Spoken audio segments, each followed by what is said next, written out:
All right, since this is not an official show, I just want to say thank you for being here. uh, we're back. We're back. We did it. I'm perfect on Twitch right now. I'm perfect on YouTube right now. Holy crap. I got it. I got it. I got it. That felt good. I literally had to delete pretty much everything that was tied to my stream, minus the my actual accounts. So that was kind of wild. What up, Kirk? How you doing, man? Hey, man. Since I didn't have a stream on YouTube yesterday, I don't really have a VOD. If you go over to Twitch, I know that you have access to all my my stuff for, I think it's like 7 days. So the VOD is over on Twitch. So I was patiently waiting yesterday. Yeah, Charlie, I'm really my apologies, man. I don't know what the hell happened. For some reason, Streamlabs would not confirm my ability to go live. Like, I have a feeling that it was questioning my stream key or something like that. So I was not able to go live on YouTube. I am sorry. Charlie, I'm not sure if you're part of the Discord, but you may want to join specifically just to get those backup alerts. Also, go and follow me on Twitch. I know that you had mentioned that you're not a big fan, but we had a good time. It was a really good time on stream yesterday. I gotta say, I did something that I was promising I was gonna do, but I could never really find like the mental time to put into it, or like the I couldn't figure out when to do it, because like I wanted to multi-stream. I'm committed to YouTube too much, let's be real. But it was nice. I got to watch some stuff over on Twitch that usually I would not get to watch. We watched the Jubilee video, we watched 3 Jubilee videos, which I got those, let's put it this way, I got those out of the way. But I had a good time doing it, I have to say. We have one more that I have to cover. It's the Adam Mockler one, so we will check that out. Charlie, how do you enjoy the HASAN bit today? I only got to watch, like, maybe half of it, so I'm going to be covering a little bit of it on stream later on today, so... But yeah, it was nice seeing you in there. Man, 15K. I'm not sure if you guys were over there, but yeah, 15K popped into the majority report. That was kind of wild. But I did rewatch it on Twitch today. Oh, you did? Cool, cool, cool. Yeah, it was a good stream. I had a good time. It was one of those rare, just kind of shoot the shit streams. It's kind of what this is right now. Because yeah, test stream, whatever, enjoyable. Yeah, yeah. It was kind of cool watching Sam go full Unk mode, and there was a what was up with chat? And there was like a bunch of these detectives, like relationship detectives. You were oddly happier than usual. Was I? Man, the anxiety of YouTube really does something. Huh. Well, it's also, it could have been, I don't know, man. I had a really bad day. I had a really bad day yesterday. I'm not sure if you guys were fully aware, but yeah, I am in the market of looking for a new gig, and unfortunately I don't have any protections right now, so what you gonna do, man? But I got this, and I also have a very supportive wife. I got a lot of support here, so I'm not too concerned. But did you guys see that? All right, here, you know what, screw it, I'll just show you guys this, because this just dropped. Can you see it? It says Bannon is in the Epstein files, and that's Elon Musk. He's starting it again, folks. So I can already tell that stream is going to be a good time today. I noticed it immediately. It was like when the pain meds kick in. Really? Man, that's interesting. You know what? I'm not sure. I don't even think I told. Like, I have to be very, very private about this for a while, but I hated my job. Like, I absolutely hated it. So, it's one of those situations where, okay, there could be a reason. Yeah, I guess I am a little bit more giggly than usual, too. Interesting. It is kind of like losing It's like getting rid of the cancer. Test 1, 2, 3. Yes, this is my test. Yeah, it's a test stream. I had a situation yesterday where everything went down. So, what up, Zach? How you doing, brother? It was good seeing you yesterday. Nobody would want to F Bannon for free or without coercion. Well, I mean, it seems like Elon's doing a pretty good job. Another day off, sadly. Oh, yeah. See, that's the thing. I told you, man. Those days off, like when it's literally done, like, because I do appreciate your hustle, man. Zach, I want you to know, like, I may not agree with you on a lot of your politics, or a lot of the way that you see the world, even. But that's one thing I have to say. Yeah, you got that. You got the grind, but the grind it's not everything, and this is where I was just talking to somebody about that. So, Mr. Beast literally just put out a tweet like a few days ago where he was just like, happiness is more obtainable when you're broke, and everybody was just like, oh, F you, dude, what are you doing? Come on. Vehicle in the garage since Thursday. That sucks, man. That sucks. Yeah, I mean, I have a day off. Kinda, so this is it. This is gonna be I'm gonna be doubling down on the grind. Actually, I might just start stream now. I'm kind of debating it. Just run upstairs, grab some coffee, and just do like a I don't know. Nah, I should probably just split it. What do you think? Because I have literally nothing. I reset my computer, I turned on the programs that I need, hit that hit the go live button, and here I am. So, this is like the most, that was the most Canadian way to say most, but this is the most organic, like, just out the gate that you will see me. I'm actually about to quit. I'm about to book a Airbnb for a year in a log cabin, focus on writing. Man. I'm not trying to like pry like too much, man, but you ever gotten tested for like mania or something? I don't know, because it seems like just in the short time that you have been doing this, or like that you have been here, you went from like loving the idea of your grind and like making that to writing and being like and I support that. I do support that, but that's also it's just tested for what? BPD, maybe a mood disorder or something like that.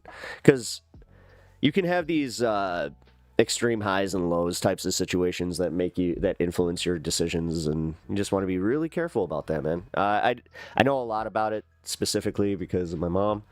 My mom had BPD, and she also had a personality disorder, like a multiple personality disorder. So it was one of those situations in December. So, but like that's the thing in Florida, like because you're saying you want to quit your job. Like, why? You have the prospect of making so much. I don't know, like how does that play into your future? Because writing's, I mean, that one you got to be real. You have to have a realistic approach to what you're wanting to obtain from it, and also writing a book is one of those situations where it's like once the book is written, then you have to publish it. And like, I'm not trying to be like that guy, but I am also trying to like be a little bit of a big brother where it's just like, hey, I always wanted to live in the woods away from society. Well, no, that's cool, but I don't know. It sounds like you're willing to sacrifice a lot for it, so I don't know. Oh, look at that. Everybody's already dipping off YouTube. Oh, hey, you left some likes, though. I appreciate that. Thanks, guys. I am, always have been. Well, no. Again, man. So what's going on with the job, then? Did you just, like, decide that, like, that's not worth it? Or, it's, like, is it just the car thing? Because I just want, like, from the streaming perspective, I barely know you, man. But, like, just from what I know about you, you can't, like, you did come in here with more of a plan than your average 20-year-old. I'll give you that. You also had a lot more kind of like grind it out than your average 20-year-old. Well, also say that too. But you have a significant chip on your shoulder. Oh shit. Okay, here we go. This is what I was waiting for. I was waiting for the first dip to see what the problem is. Keyframes. Knew it. It's the keyframes. All right, sorry, bud. I need to adjust this real quick. I love my job. Don't get me wrong. Writing has always been my #1 goal in life. With ADHD, I can't focus where I am at. Are you on medication? And if you're not, I do like. I'm not medicated for my ADHD, like on pharmaceuticals at all. So I can tell you I have some ways that you may be able to cope with it that do not involve the fun that I do here as well. So I'm better than that. Okay, man, you need to number one, I'm gonna stop that. I'm not gonna tell you what you need to do. What you might want to do is take a step back. Also, breathing exercises are the #1 thing, where it's like it gives you that opportunity to reset your brain and go, okay, maybe that wasn't like the best decision, or maybe that wasn't the best course correction, whatever. But I used to be, but I took myself off at 18. This is just what I'm saying, man. Like I'm noticing that you were on this path to, like, you had your future kind of laid out, like you laid it out for us, and then now you're kind of wanting to do something else. I'm also recognizing something that I have, where when I was about your age, man, I had a lot of the pressure of I didn't want to be normal. Like, I didn't want to do a normal job. I wanted to do something more extraordinary. I hated the grind of just like retail gigs. So, that's where I decided to take some, risks and some dives and stuff like that. I also decided to do a job. Like, I thought that it was either I can be idealistic and want to do radio and all this stuff, or I can be realistic and go work in this capitalist society and try and make as much as I want to try and just make enough to be happy. But I also didn't respect how much that was going to take out of me. I had no idea. My biggest piece of advice is never start your own business before you're 25. Just realistically, you're not ready for it mentally. Like, you're just mentally not prepared, because you're still, and I don't want to condescend to you, man. You got another few years before your brain is fully developed too. So, and that's just a fact. I know it's weird when you're like a teenager, you're in your adult body, you're like, you got all the energy in the world, you got all the angst in the world, and you want to prove something, but then you're just like, I don't know what to do with this.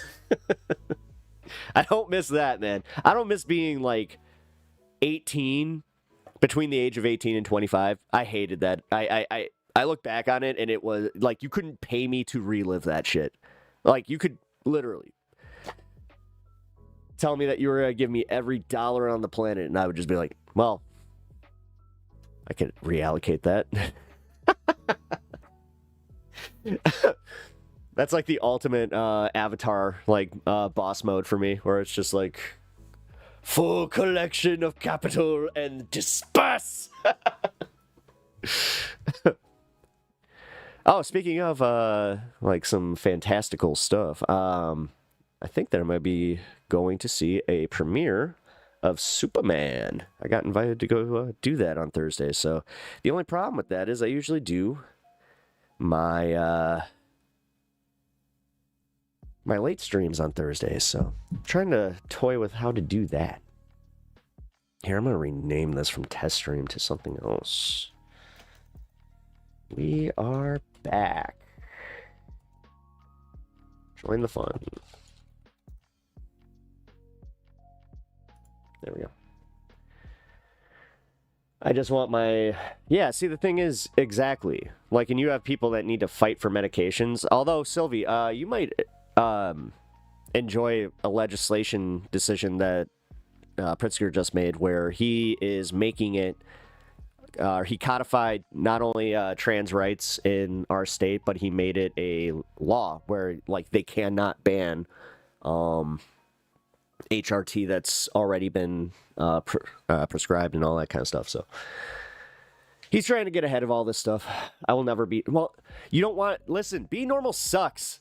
Like, what is normal? I'm being real here. What is normal? Take a step back and just, like, look at everyone that you perceive as normal. Break them down just for 5 seconds and go, well, they have this, right?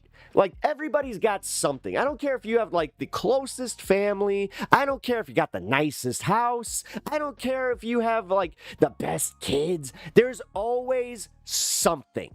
There's always something, okay? Everybody is going through something. Like, trust me, these other people that, like, they look at the immigration situation and they feel good about it, there's something broken in those people, and they really need to fix, like, that's where I'll say they need to fix that. God. But what is normal? I've been wrestling with this my whole life, man. Like, for real. Because, like, when you have neurodivergence of any kind, whether it be, you know, ADHD or, you know, autism, even slight autism, these types of things, you, like, look at how I had to grow up. I felt like I was broken, and, like, you kind of just, that's why I'm triggered by this. Like, you literally triggered something in me that just brought me right back to where I'm like, no, I'm not the broken one. Just because my brain functions different does not mean I'm broken. Does not mean I'm not normal. Like, I think it's more normal to admit that you have a neurodivergence. You know?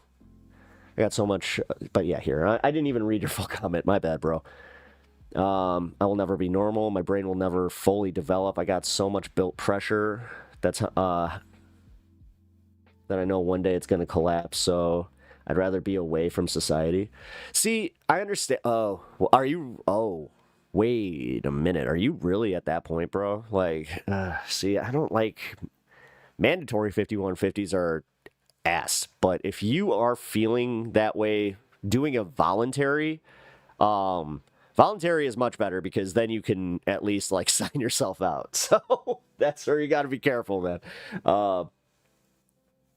I hate when people say that the social norms follow trends, et cetera, et cetera. It's yeah, exactly.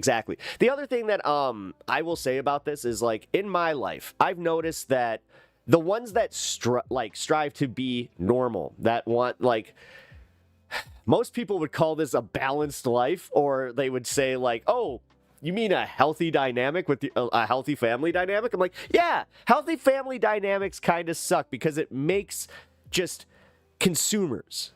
It makes just bland consumers and just nothing else, really. Because, like, I don't know many artists or anybody that is truly an interesting person that had, like, the most normal life. I've met, like, one person like that where I was shit shocked, where I was just like, wait, both of your parents are together. Okay, you have a strong relationship with your siblings? Really? You've never had any abuse in your... Really? And it's just... And then they're like, yeah, and I'm a stand-up comic. It's like, how? How are you doing this? You need a certain amount of just being broken to just even get into the industry. What are you doing? 5150 is a no-go for me. Yeah, I know. They're scary.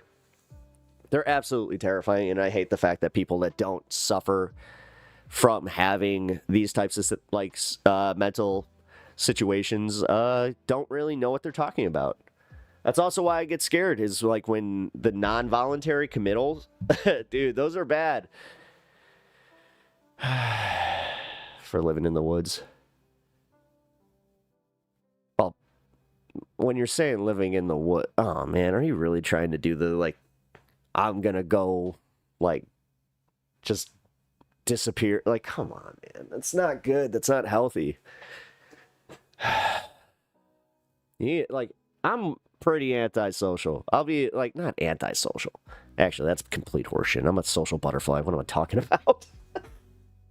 I have moments where I'm antisocial. I really do. I have, like, my moments where I'm, like, super introverted, where I just don't want to do anything. I have, like, hyper anxiety, but then I can, like, I have a gift where I can get over that. And I recognize that that's the difference between me and some other, like, introverted people. That's why I try not to also be, like, super, I'm going to pressure you into doing this. If you can do the self-sustain thing, good for you. It's hard. No, the thing is, I just watched a documentary about this, about how there was this couple that during COVID, they believed a lot of this, like the most crazy stuff about it, about like societal collapse and all this. And they decided to go do what you're talking about. Like they found a cabin that was about it was like 7 or 8 miles in the wilderness. But even then, their lack of experience in survival training, it did them in. The entire family was found starved. And the other thing is they were found far away from the cabin. Like they suspected foul play until they like did an autopsy and they found out that these people were so hungry that they were delusional, so that like they were hallucinating, and that's why they like left into different areas. So scary, very scary. Like that kind of stuff is, plus bears. Like bears are a thing. I don't know. I am a city slicker at heart. I really am. I told my family since 5 I was going to live in a van. See, no, like that's funny enough, man. Like I have the different thing. A van down by the river. No, I always had like the same kind of attitude as you. Like when I was your age. God, I did it. I officially did it, guys. I officially did the when I was your age. When I was your age, I thought that the VW bus was the hottest thing. So I was like, that was my dream. I was going to renovate a VW bus, put a working sink and toilet in there, which how you gonna do that? There's not. I also had like the misconception that the VW bus was a little bit bigger than it was, until I actually saw one. Like I went to go view one to buy. I was like, oh, that's just not what I thought. And then like the Sprinter had just come out. I'm like, now that could work. Actually, kind of like those, what's that girl, Gabby something. She went missing and like they were doing the same thing, oddly enough. Petito. Gabby Petito. Yeah, I was looking, I was watching that documentary, and then my ADHD ass was going like, well, that van is pretty nice. And I saw the way that they had like this little foldable like toilet system. I was like, dang, there you go. But yeah, no, I wanted to do the same thing, man. I wanted to go to like LA, live on the beach, be a beach bum, that kind of crap. I mean, I got the look for it, but. Yeah, Ted K, I'm not saying. I'm also manic, right now. Yeah, see, that's what I'm saying, man. I really think that you just need to take a breath, realize that you might be having, like, you have the moments and, like, feel them, and write it down. Like, that's a good one. Or, like, write it down, record it on your phone, like, record what you want to do, and then do this before like December comes up. Like if you're still so convicted, obviously, like but play that video about 2 or 3 months from now, and if you still feel the same way, that does kind of tell you that you are at least like in a consistent mental pattern, instead of just placating to your mania. I eat cigarettes. I don't get you. Do you do that thing that, okay, so HASAN snus? Do you do that? Or like what's the little white nicotine things? Like, man, I really am old. I'm so far out of it where like, I thought he was eating mints. Zin? What is that? Like, yeah, what the hell is that? I saw, like, he did it on Majority Report today. I was like, what is that? You are so weird. Why? I would look at you and just be like, what is your problem? Marbles are not. Hey, no, I actually disagree with you on that one. Thing is, I don't do the, but that's disgusting. Yo, what up? Schlitz. Schlitz. Are we pro-Palestine? We are pro-Palestine. Welcome to this. Welcome to the show. God, I didn't even mean to start stream. I started stream by accident, kind of. I usually start stream at 4 o'clock, but I think I'm gonna just keep it going. Very worst case, I'll put a BRB screen up and I'll just go get ready. Like, dude, there's a reason I'm still wearing the same hoodie from yesterday. Liberal Zionist kind of. Liberal Zionist kind, or more like HASAN kind. I mean, I may have disagreements with HASAN on certain things, but no, I'm more of a no. Let's do this. Let's do this. Man, it's the second time I was asked that in 2 days. Welcome to the stream, though. No, I'm a democratic socialist that wants to see progress and wants to see. I'm also like, I'm an unrealistic pacifist. Like, I hate to say it, like, call myself that, but I really am. At the end of the day, I want everybody to just get along and just take a breath and let's figure this out. But no, I'm an impulsive guy. Book a plane. Yeah, see, again, sometimes being impulsive, like, that's not necessarily part of your personality trait. Sometimes that is. I hate calling it the disease, but it is. Like, you have to differentiate what part of the impulsive nature is that and which one is organically just you. Because I have the same thing. I'm very impulsive, too. Do you do VC? I do Discord debates. Although, do you want to debate somebody that mostly agrees with you? Or do you not agree with me?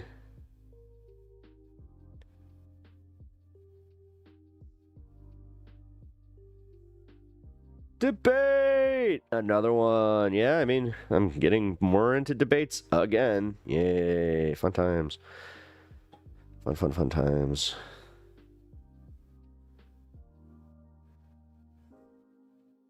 Ding, ding, ding. I'm here. You are new here. Actually, here, I need to get to know a little bit about you before I just go invite you to the Discord, because I do invite onlys to Discord.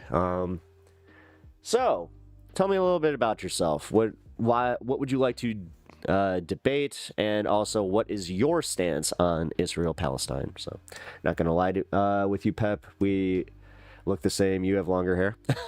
Really? It's kind of funny. You could be. Hey, you know what? Knowing my dad, you could be my long lost brother. I'm just kidding. My dad, he had a divorce arc, so. He had that thing where, like, all of a sudden, dude, okay, this is one of my favorite things that happened. My parents got divorced when I was 7, right? So my dad, he went from being, like, big glasses, you know, like the 90s. It wasn't, like, coiffed or anything like that, but it was, like, the 90s, you know, like the little whip, kind of like a little, I hate to say Donald Trumpy, but he had a little whip. It looked awful. Again, he had like the big plastic shaded glasses that, again, just the most dad glasses you could picture. A lot of tucked in shirts, a lot of tucked in collared shirts that were like the polos. All of a sudden, man, he goes from that to growing his hair out, like he gets it shoulder length. I'm like, oh, look at that. He's starting to part his hair. All right, cool. Then all of a sudden, he starts wearing some fresh suits. Smoking stogies. Yeah, he went into his divorced dad arc pretty hard, man. I remember he would introduce us to some of the girls he was dating, and it was just like wild. One of my favorite ones was when they found out about each other, and I got to witness it, like, just as a bystander. I was just like, oh, dad. It was hilarious. Anyone know here anything about refrigeration? I don't even know what my compressor does, man. I really don't. I need to actually just, like, sit down and learn how all that stuff works. Yeah, I'm pro-Palestinian, but I still generally identify as a Zionist. Really? That's interesting. Okay, so maybe we can debate. Are you Christian? Is that the reason that you identify as that, or what's going on there? That's interesting stance. Here, you know what? All right. Yeah, how's that work? 2 more answers, and then you get the Discord link. And then I'll explain to you how you can do a VC debate. Okay, actually, you know what? I'm old. What the fuck does VC mean?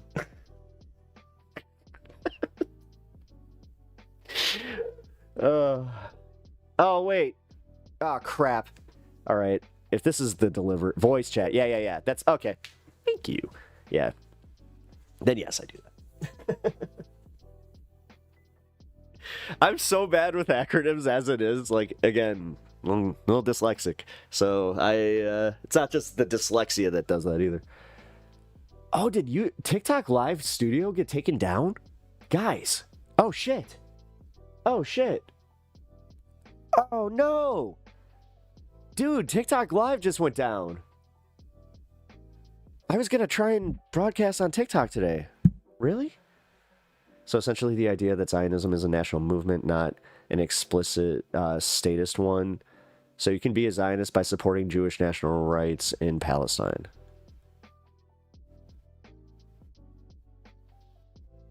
Interesting. That's definitely a different take than I've heard before. Why would you... So I actually have like this thing where because I'm a leftist, I like to also be like, can't we just rebrand, you know, the whole thing? Just because they are so like good at effectively using, you know, communists and socialists and Red Scare, blah. Where we do this, where you do the thing where you're just like, well, I'm not really a Zionist, but I kind of... definitions of... Well, I know, the whole nation thing. Trust me, like, this is where, like, when I was in my evangelical days... All right, that is 100% my delivery. Give me 1 second.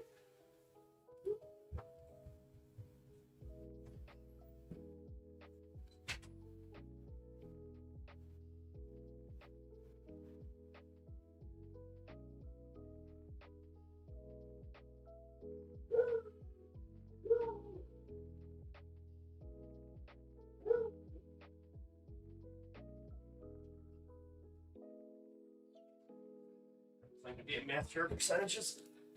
Okay. It wasn't. So that 100% mark was totally off. No, he is barking at a mother walking her baby. Yeah. He's trying to get the baby to see some new things, experience some new things, and no. Stan has to just be like, "What you doing?" America was wrong about fighting Oh, yeah, no. So essentially the idea of Zionism is a national movement, not explicitly statist one, so you can be a Zionist without supporting the national state. Yeah, look up the definition of nation. Okay, so...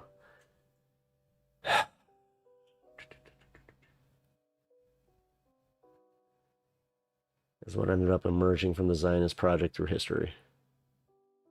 Well, that's when I... So, are you... That's... Okay. I really do have, like, the 6th grade... Okay, I am that guy. Oh, my God. When they were like, America reads at a 6th grade level, I was just like, hey.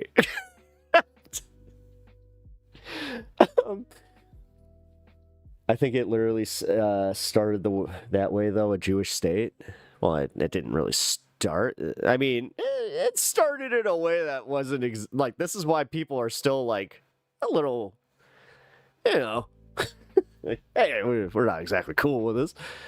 No, they actually started off as an immigrant. Yeah, immigrants to the, yeah. No, he's right about that. They're right about that. Sorry, I don't know your pronouns. Didn't mean to assume.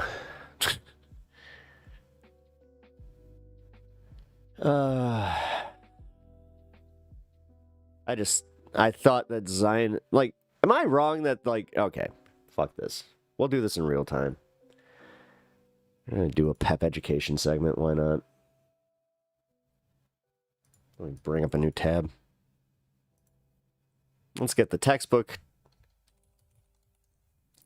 Because Zionism, based off what I was taught, is a little bit different, I'm thinking, because Christian Zionism and what I believed in does not seem to be what we are talking about here. Zionism is an ethnoculture, nationalist movement that emerged in the late 19th century Europe to establish and maintain a Jewish homeland to the colonization of Palestine. Oh, yeah, okay. A region corresponding to the land of Israel and Judaism. Yeah, because they were just like, that's Judea. We need to take Judea. I don't know why Brian Regan was the one that's like, we're leading them into Judea, guys. Zionism initially emerged in Central and Eastern Europe as a secular nationalist movement in the late 19th. So this makes sense why it, like, evolved into what it did. Zionist claim to Palestine was based on the notion that Jews' historical right to the land outweighed that of the Arabs. Again.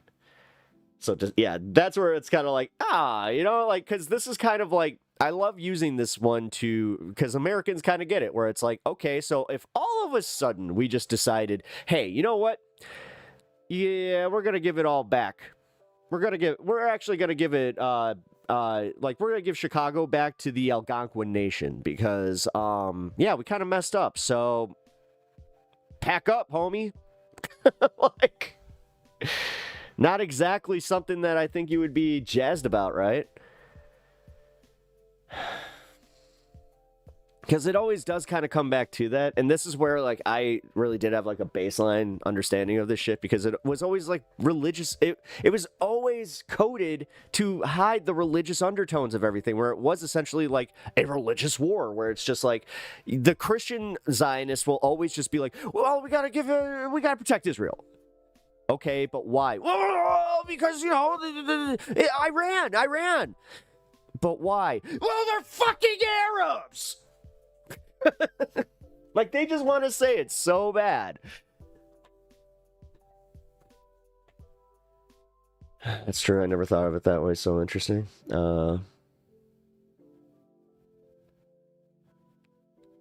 I guess, I mean, in a vacuum, yeah, I guess it makes sense. In a scenario where, we didn't just displace people, because, like, that's realistically where this all comes from, man. Like, we really, like, especially because it is so fresh. For anybody that uses the 2,000-year-old argument, I did this because, listen, when this is in the Bible and you're just like, this is kind of old, man. Like, we've been doing this for a long time. Did they have, like, crusades over that shit? It makes sense for sure. It makes sense because of the literal meaning of state. Yeah, that's what I mean, though, yeah. Like, once you start... Stupid fly. Gonna get him. I'm gonna get him. Also, by the way, guys, I'm just gonna say, if you guys can help support the stream out in any way, shape, or form, whether that be the free way of likes and subscribes and follows, I really, really appreciate that. And if you guys can help monetarily support the stream, I really appreciate that. You guys can do that through memberships over on YouTube. That does help. I know, like, we can play the percentage game all you want, but it's like they're taking a percentage just to give you that boost, like they got to take their cut. I do have a direct link here, and then you can also do some Prime subscriptions. I really appreciate you guys.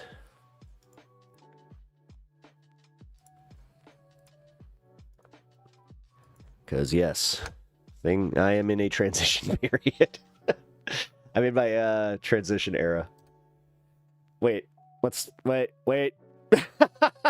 like that. Not like that. I meant, like, actually doing this. Oh, God. I need to eat, too. Yeah, I know. Thanks, dude. I realized who's in chat, and immediately I was just like, fuck. Kirk. Kirk can be a jerk. Damn it. I'm not even kidding, man. The second that I let that one slip, I was just like, oh, internet. Internet, do your thing. Cool stream, though. Other streamers have just banned me and called me a Nazi. Okay, here he is. Here he is. I'm gonna get him. Don't break the screen. Don't break the screen. I need, like, paper. Oh, crap.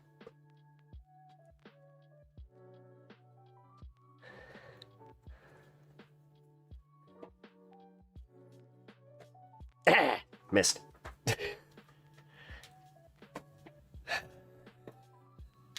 It's a little rough when he's like just he's chilling on the lamp.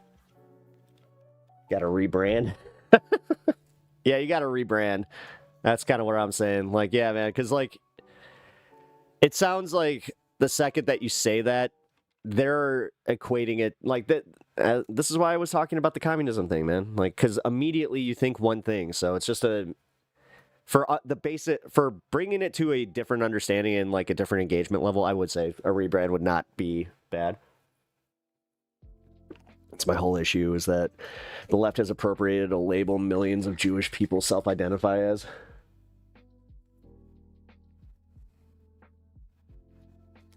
The fuck? Is that what I think it is? No way.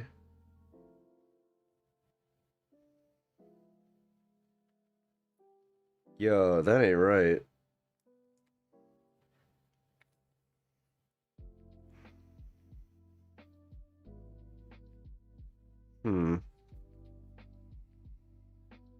Is there people? No, I'm not the quartering. No, dude. I haven't drank Arizona from like a plastic bottle in a while. Is that normal? That type of separation? That doesn't seem right. Oh, look at that. That ain't mold, is it? Because the thing is, man, like I had a situation yesterday where like I was drinking that, and then I was like, oh, I'm not feeling too well. What up, Wei Ling? Good to see you. Thank you for joining. I guess I'm starting stream, guys. I guess that this is it. We're just gonna keep going. Well, this sucks. I gotta run upstairs. I gotta do a quick change, and then I wanted to do an intro to the show, but I guess no intro. Oh, by the way, Kirk, I think that we might be moving into High on Politics 2.0. I love my intro song, but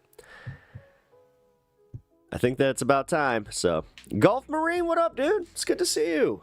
Thank you for stopping by. How is everybody doing? Did everybody enjoy the Majority Report today? Have you read any Star Wars comics? Like the new ones? Or the old ones? Yeah, no, I read. Yeah, I love Star Wars comics. Actually, here. I was just reading this one.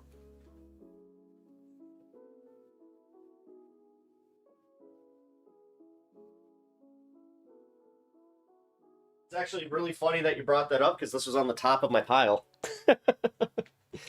Yeah, they just restarted it.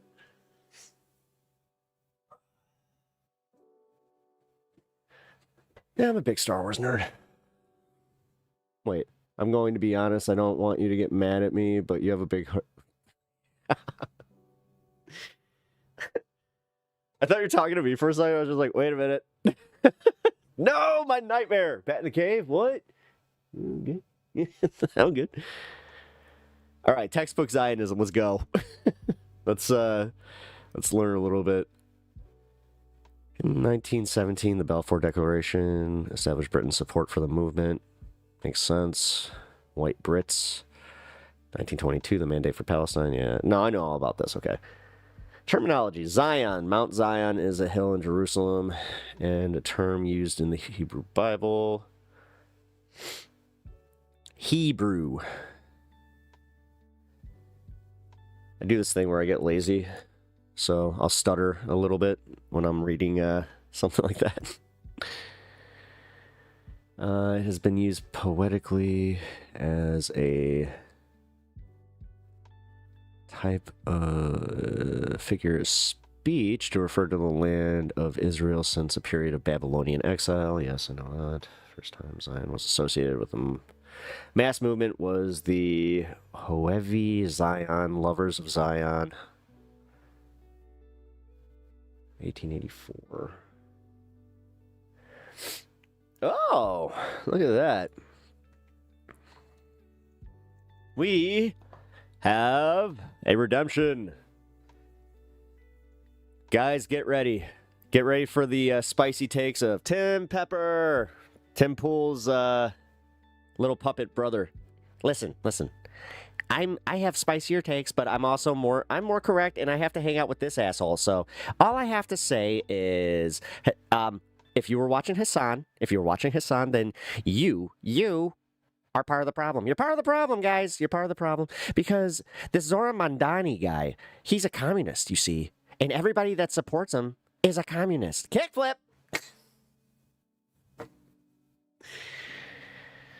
I still gotta get the skateboard, guys. You guys can redeem your own Tim Pepper appearance over on Twitch with your very own Twitch points. All right, settling in Arizona.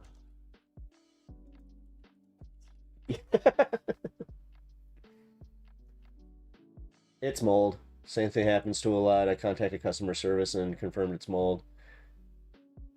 It's not because you didn't shake the can. Oh no! No, is this real? For real? Oh no, it's mold. The tea separates and settles at the bottom of the can, so it's ground move. I mean, it's mold. No, this can't be mold. Is it?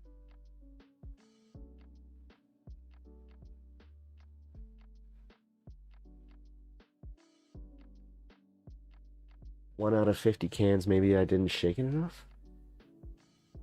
Ah, man. Now I don't think I want to drink this. I don't think I'm going to drink this. Yeah. Screw it. I'm going to go get a bottle of water upstairs. Dude, mold usually grows on the top. So that ain't mold. Here, let's get the zoom function because I hate this thing. There you go. All right. See that? You see that settling? It's fine. It's just tiny tea dust. Is it? All right. Fine. Yeah, there's no way. I mean, dude, this is a March 27. Like, there's no way, man. Unless, like, the entire Arizona thing is having, like, a... Yeah, there's no way. We'll work for rubles. What did you say about the rubles?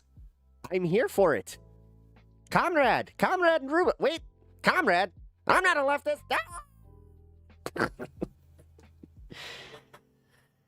You broke Tim Pepper, guys. God damn it. Now I have to deal with that all day. He's you don't understand. He's a super bitchy little pepper there. Always complaining about the left, and tea doesn't go bad. Too much tannin. Well, wait a minute, but this isn't just tea. Wait, this has corn syrup in it? I didn't know that. Ah, no wonder it's a buck. Well, whatever. What you gonna do? Not everything can be so kosher, I guess. Ugh. Well, it's not technically kosher. Yo, what up, Nep? Man, Twitch is popping off today. If you guys can do me the hot favor of hopping over to YouTube, since I missed an entire day yesterday and the algorithm is not too pleased with me. So, if you can hop on over to YouTube, hit that like button, leave a comment in the chat, and then hop on back over to Twitch. I really appreciate you guys. Because, yeah, we had that little problem yesterday where stream was not starting. I started early today because Matt want to give me a Twitchy McTwitchers. Yeah, I mean, geez. All right. So also, guys, if you did not see the show yesterday, I do have it over on Twitch. So if you guys want to pop on over there after the show today, link it up and then have it ready to go tomorrow. It is a fun show. It is something that wasn't like super news based, so it was one of those situations where yeah, you will have fun over there. So take a look at the Twitch over there. Or the Twitch VOD. Okay, so I need to take a quick break, run upstairs. Oh, you know what? Screw it. I'll do that in 10 minutes. I'll just... Well, no. Let me take a quick break, run upstairs, change my sweater, and then we'll start the show. I might even just do like a little bumper where it's like, screw it. First hour is just a little fun hang. But I also gotta go get the pooch. He's just hanging upstairs. If y'all stayed until the end, Pep said he was going to watch car crash compilation. Oh man. I missed the boat on that one for Twitch yesterday. Reefer Madness gotcha. Well, there you go. You didn't read the propaganda posters well enough. Although that one, the Assassin of the Youth up there, she got one of her boobies out. It's quite titillating. I made a booby joke.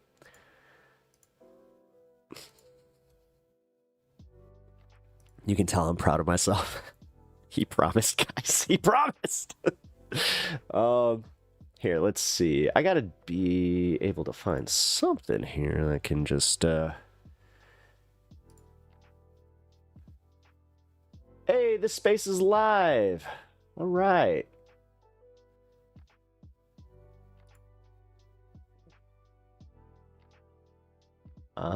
You know, if they had a pep talks on this space, then they might have some more viewers.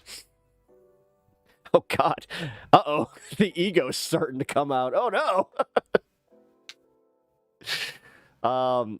Dude, seriously, one of the funny, like, I thought this was the funniest thing when I heard it. My older brother, he lived in Florida pretty much his whole life, right? So he was my stepbrother, but I call him my older brother. When he moved up here, it was so funny because he was just like, it's a tit-bit nipply, press get inside, turn on the hooters. And I laughed about that for like a whole week to the point where like it made me cry. So I heard they use I heard they use the marijuana to enslave the white woman. Yes, you have to be careful of those jazz clubs.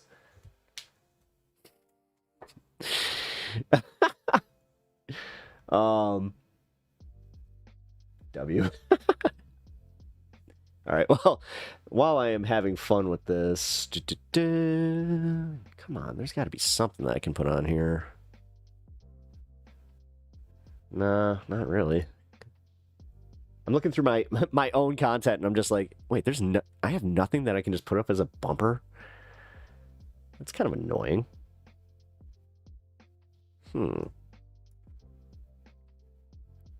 White women are being oppressed in this country. No, you can't. Oh, I got an idea. Here. I'll play a Kirk song while I take care of this real quick. Kirk, where's your channel? There it is. I like how I'm just like, hey, this is your problem, buddy. Let's make a deal.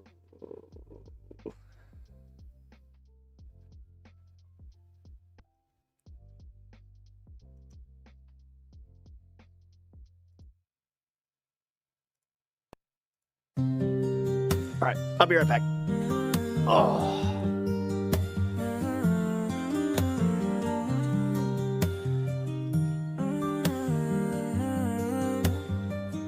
Tell me why I gotta end though. Playing with her heart like I was playing a Nintendo. Using her for money and a mule for slinging benzo. She ain't even special, I got 20 in the bando. Tell me why I gotta end though. Playing with her heart like I was playing a Nintendo. Using her for money and a mule for slinging benzo. Benzo. She ain't even special, I got 20 in the bando. I know it's wrong, but I need this to work, cause I'm cashing out dirt, she gon' put in the work. I got plenty of baddies who fucking with Kurt, got them passing out perks, never tryna be Kurt. I took away all her pride, I said she was mine and I make her my bride. I made her work heavy, it's making me cry. Thought making money was all of my life. I changed what I did if I wasn't this rich. I made all this cash off it thanks to this bitch. She should've been cautious and seen all the signs. She ain't going anywhere, one of us dies. Tell me why I gotta end though, playing with her heart like I was playing a Nintendo. Using her for money and a mule for slinging benzo. She ain't even special, I got 20 in the bando.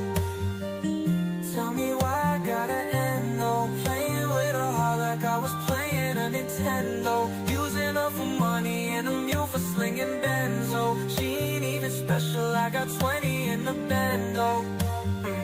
No, I ain't a pimp, no robbing, I'm blind like I'm popping a pimple. Breaking the ice with a bottle of Winslow, making it hot so I open the window. Giving me Arthur Penn, Bonnie and Clyde vibes. We got them tickets, we taking a night ride. Stolen Bugatti, a Smith 45. My bitch is collateral, take her alive. My contrabandista, pills in the keister. Making a whole lot of dough, senoritas. Business as always, she walking sideways. She want it different, but it's gonna be my way. Tell me why I gotta end though, playing with her heart like I was playing a Nintendo. Using her for money and a mule for slinging benzo. She ain't even special, I got 20 in the bando. Tell me why I gotta end though, playing with her heart like I was playing a Nintendo. Using her for money and a mule for slinging benzo. She ain't even special, I got 20 in the bando. Ay.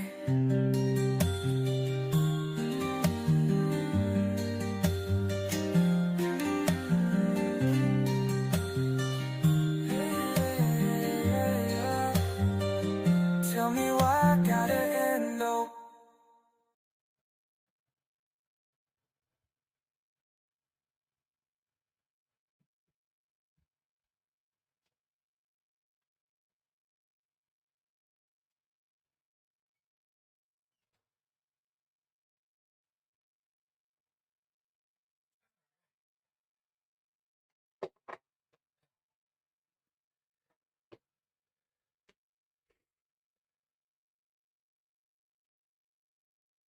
You ate all your marbles. What are you doing, man? What are you doing?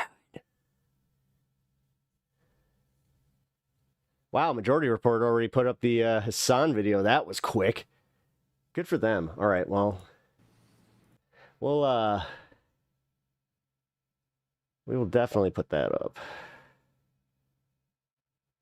Oh, no, it's not. It is not the HASAN video. Oh, that's funny. That's actually just the front half. He from China just moved to Florida. Still have his pack. Yeah, you gotta be careful with that stuff. All right. I guess I can do an official start to stream here. Screw it. You know what? Just for a little bit of normalcy on my end, I am going to do my intro.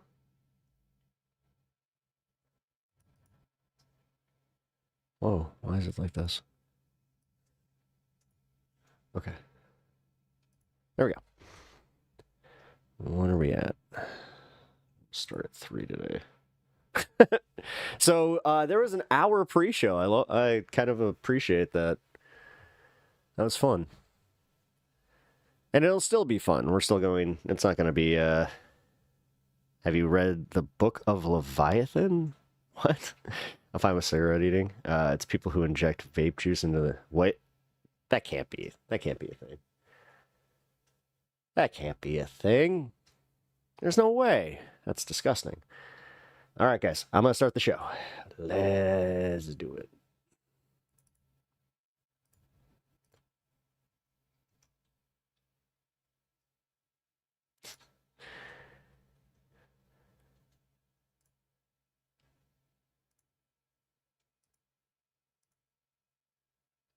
Who the heck is Pep Talks?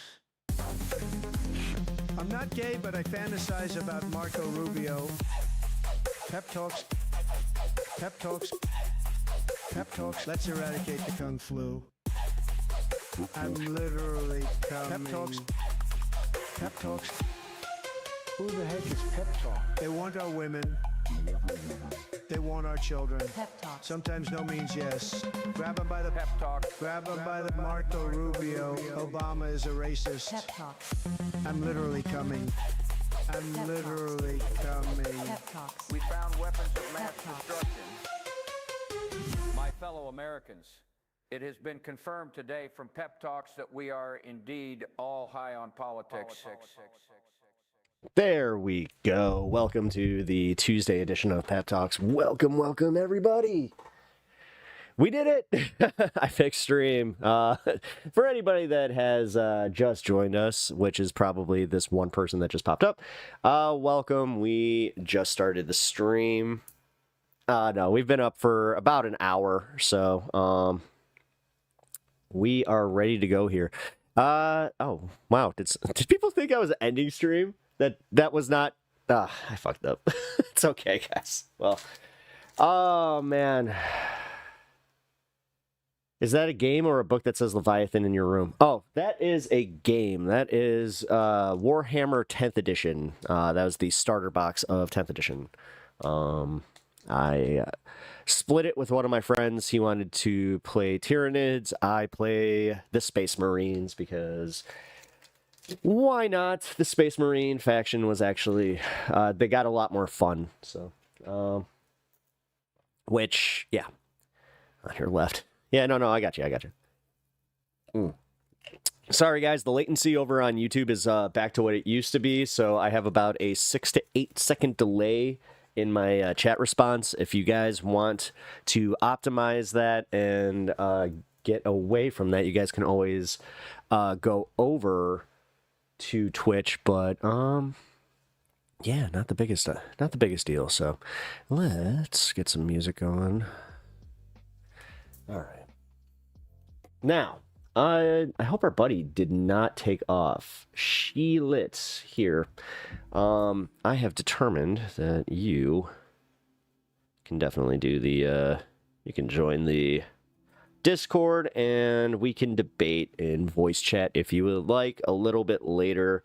I do have to play some stuff that I was not able to do yesterday, and also got a few other things to get to, but then debate time. Also on this show, I do have a fun half where we just kind of chill, so that would probably be the place to do that. Let me get my live stream up here. Here we go. And are you in Twitch? Yeah, shit, you're on Twitch. I'm so used to the other side of that. There we go. And if you guys are not already part of the Discord, you are welcome to join as well. Y'all are still pretty cool here, so. All right, now that we are live, news. Let's do some news. And let's also smoke. Let's start the show properly here. Oh, guys! All right, so that was a lot of fun, I have to say. I was able to just chill and vibe on stream on Twitch yesterday, where I didn't have to worry about anything as far as content, content hits, and I also didn't have to worry about hiding the other bits here. So I have to say, I think that we will be doing a one day out of the week will be a Twitch exclusive show. I'm kind of toying with doing either a Wednesday or Thursday on that one, but keep your ears to the ground on that one, because I'm still, like I said, it's going to be High on Politics 2.0. I'm trying to upgrade the show a little bit, get some more interactive stuff over on Twitch, get some more members-only content out to you fine folks over on YouTube. Which, by the way, guys, if you guys could consider getting yourself a membership over on YouTube, it really, really helps out the channel. I had to do a tier system that I'm not exactly fond of. I'm hoping that I can readjust that, but I just wanted the single membership tier. Unfortunately, do they make you do 3, or am I just stupid? I'm gonna go with I'm probably just stupid. It's okay, but yeah, they made me do 3 tiers when I was first setting it up: mild, hot, spicy. But it does not mean that I do not do 3-tiered content. The spicy one is it's almost like instant moderator kind of thing. Probably not the best idea, but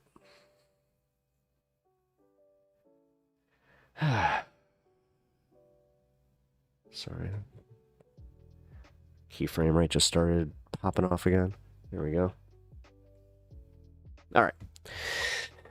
Yo, that's the other thing. If you guys notice that there's a little bit of a lag on stream, let me know immediately. Mod me? Are you not modded?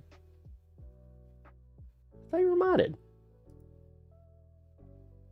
All right, that's weird. I could have sworn I modded you. Really? Nah, you're modded. What are you talking about? It's also the name of an ancient text that was excluded from the Bible, Leviathan. Oh, was it? Yeah, made me look. Yeah, you did. Jerk. Was that part of the apocryphal books, or what was that one? The Book of Leviathan. Let's do a little looky-loo on that. Yeah, it piqued my interest.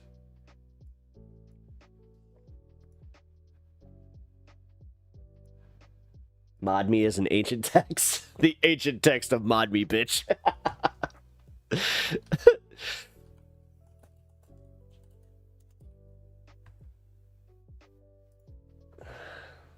the Bible? Leviathan Bible text. In the Bible, Leviathan is primarily described as an Old Testament or powerful sea monster mentioned in the Old Testament. I was about to say the Book of Leviathan. I've never heard of that. So, like, are you mixing something else? Because, like, there's the Book of Leviticus. But then there's also the apocryphal books, so I could see where you could moddeth me, bitcheth. Craig 1421. Dude. Okay.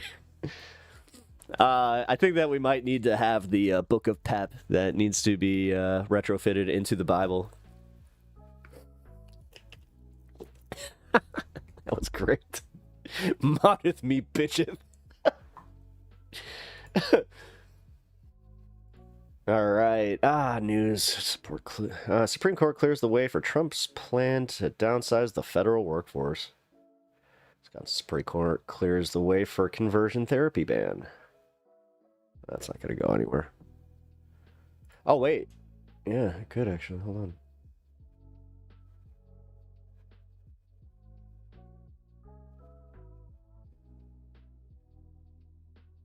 Oh.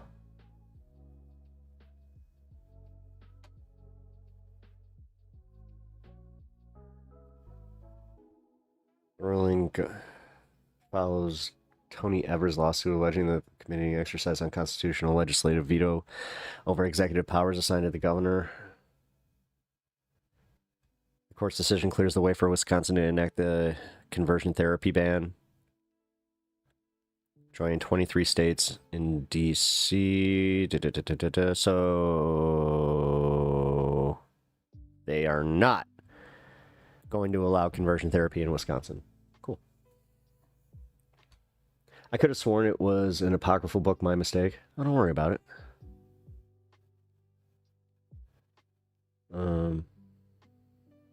Actually, here. You know what? I haven't looked at the apocryphal books in a long time.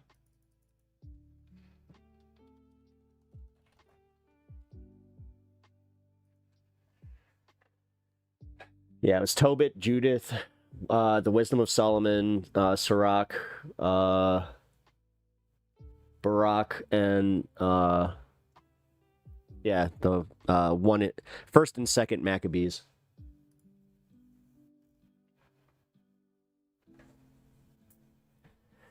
Yeah, they also Psalm 151 was also taken out and put into the Apocrypha books. First Estradas, second Estradas. Wait, what? Gospel of Susanna. Yo, okay, see, this is my problem with every time that I do a little bit of this is like it's automatically different than what I was learning in the Anglo-Catholic Church, because we had Tobit, we had Judith, we had Esther, Solomon, Sirach, Barak. Yeah, we didn't have Jeremiah. Wait, 1, 2, 3, 4, 5, 6, 7, 8, 9, 10, 11, 12, 13. Yeah, we had 13. So as the first and second Maccabees. Yeah, third and fourth Maccabees. What? Huh. All right. Well, we might have to do a little bit of a study stream on that one. Because I'm interested in knowing a little bit more about something that I thought of. Yeah. Okay, I'm actually going to write a book of pep now. No cap. Dude, the book of pep. I don't know why I'm unreasonably excited about that. Dude, that's awesome. Man, okay, so YouTube really is not a fan of me for releasing. So, okay, full disclosure, this is kind of like wacky how YouTube does this. So if you have like a set of videos on your channel and it's like live VODs, right? And that's the primary source of your YouTube channel, they like expect you to be consistent with it. So if you miss like one day, they're okay. But if you miss 2 days, they're like, hey, what are you doing there, buddy? What you doing there, buddy? And yeah, they also really hate, apparently, when in between those days off, you post like just like a video. Because that's what I did. I posted a clipped video of the debate that I had on Friday. And man, they were not happy about that. I saw the algorithm just be like, what did you do?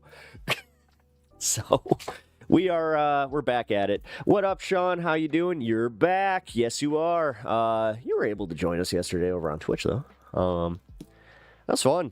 As I said, guys, Kirk, you got tripping me out with the fact that you said I was noticeably happier.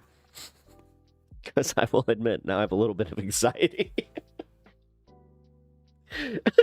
Oh, great, guys! Like I'm supposed to, I get my YouTube back, and here I am, a ball of anxiety. Woohoo! All right, so there's a 25-second delay. Holy shit! Second delay. T. Adjusting latency. Give me 1 second. Let me adjust the latency. Yeah, it won't let me. Great. All right, I guess 25 seconds it is. All right, so next stream I'm gonna do super low latency. I just gotta get this freaking. I gotta get the website going. Realistically, that's what's going on here, man. It'd be so much easier if I just had chat through the website. I get it, though. I get it. All right, well, let's get back to the news here. Friends to impose up to 200% tariff on pharmaceuticals very soon. Well, that's fun. So he's back to wanting to fuck with the economy. Wonder why that is. Is it because we're still paying attention to the Epstein stuff? Because I really do think that. I think that Trump and his team are really, really mad at Elon for doing that. So, Golf Marine, I apologize for the delay on YouTube chat.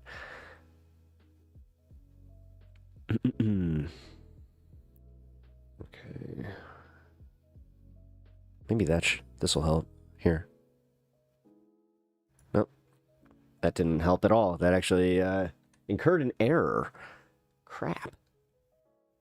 And now my stream is unstable on Twitch too. Fun times. Of course, after I officially start the show, like, dude, the first hour was fine. I didn't have a single drop. Huh.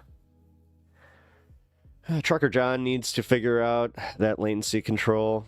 He's always around 3-minute delay. You're not bad, seen worse. Okay, cool.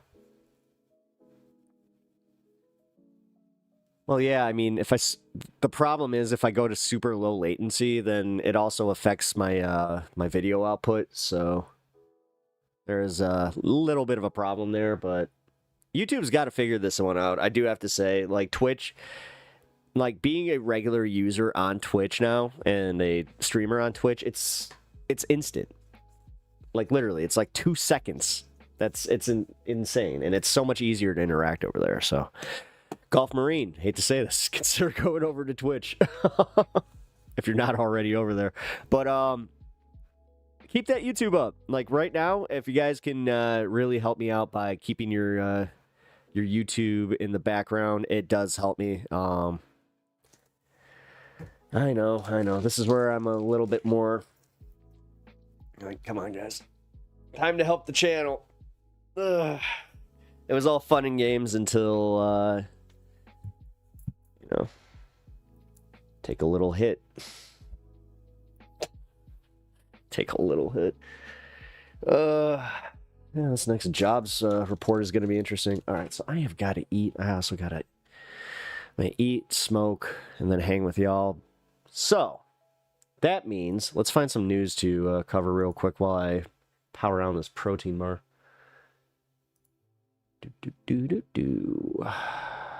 Curfew imposed on downtown Los Angeles? 3 weeks ago. Oh.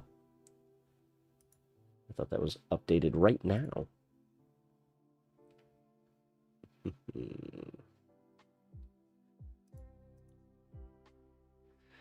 don't want to go into the debate yet. Panic mode after... Alright, screw it. We'll do an Adam Mockler video.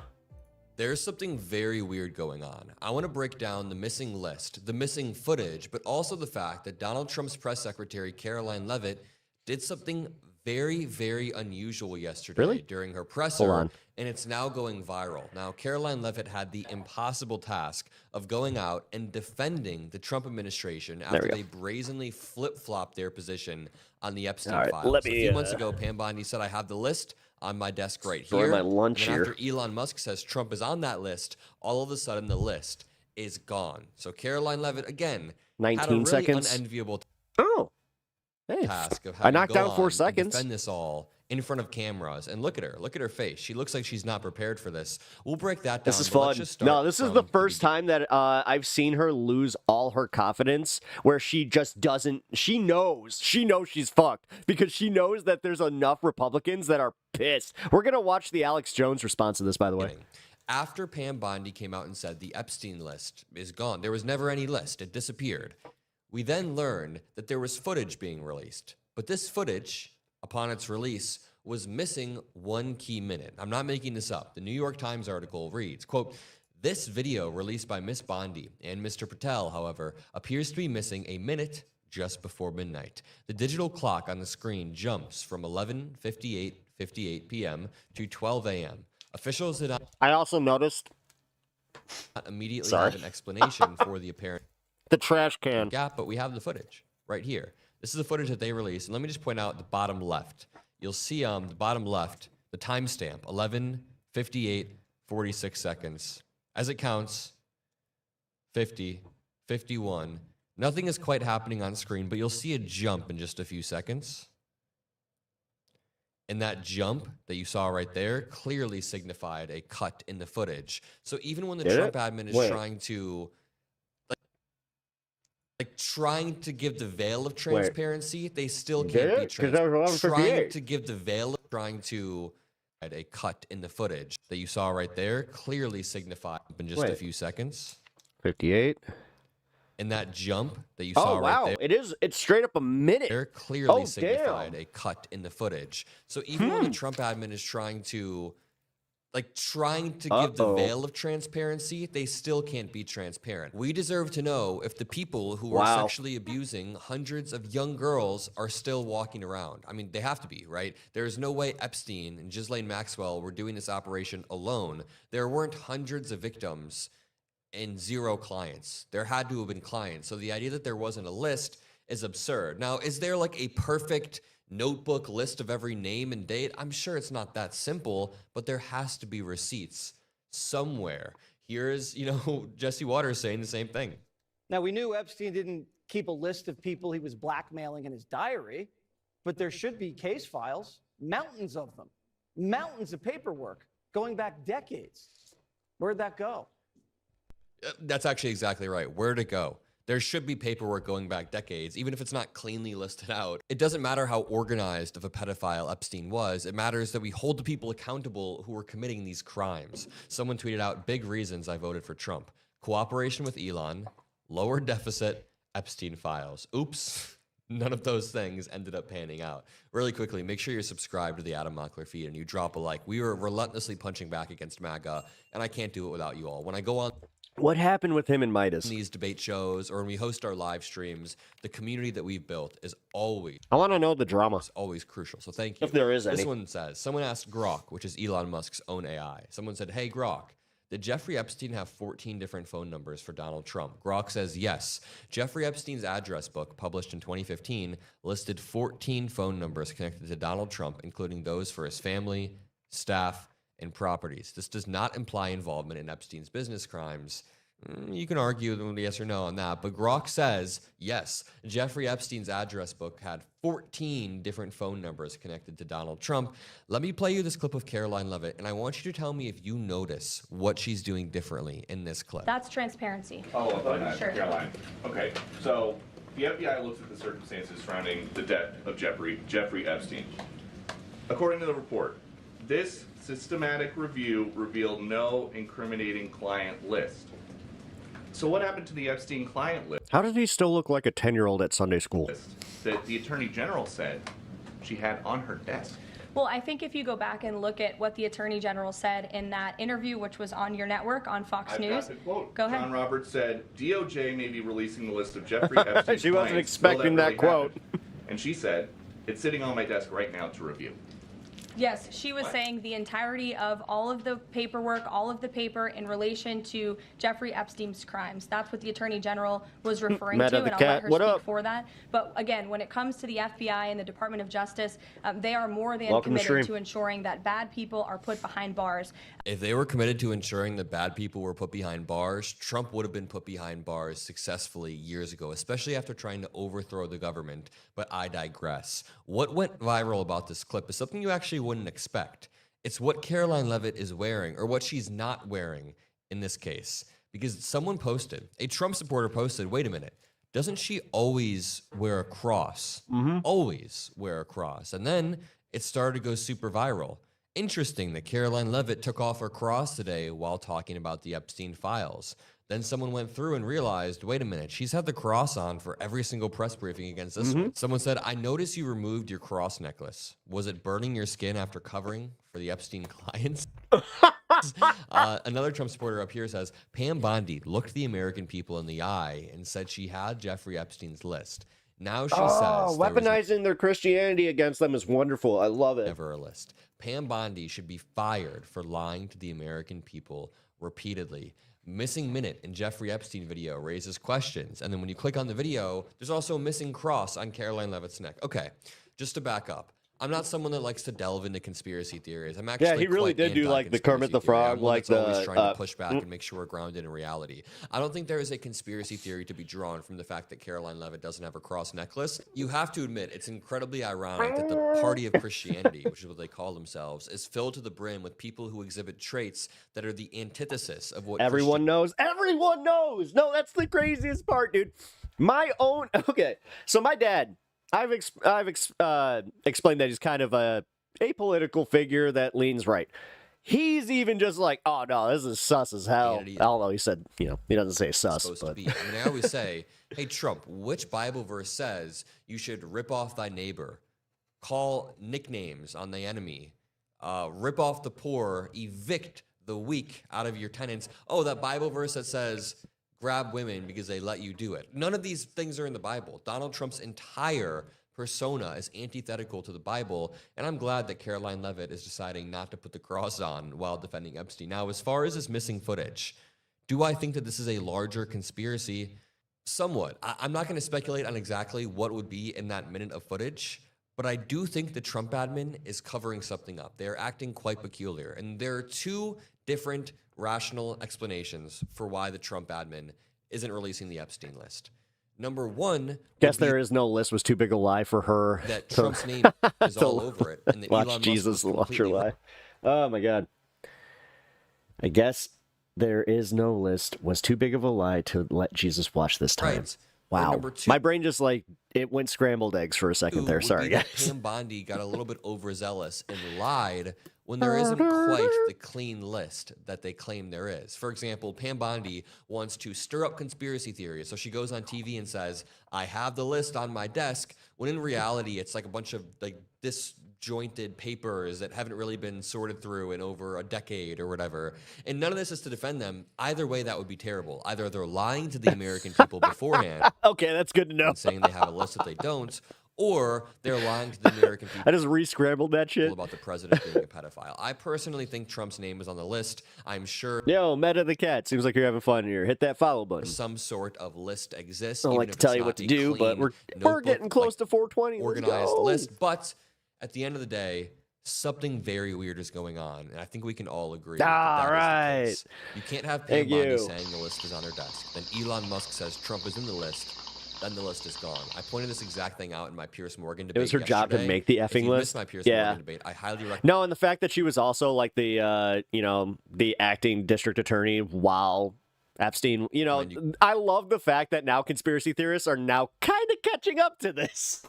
All right, now let's find the Alex Jones clips, because Alex Jones losing his mind on this is hilarious. I just need to make sure that it's not.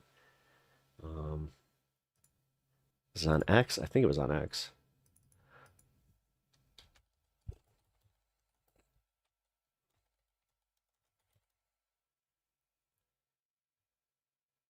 Oh my God, he is totally driving.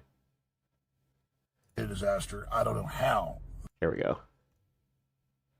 Here we go. Here we go.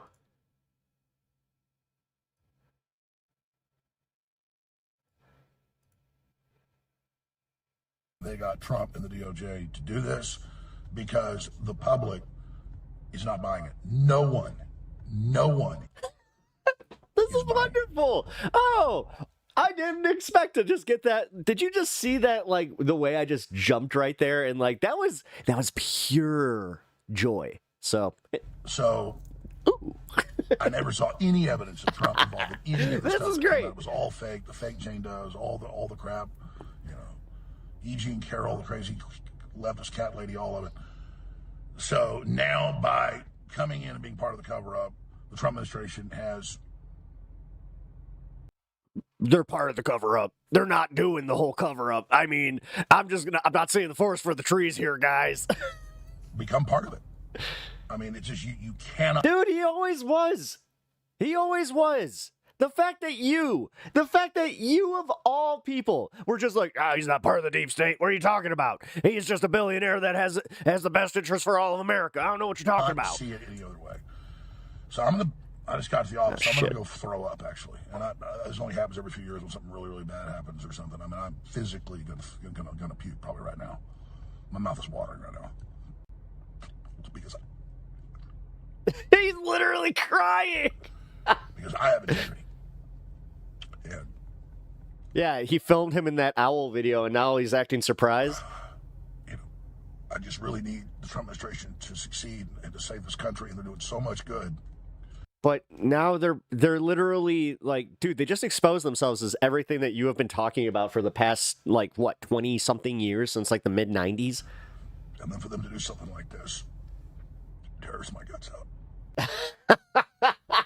Tears my guts out. Man, Can't be in the studio right now. they're all complicit. They're openly promoting pedophilia. We know they're pure evil. And they'll think it's all funny. Oh, look, Alex is sad. The MAGA's tearing itself apart. Your globalist masters literally want you to eat bugs and live in a 5G, 200 square foot coffin apartment. Look at the left. Look at them all posing with This eating bugs. Okay. Oh my God. This actually. Okay. I now know exactly where Honeybee's getting her information. She listens to InfoWars. This eating bugs thing, where they were trying to make bug protein accessible to, like, countries that are less fortunate. You know what I'm saying? I don't know what I'm saying. I'm just, yeah. It was one of those things where they were just trying to make complex proteins and do it in a way that it was appetizing. So they would grind up these like crickets and all this stuff, but these mother effers, they conflate it to be like, look, they're making you eat bugs. They want you to eat crickets. They don't want you eating anything else but crickets. These globalist mother effers, they're trying to take over while also eating their crickets. Like, what is up with you people? What is up with this? Where is it like where the, again, Jewish space lasers and the weather control, thermite paint guys, yeah, they use thermite paint. Like, but they ignore this. They ignore the blatant, like, okay, there's a minute missing from the video. The idea that they're investigating themselves. Kash Patel is just like, nothing to see here, guys. You just can't accept that you literally got duped and used by the globalists. Like, that's the funniest part. And Sam Cedar made a really good point about this, where if he wasn't already like a CIA shill and like just being used, I gotta be honest, like they would have created him. But this is hilarious, I have to say, man. Dead zombies. I mean, come on, you guys are sick. And so you shouldn't look at those of us guys have a soul still and have integrity in pain over this and celebrate. Dude, I still can't believe that he just put all his cards in with them. Dumb. It's so weird. Pieces of fucking shit. You're going against your own self-preservation, serving this evil globalist system in BlackRock and the New World Order and Hakeem Jeffries and all the rest of it. Oh, Hakeem Jeffries is the problem. Hakeem Jeffries is, again, the fact that Alex has to have the bad guys be the left, and he can't see it. It's hilarious. This is truly fucking funny. As somebody who used to watch him, and the way that he's turned into this political shill, where before he would even be like, he's like, it's not about politics, it's not about left or right. But now he's literally the leftist globalist. And the second that it turns out to be right wingers, he's just like, why would they join him? Why would they do this? Why would they betray us? So I'm just... Come on. Is Ozepic really wrecking your brain that fucking hard? Processing this right now. I don't know on what planet. Holy crap. Trump is doing all this good stuff in the real world. And still being demonized by the corporate media. And kind of liked Hakeem Jeffries' 8-hour speech. I mean, alert for flash floods in Texas by the National Weather Service. I still see it as being kind of self-aggrandizing, but whatever. It's just constant lies. It didn't do anything. Trump. He's being lied about. It didn't do anything, and honestly, name one person in any of the American populace that walked out of that speech with a new opinion of that bill.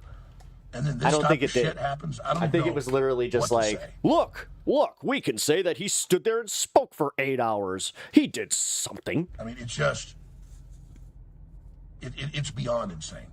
No, it's literally, actually, it's a really good analogy for the Democratic Party. Too little, too late.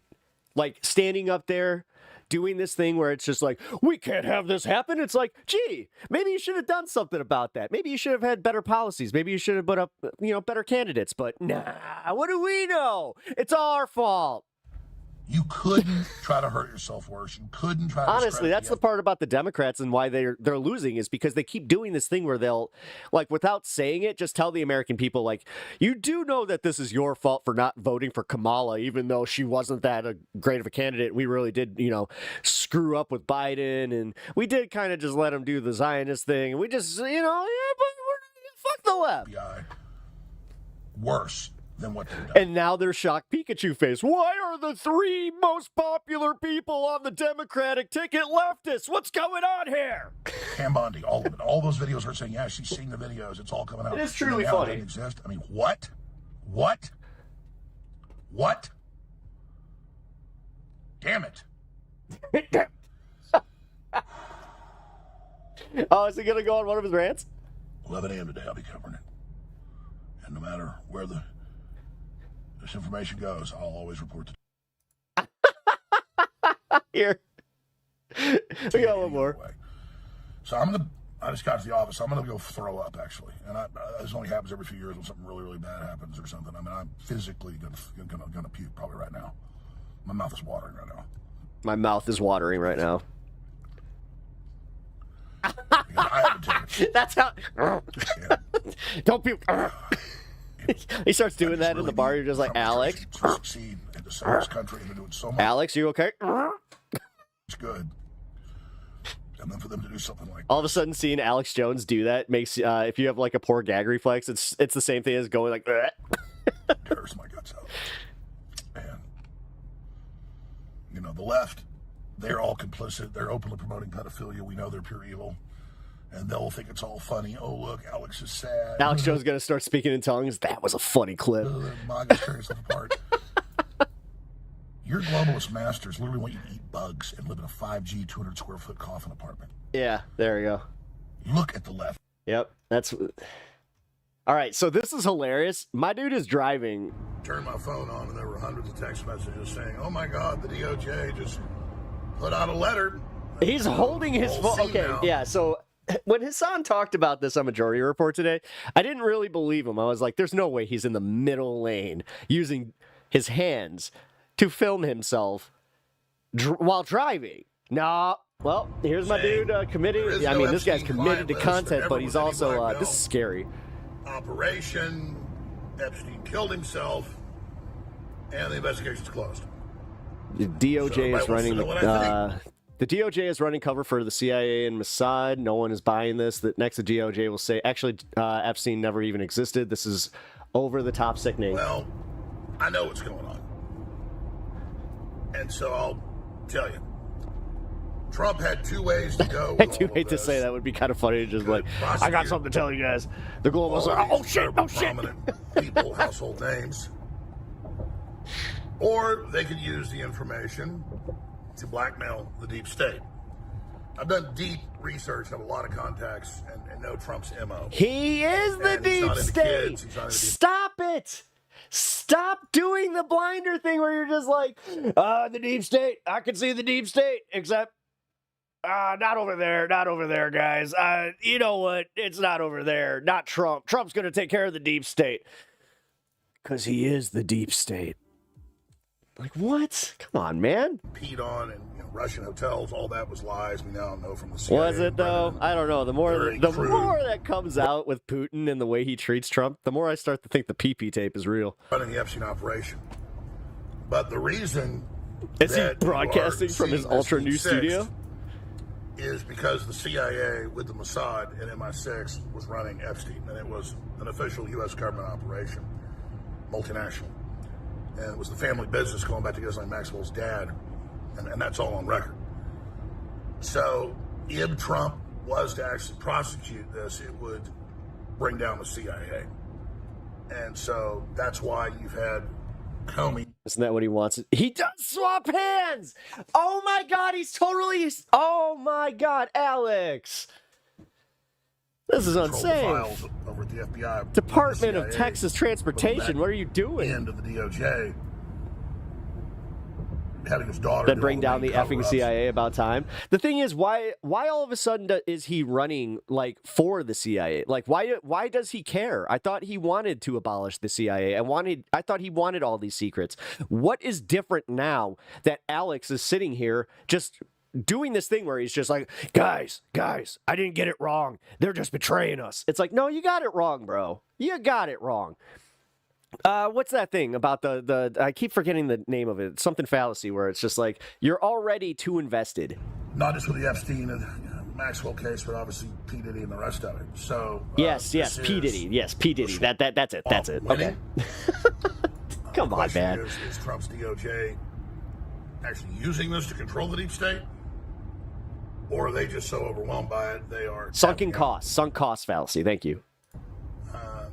Because, let me explain logic here. And from all obvious inside He's going to explain logic, guys. Get ready. FBI whistleblowers, O'Boyle and others, Seraphin, all of this that was first unfolding, 5 months ago when they were supposed to, have this 14 terabytes. They'd sent it out to the FBI field offices for investigation. Yeah, again, 14 terabytes turn into nothing. Yeah, okay. On Fox a bunch of times. So did the U.S. attorneys. Not sure if you've ever downloaded anything that's just a terabyte, but said, yeah, we've seen it, hundreds of new victims and videos and all this horrible stuff, and kids being raped. Hundreds of new victims are going to be releasing it. So you wouldn't say all that. He really is just, he's IRL streaming from his car. Oh my God. All right, I didn't have Alex Jones car streaming on my bingo card. You plan to cover up from the beginning. So something has changed along the way. You think a lot of MAGA are stuck in the sunken cost fallacy? It all points towards this being used to blackmail the deep state. I'm not endorsing it. I think clearly this is what Musk learned about a few months ago and looked like he aged 10 years overnight, looked completely freaked out. And then I think the conscience had to come out and say what he said. I mean, even people like Cat Turd, who is just the quintessential will not question anything in the Say that again slowly and just realize, yes, this is the dystopian hell we're living in. Administration Dude, even Opie's like, no, Epstein list, yeah, no right. one is buying this.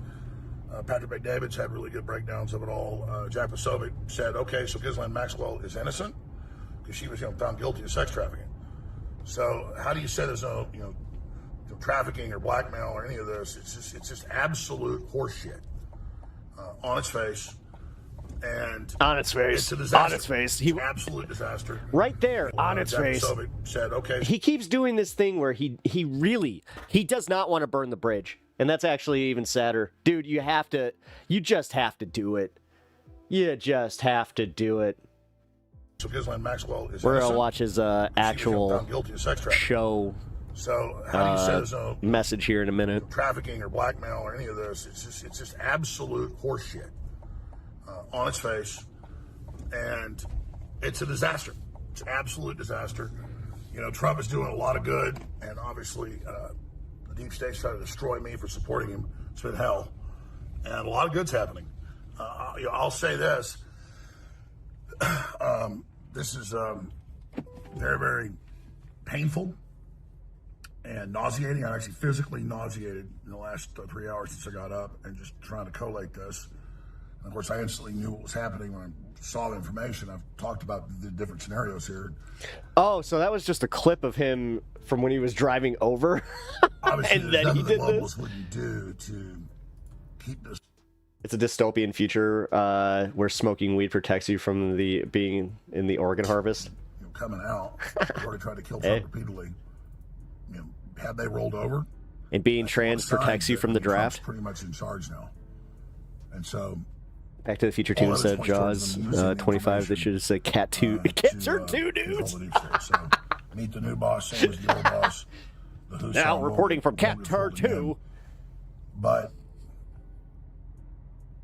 I'm going to say this in closing. I'll be covering it all today at 11 a.m. Central when my show kicks off at Infowars.com/show and on here on X and on radio stations across the country. All right. Well, I'll take your plug here. If they're able to stop the Trump agenda and the Democrats are about to get in 3.5 years, I'm leaving the country. How in the shit are you going to record this from your phone in your car and have better audio than you in your studio? Yo, can we just look at this objectively and just go, this is kind of wild now? All right, so I need Trump to succeed. At the same time, I can't go along with evil, and I just can't do it. So, Kyle, in closing here, final comments, but I just want to say Kyle that looks like he's about to shit his pants. if Trump didn't give these orders, which I've speculated I believe he did, and that they made a deal behind the scenes or whatever, They believe this information is too damaging to destroy the country or whatever. And I see that argument. I'm not endorsing it. Really? Why would it destroy the country? You're saying like, well, they're just going to release too much information and the people are going to go crazy. It has nothing to do with the fact that our president of the United States is one of the main clients that we've all known about, but the leftists were just, it was a smear campaign. It was a smear campaign against the leftists. Or from the leftists. He hasn't. Yeah, okay. Done this while we've had Bondi and Patel and all them, really Cash, hyping this up for months and now putting out this ridiculous report that 180s was already on record, and it makes the Trump administration complicit in the CIA, Mossad, Epstein operation. If Trump doesn't come out and say this is wrong or reverse this, then he is complicit, and I'm just processing what I'm going to have to do. You got 3.5 minutes. Go ahead. Yeah, well, we were talking just before the break. It's the information industrial complex. That's the second thing that I think is the second most lethal. And sometimes it is the most lethal co-host compared to the military industrial complex. That's the information brokers. That's going to be your big tech companies. People think that Palantir, you mentioned that earlier, is going to be the big danger. I mean, consider this. Like, most of the government is housed using Microsoft software. Almost all of it is done on Amazon web server. That's right, it's Bezos. We're talking and about listeners go, you're covering Palantir. No, I'm not. If I'm sitting, there's a 1,000-pound gorilla and a 20-pound monkey. I'm going to tell you the gorilla. The gorilla is significantly more scary. And the people that have all the information on you, the Googles, the Alphabets, the Metas, et cetera, like, they've got so much, it's not even funny. The things that they are the wet dream of what the intel community wishes they could gather on the American people, for whatever it's worth. All the collections that are going on out there in the on the intel services. Excuse me. They could just buy it the same way that anybody who has the money can buy it from these private groups. Well, that's just like Dinesh D'Souza. It's a good thing we did, but it shows up. He goes and spends $100,000 in key cities in Pennsylvania and shows the Democrats with the safe houses, with the mules delivering the fake ballots. And remember, he was lampooned as being unscientific, and all of his methodology was terrible and it didn't make any sense, and then turned around and they used the exact same geofence capabilities with a slightly different, more sophistication in warrants, and they went and got J6ers. So all of this stuff is the same animal. And we know that 90-something% of people at AOC Bernie rallies are the same people because of it. No, it's total science. Yeah, it's not negotiable. Like, people they can literally tell who you are, what level of education you have, how tall you are, how fast you walk, whether or not you have an injury, left-handed or right-handed, eye dominance, you name it. Wait. So we're just going to ignore the fact that, like, at Trump's rallies, he has groupies, and there are political groupies that, like, kind of just go to rallies. Like, you're just going to ignore that? They can find out from the way that they weaponize stupidity really is just bothersome. That you hold your phone, the way you use your phone, and you carry it with you everywhere. I do the same thing, so I'm no better. I do carry a little Faraday bag with me because I throw it in there. But at the end of the day, yeah, you're tracking yourself. You're giving this information away. If you do not de-weaponize the agencies that are using that data, the agencies that are interested in pursuing their own agenda. What up, Joe? And they'll set up anybody who's at the top. How you doing, man? You give them a private jet, you give them a security detail, you let them live fancy, and they feel like they're big shots, and you fluff their ego. You do that kind of thing, those guys fall in line. And they throw super ultra gorgeous women at you. Do you know what the first thing that happened when Kash Patel moved into his office, per the CNN story? That he redecorated. This is a guy that already announced that they were going to get a new building in under 4 months, and they're already moving out of it. He redecorated the building. So he wanted new carpet, he wanted new wall hangings, et cetera, et cetera. These people... That doesn't... I mean, if I was in there, I'd be sleeping on the floor like Elon. I would be not worried about the drapes. But that's the thing. This shows what Elon learned about a few months ago, and I think adds credibility to him. I agree. I think he went, whoa, I'm not part of this. I'm not into a lot of the things that Elon's into. I don't like Neuralink or any of the things like that. I don't think that we shame the certain values as a Christian that he has as whatever, like a secular human. But I think his principles seem pretty convincing. It's like, okay, he wants to see a lack of government waste. He wanted to see some success. That didn't happen. If Trump doesn't de-weaponize our DOJ and, by extension, the two agencies that work there that are most dangerous, if he doesn't de-weaponize our FBI, we're screwed with that. Just waiting for them to tell us that Gatorade plants crave electrolytes, and we start watering them with Gatorade. Yes. All right. Well, this will be fun. So even the conspiracy theorists, this was like their checkmate moment. They don't know where to go with this, which is hilarious. It really is funny because where are they supposed to go with this? They can either pivot and like move leftward, which I mean they blame us for everything. So wouldn't that be joining the globalists, or they can continue to go with Donald Trump and literally be part of the globalists? Like it really is kind of hilarious, I have to say. What you doing, bud? Aw, it's funny. He likes the Snorlax pillow. He likes to put his head against it.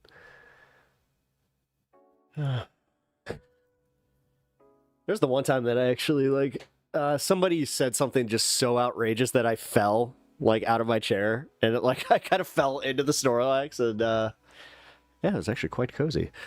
I will say that. All right, so what do we got here? Just waiting for... Oh, there we got that. Also, Meta the Cat, thank you for joining the stream today. I really appreciate you. I hope that you are having a good time. We do have fun here.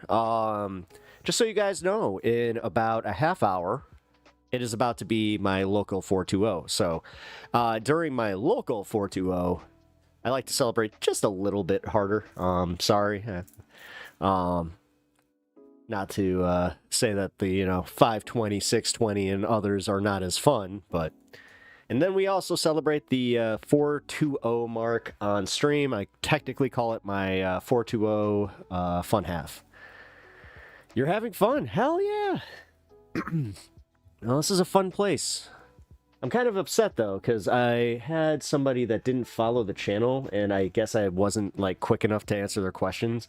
I wanted to, like, get them on to debate this Zionism point. If you're still in the Twitch chat, please, yeah, shoot me. Hacking up a storm? You are. Oh, no. Oh, no.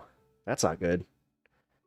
I know that the newest... When I heard that the newest wave of the Big C, it comes in, like, this way of... It feels like you have fiberglass in your throat. I was like, oh, no. No, no, no, no, no. And every single person I've talked to that is, like, a heavy smoker, like, well, a heavy, cool smoker, they were just like, yeah, I haven't been able to even, like, think about that. I'm like, really? Oh, that would not be good. How am I today, Nova? Thank you for asking. I'm good.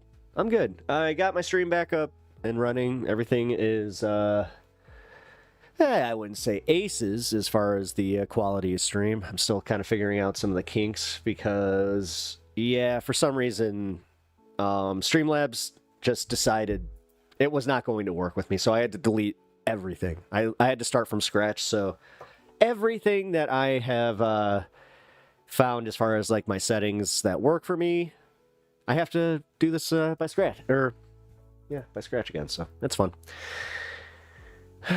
Not me. Yeah, wheeling. It's been fun. It's been a lot of fun. Where it was just like, you need to re-sign into all of this stuff. I'm just like, oh, come on. You need to go take a shower. You see, alrighty, well, you have fun with that. It is an audio platform. You can keep the show on, and I will entertain, but that is not exactly a full promise. So I get it. If you need to go and listen to something a little bit more cheery like me, where I got music. I do music in the shower. I can't really do the podcast thing. And, like, I just listen to people talk in the... It's like the one place where I'm just like, nah, this is my time. Alrighty. Well, let's move on to... I mean, that was fun, the Epstein thing. Oh, also, I should probably change the name of the stream. What are we covering today? Alex Jones calls BS on Epstein.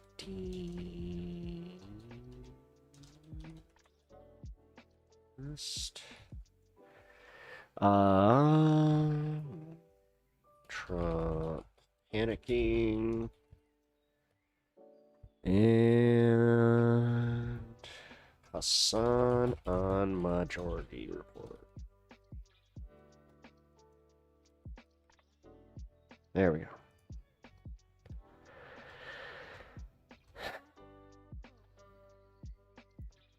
There we go. Cool. So, that was the Alex Jones segment. We had fun. Oh, dog's back.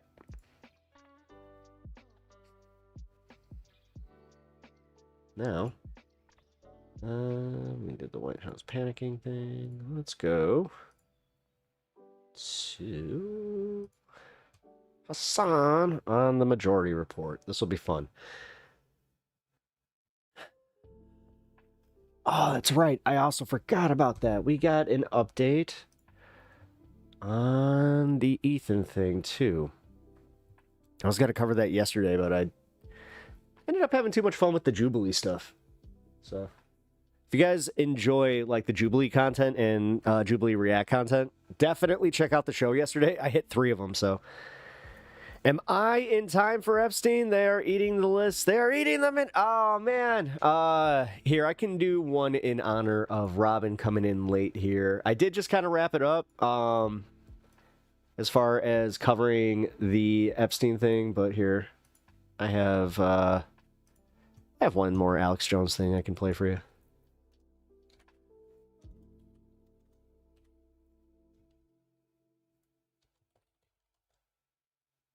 Wait, did they delete it? No.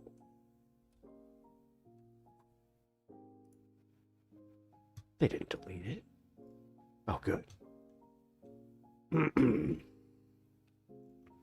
Oh, no, it's all the same. Sorry. I just realized that. But yes, no, we did cover the Epstein thing. It was very funny to see Alex Jones do like the hardest pivot, and you can see it. He hasn't even fully pivoted yet, but he's doing the thing where he's just like, I don't know where to go with this. Guys, I may have been hooking my wagon to the wrong horse. I think that the horse then turned out to be blind. Also turned out to be one of those deep state horses, just like I thought. Some of those Jubilee videos are eye-opening. I mean, the thing is, it kind of was like, it wasn't eye-opening in the way where I was like, oh, I am very unfair to somebody like, Candace Owens. She, whoo, boy, she is, she's a special type of hateable, I gotta say. I don't know how she does it, but, woo. I'll go back later and watch. Also, Alex Jones creeps me out. Okay, cool. Well, yeah, no, it was a good, you know what? It was a good segment. Here, I can give you the timestamp. I started it right about an hour 5. The first hour was essentially me just BSing because I started stream essentially by accident today, where I was testing the stream connection. And then I thought about it because YouTube has this weird thing where if you end a stream too quickly and then you start another one and you delete the other one, you like essentially have to get a hold of it like a YouTube rep and just be like, hey, I'm not doing this for content reasons. I'm doing this because, stream got cut off, blah, blah, blah. Because sometimes they will kind of like tack your account and just be like, what are you hiding? It's like, nothing. It's just, I had an issue, but, yeah, that is why I ended up just, well, I also was vibing. You know what? No, I'll be real with you guys. I was vibing. Have you guys seen the, Riot video by the DOR brothers? Riot? What are you talking about? And the Door brothers? No, I have not. Jazz, what are you talking about, Jazz? That's hilarious. I will have to watch the first hour. It was actually it was good. I'll admit it. I didn't do an intro. And I was just like, oh, you know what? You will actually be able to see, like, physically if you go, like through like the timestamp, you will be able to see where it starts because I ended up putting my my screen up. I'm just like, let's start the show. I'm also wearing something different because it was one of those situations. Yes, I woke up, came down here. It did take about 4 hours almost to get that to get everything set up and just my computer in the right working order. Ugh, that did suck. That's also why I missed half of the Majority Report with Mr. Hasan. I was able to just like keep it up, but I couldn't hear it. Sometimes I listen to what people say, and I get a big flag with big red red letters, what the F in my brain. Do they actually believe what they're saying? Yeah. Yeah. No. Like, I've been getting that more and more, where I feel like they're just trolling, where it's online culture has, it's literally broken their brains to where they're just like, I'm going to bring this out into the real world, and let's see how I control libs out there. It's so much fun. It's just like, do you have mint friends? I don't think so. Then you find out they don't. You want to send me the link? Do you want me to send the link? I don't really do links through chat. If you're I think that you're part of the Discord. If you're not, then yes. I don't know. Give me a summary source. I don't do links through Twitch chat. Sorry. Hard rule. Golf Marine, I can't tell if they believe or have been conditioned to say yeah, no, that's what I mean. I think they've just been conditioned to say words. Like, the more and more I talk to somebody that's like around the age, and no offense, Zach, like 20 to 24, it is legitimately like talking to just a troll teenager, where you're just like, do you believe in anything you're saying, or are you just doing this to be contrarian, and also you don't know where to channel your hate? Oh, the Jubilee shows here. Yeah, you can find them on my Twitch channel. Here you go.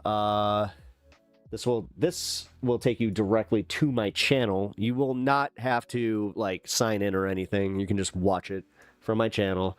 But while you're over there, if you would consider possibly starting an account linked to your Amazon account, you can get a free subscription. Free. It's a subscription, the Bezos subscription. You know, the Bezos bucks. And you can help out the stream that way, and also get yourself some extra content. Have some cool emotes and stuff like that. Because, you know, I'm one step away from, you know, Boomer, where I was just like, I still know how to do this, kinda. Why is this not... Oh, come on, Twitch. What's going on with you today? There you go. There you go. It's almost like you didn't want me to have the link. I don't know why. There's a little Al Pacino and what's his name? Is it Jimmy Cagney? No, not Jimmy Cagney. He was the dude who narrated Frosty the Snowman. That guy. It's kind of funny that I can do an impression, like I can nail an impression of somebody that I don't actually know their name.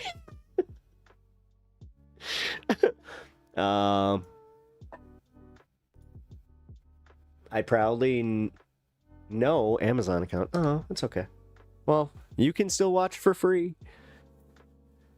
And actually, Golf Marine, while you're over there, like, click the live link. You will see if you do end up with an account over there, how much quicker Twitch is. But as I said, do not leave that YouTube.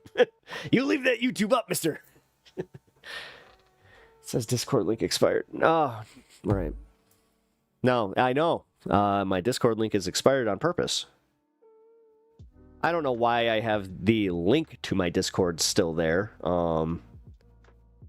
Because honestly, I do an invite only thing, man. Michael Brooks, great guy, RIP. He's one of my main inspirations for doing this show. He had a very similar experience in life that I did. As far as like, he was religious, he was homeschooled, but so he was like he's a little bit weirder. I was, you know, private school, you know, bullshit, you know, well, private Christian school. I always have to reiterate that because people are just like, oh, so you went to like a prep school? I'm like, not a cool one. I went to one that was prepping me for the end of the world, and not in a fun way. I didn't learn shit about like protecting myself from zombies. I learned everything about, you know, going and standing around a flagpole and just looking up at the sky, just like, take us! We're winning! Now. Any minute now.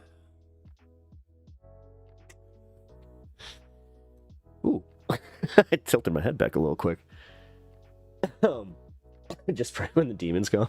That's exactly, I mean, literally. It's just like, the power of Christ compels you. The power of Christ compels you. That's, you know, maybe take a little of my nightstand water and just, yeah. I bless thy water. Yeah.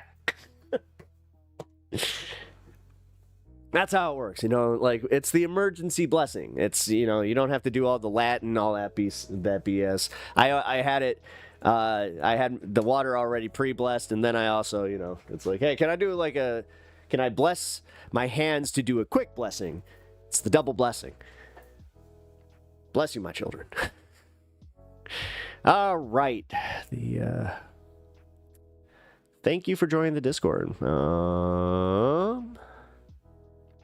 I don't know what this is. I'm sorry. I'll take a look at it later. No, I'll take a look at it in the fun half. Right now, I do not want to derail my stream. It's nothing personal. I'm saving myself from myself.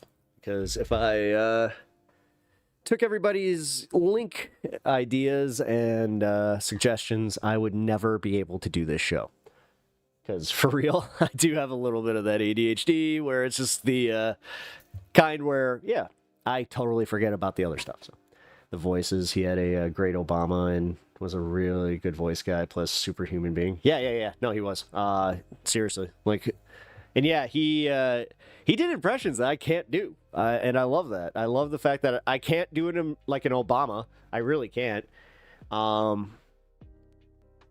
His right wing Mandela was hilarious. That's one I can do a little bit. But overall, yeah, he's a great dude. His laugh was hilarious too.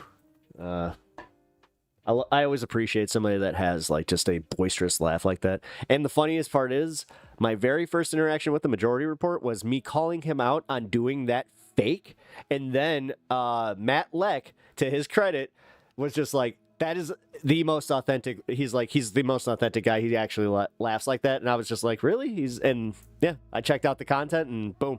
I was just like, okay, I guess I'm watching this. And the funniest part is, I didn't realize I was watching Sam Cedar's program until I started looking into the Majority Report, where I was just like, wait a minute, is this like the Janine Garofalo show from Air America? Like, no way. That was nuts to me, because I loved Air America. They had him on Sirius XM, so I listened to pretty much every show that was on there. God, that's how I got into Mark Maron, another guy that I just stopped listening to. Where I was just like, I don't know what happened with that.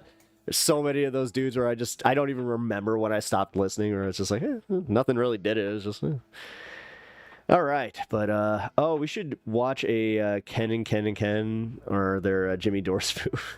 Is that what this is? I was very happy when you showed the Francesca Penguin video for the terrace for me, though. It was funny. Whenever she had the hat. Dude, no, I always appreciate when they do some really, really funny content. Also, what's going on over on this space? What are they doing today? Anything fun? Let's take a quick look. What do they got? Working Class Collective. No wonder. I'm well, working class. Oh, yeah. Like, I really enjoyed everything that he added to the show. That's also why I was genuinely confused, where it was like, oh shit, this isn't like a different show. Wow. Also to see Sam, like, this was really funny, because Sam Cedar to me was always like the sidekick guy, and like I kind of knew him from, like, he talked about his part on Sin City a lot, or Spin City, like a lot when he was on Air America, so that's kind of how I knew him, where I was just like, oh, he was what's her face's boyfriend on Spin City. And And then, yeah, I remember he was on Sex in the City, too, where it was one of those situations where I'm like, oh, look at that. That was years later, though, as far as finding that out. But I did not know, like, that he was, like, nobody had told me that. It was just watching an episode, I'm like, is that Sam? IMDb. Holy crap! I like when, oh, doubled up on comments again. And that's what happens when I have my live chat connected to this. So let's disconnect that. There we go. He played a dumbass on Spin City? Yeah. Yeah, he was only like in a few episodes. I just remember Michael J. Fox, like, his character hated him because, like, her and Michael had that will they, won't they kind of thing. I always liked how the mayor was just a complete, you know, dumbass on that show. Right.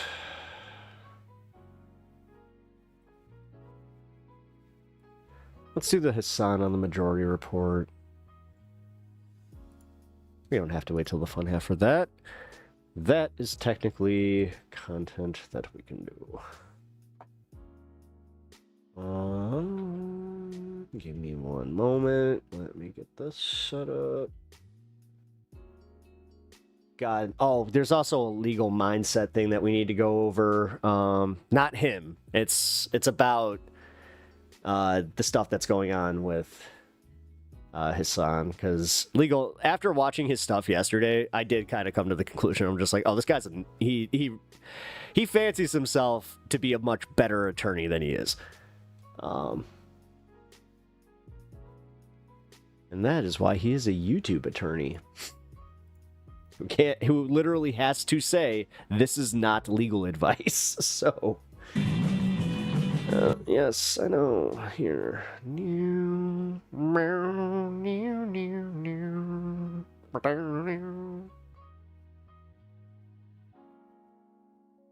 Oh, that's right. They took him into the fun half.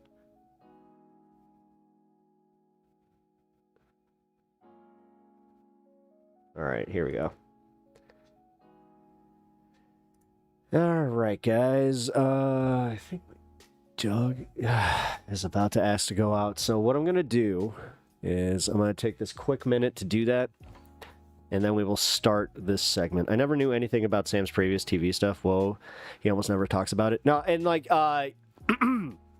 he was on Louis C.K.'s show for a little bit. I'm pretty sure he was a writer, but he was also like on the show. Lucky Louie. Pretty sure he made it was either a guest appearance or he was just like on it.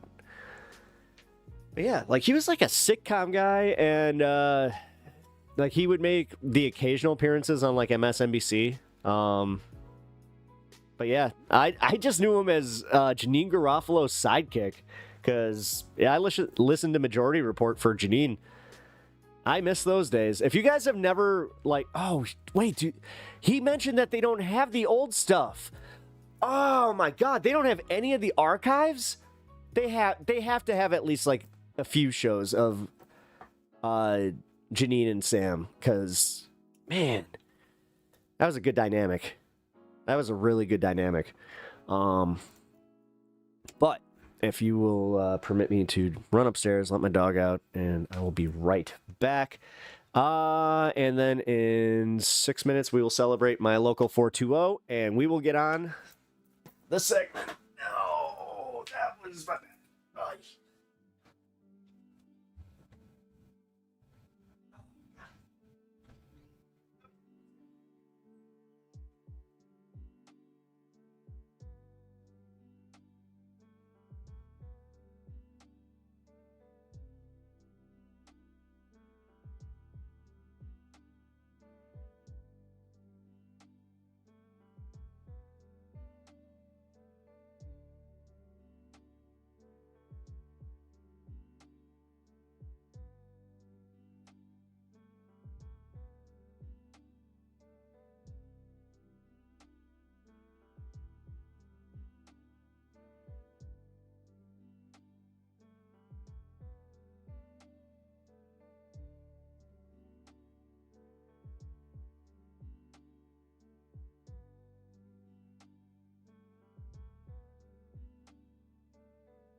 she is going to take it quick.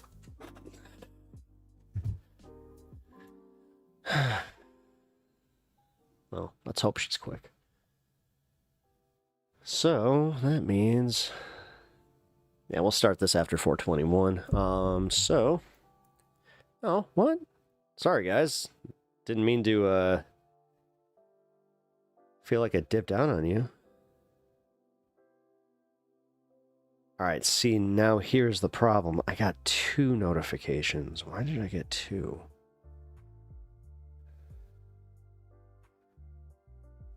Shit, did I start 2 streams?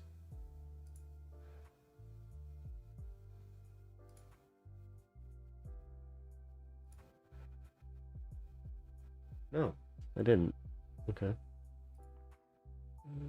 Position public. Cool, we're all good.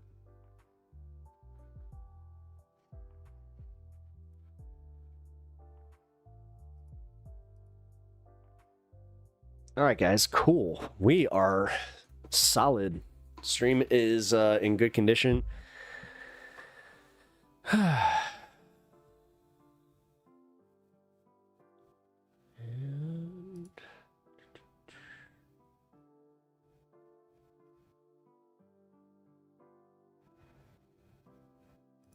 Again, we weren't in a good mood, so I was like, let's just go to the movies.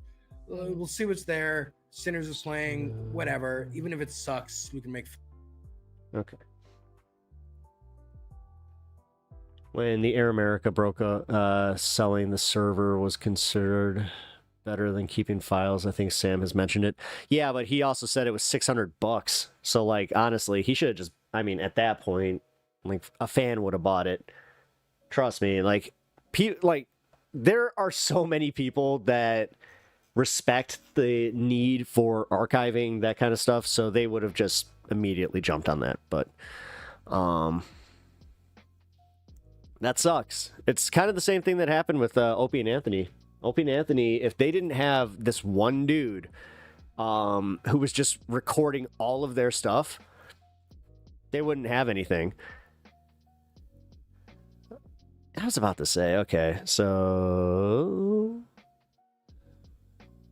Is it because I mentioned something? End Time Bunker Days Network. Well, funny enough, that's kind of how I got into Alex Jones. Was he was like, I think he was a guest on there or something. I'm pretty sure he was a guest on O&A. And I was kind of like, oh, this guy's intriguing. And yes, it well, went down a little rabbit hole. It's okay, whatever. Don't we get into some stupid shit? Hey, there we go. There it is. 420. I was waiting. Hop on over here.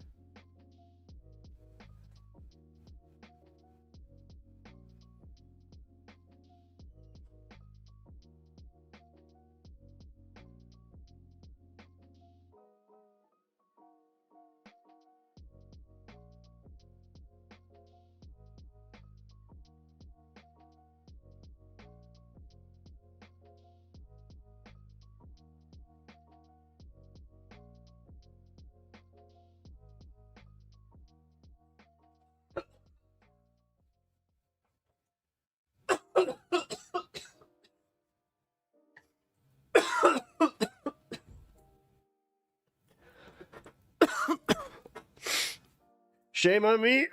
Oh, I'm sorry. No shame. Oh man. I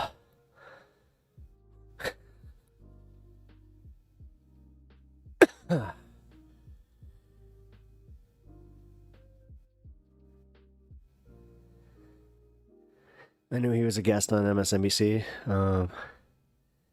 Why shame? Wait, what's going on? What's going on over on YouTube? Everybody's just like dipping, or no? No, this is another.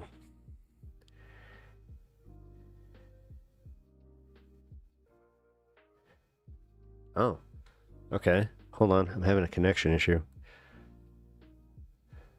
I can adjust this. I did warn you guys that I was going to have a few technical difficulties, so bear with me. If you are over on YouTube, there's a little bit of a longer delay. I had to do some stuff with the latency on the stream, so it's going to be a little bit longer, but the quality should also improve here. Okay, there we go. I am making stew. What? Wait, you're making stew? Why the question mark? I'm like, I mean, are you? It's a little warm for that. Alrighty, well, I already did that. Let's get to the Hasan bit. Here we go. Hasan Piker was on the Majority Report with Uncle Cedar, so let's enjoy the segment. Half of the program in a moment, but let's bring in our guest for the fun half. Or to preview the fun half? Yeah, where is? Oh, there he is. Oh, look who's come in. Okay, official shame period expired. You have paid your debt. Thank you. Right over here. Oh, come Brought to you over by there. Carl's Jr. Where's his headphones? Oh, it's on the desk. There we go. Hello. Wow, look at this. Wow. I do control this camera, Widen so that maybe out go for to a a minute. one shot, and then we'll do the two shot. Yeah. Okay. We were gonna fix this wow. in the fun half, but Look at this. Look who's in That's more studio. interesting when you just Okay, do it widen this now. way. You slide over your chair that way. Okay. Wait, now I It's can't gonna feel see. a little bit closer, but hold on. Okay. Oh, you want me to get like all the way in here? Yes, but I'm gonna move. wrong Don't way. worry. There you go, right there. That's fine. Oh my God, we you guys have have to- such. This is crazy. This is crazy production. we What do have you to- mean? This is crazy production. I can't believe like you got How great it looks. Why do we have that line in between there? This way? Yeah. Oh my Okay, God. there we go. Wow. All right. There we are. Boom. I didn't want to. Okay, I don't want to this hide is the really- Majority Report Logo. but Wow. Look who's here. It's gonna All be a right, little well, difficult. Look at that. I don't need the headphones until unless yeah, we watch like a video, right? Exactly. Exactly. Okay. I don't normally. Do you have ear pods or anything like that, or no? I just only have like the Apple, the big AirPods, so it's fine. Now, this is the first time I've ever seen you in person. You have very large arms. Oh, didn't that's realize. oh my God, that's Muscles. crazy. I didn't What a even. coincidence. I didn't even mean, think about that. No, I didn't. Huh. I didn't get the same compliment when I walked in. Just my like, tank oh, wow, top you're today, jacked. but Yeah, it's you fine. got real tan. Oh, yeah, I was I was expecting back you to to my have the arms. same reaction. Well, so much for the arm wrestling contest that we had planned for the fun half. I think we'll probably put that on pause.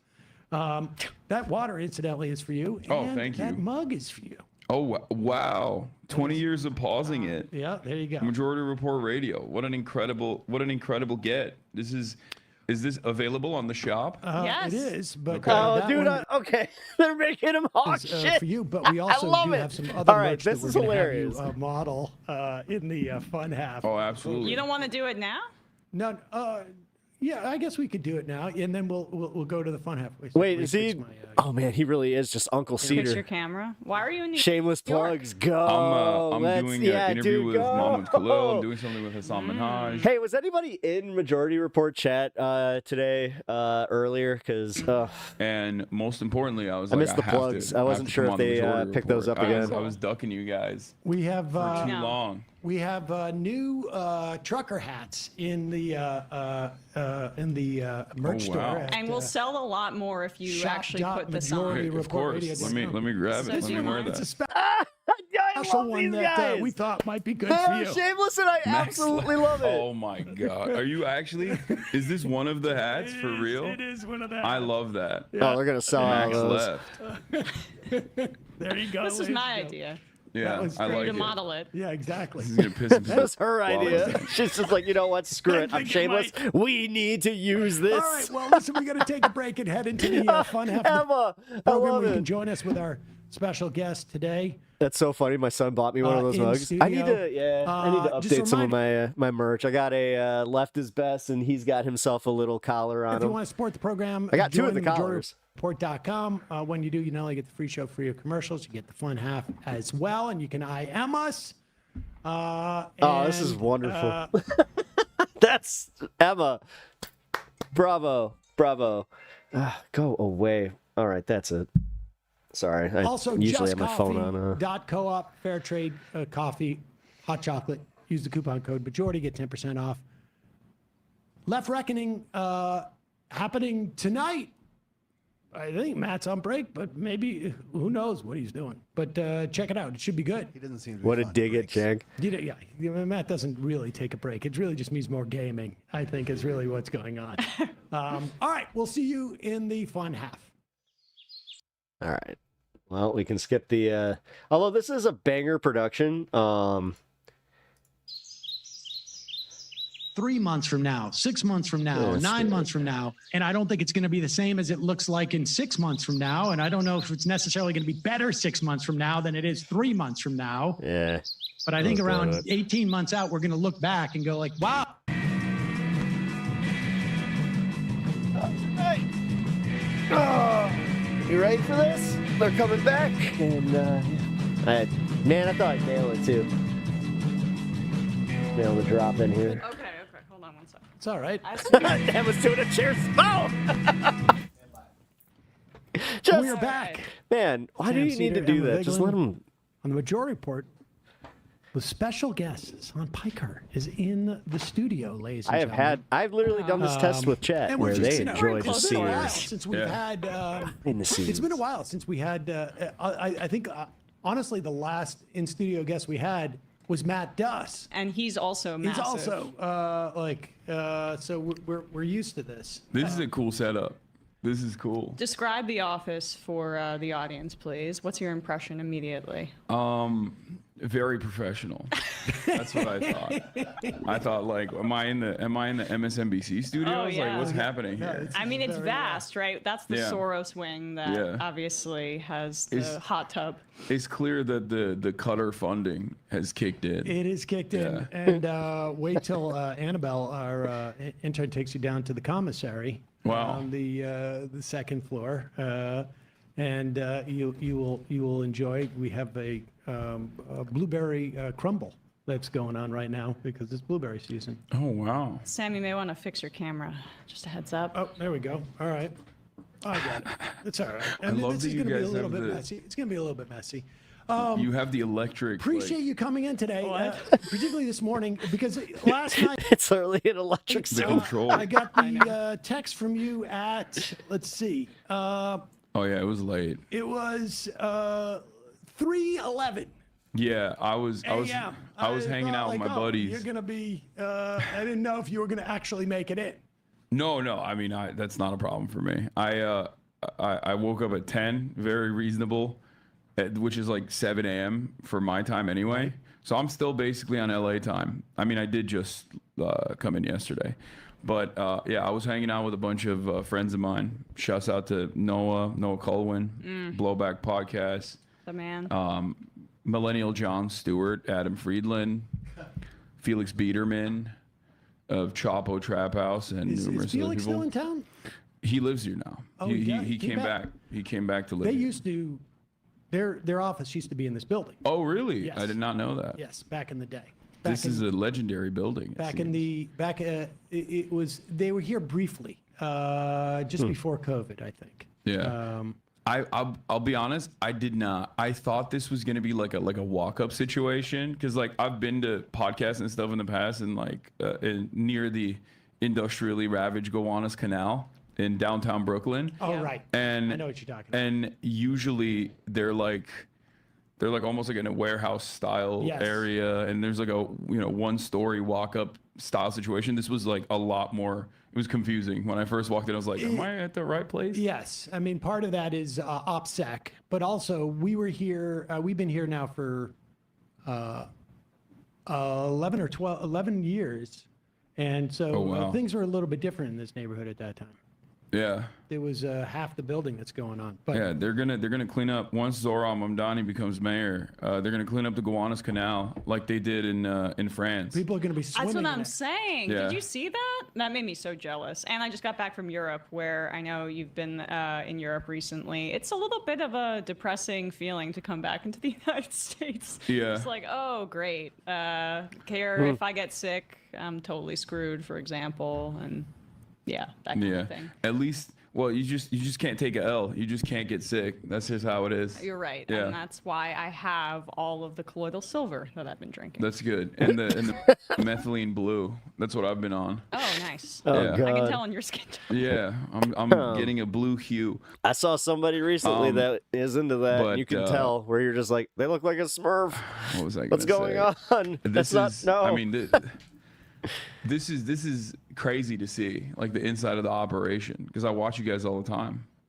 It's Aw, guys, I dare say that's adorable that even Hasan has that moment where it's like, oh, I get to see behind the scenes. I can't It's kinda imagine. I mean, it's a little like, bit well, messier. if- There was a it's like time when where it was a little bit more. my buddy who knows me very well, he came down here once and it was funny. He was just like, wow, this is like a meta moment, man. A little bit less frenetic. Slightly. Like 2012. Yeah, nice. 2014, I think, or right when we had actually set this up, right before COVID, I was ready to take the next step, and we were going to be able to. That was all going to be background there. You can see I already put that thing together. Yeah. And, you're still going with the panel. That's not changing. the panel's matter not what. changing. I listen. I had to spend a lot of time sticking tape on the back of these IKEA things, and so. But it's very lucky that Hasan is here on the day that the toilet's working, because that's not always the case. Sometimes we have water get shut off quite a bit in this building. Oh. All right, That's so not as glamorous as it appears. last time, the near miss, we were going to come in for the Mamdani. Is there something up with him and Emma? Victory party. Yeah. And I'm not talking like bad tension. I'm talking like. And you were confident about it. He's not looking at her. I was not confident about it. I will admit that I I'm was catching a vibe. I didn't think that the margin of success Like a would be history so vast vibe, in the maybe? first round. Right. Like in the Perhaps. I didn't even think that it was like a definite given 100% victory. Like I knew that Versus that on the just like campaign that, where was he's just like- vast, you know, tremendous amount of I don't make eye groundwork. contact with Policies people. are good. I know but people I've like seen that. it fail too many times due to media intervention, due to people just not having confidence, not having enough name recognition for a progressive candidate. That I still was like, I'm not going to allow myself to feel incredibly sad, just as I did after Super Tuesday. Right. When, Right. We have to protect ourselves, but Yeah. I didn't think that it was. I think everybody thought that the path to victory was going to be through multiple rounds, and the fact that I woke up, but it happened at night, on election night, that it was basically decisive. Yeah. It just speaks to the ground operation that he built out, which 50,000 volunteers and the matching campaign finance system here in New York, which I feel like LA could really benefit from. That maybe is something that. and ranked choice voting too. Yes. It's too much democracy though. We don't like that. And then the AOC endorsement was perfectly timed. Yeah. Yeah. I'm not a body language expert, but there's just there's like a The ranked choice voting, it seems to me, can cut both ways. Oh, okay. But when people figured out, I mean, and I think this is sort of the. Are you saying that is he really that large? 6'3". I mean, God, they must not have that much space at all. I mean, I know they were joking about it, but come on, there's got to be at least like a little bit. About Although- how right, they're working with, AOC's like- people were like, we're not endorsing until you okay, guys I can figure see that out being a problem. how to make sure you don't split the vote. And, a lot's been talked about how Brad Lander basically sucked it up. And I think it was hard for him to do. Yeah. But I think he's been paid dividends, huge dividends. The amount of goodwill towards him right now, he could basically do what he wants politically. In If the event that, AOC runs for president and doesn't run for Chuck Schumer's Senate seat, Brad Lander could be the person that takes Chuck Schumer's Senate seat. it's not I think that inconceivable. I And mean that's the best case scenario, in my opinion. And I think that gives a proof of concept for other places to do this. I mean, the ranked choice voting bit us in the ass, I think, back in 2021, whenever it was the Adams race. Yeah. And now we see the difference. But here is Mamdani. I want to play this clip. This is they tried to shoot one of his classic sort of on the street videos. Oh yeah. To promote. We don't know what the ad was going to be, but they ended up basically putting together a compilation of their attempts, and it is really incredible the feeling of enthusiasm that is in New York. Like on that day after the election, when I walked to work, I got stopped by 3 people who were just excited to talk about Mondani. All right, that's slower than a tourist walks to Midtown. Okay, you want a photo, brother? Yeah. Yeah, let's take one. Yes, that's me, yes. Yeah, we can take one. I voted somebody that wants Thank something. you. Congratulations. Thank you so much. I voted for somebody that wants Thank something. you. Oh On my our way. God. Thank you. Oh my God. Thank you. We won. Thank you. I love How's this. it going, guys? Thank you. Oh, God. You gotta catch up to me over here. How you doing, brother? Thank you, guys. Thank you. Thank you, my man. I appreciate you. Thank you. Yeah, for sure. Hi. Assalamu alaikum. How are you? Ready? Okay. I think she's coming. Thank you. I voted for Thank you. you. Yo voté por ti. Yeah. Yo voté por ti. Madonna dice, voted for ti. Thank you. Give me one picture for Yes. Madonna. Madonna. Thank you. Thank you, brother. I appreciate it. He can't even take Yeah, a picture but without poor having to take Mondani. another picture. Let's go, Also, hello. Any help around? What's up, I'll do it Winston? for How you I'll do doing? it for you. I got you. Yes, we're back on YouTube. I promise. Camera. Oh, is he It's so getting her sweet. camera out? Oh my God, that's adorable. I love this match. Shout out to Donald, who I'd worked with before. It's like, no, you got to go up. Camera, here you go. Who is the director for Zoran's video No, I hope he team. succeeds. And I just That's feel like it's awesome. good. You're seeing already Democrats copy this style across the country. Even in this race, they were copying the style on social media. Yeah. But It's impressive. Good luck. yeah. He's the level of fun associated with the campaign contrasts so distinctly from the other candidates in the race. Cuomo was like, yeah, Well, it let's was hope built on for darkness. minus one giant. And like you know. these, like the Elephant in the anti-Semitism room. stuff. Ooh. It Yeah, was- defending the nation state of Yeah. Israel, the most moral country on the planet. Who I don't know why people don't talk about this enough.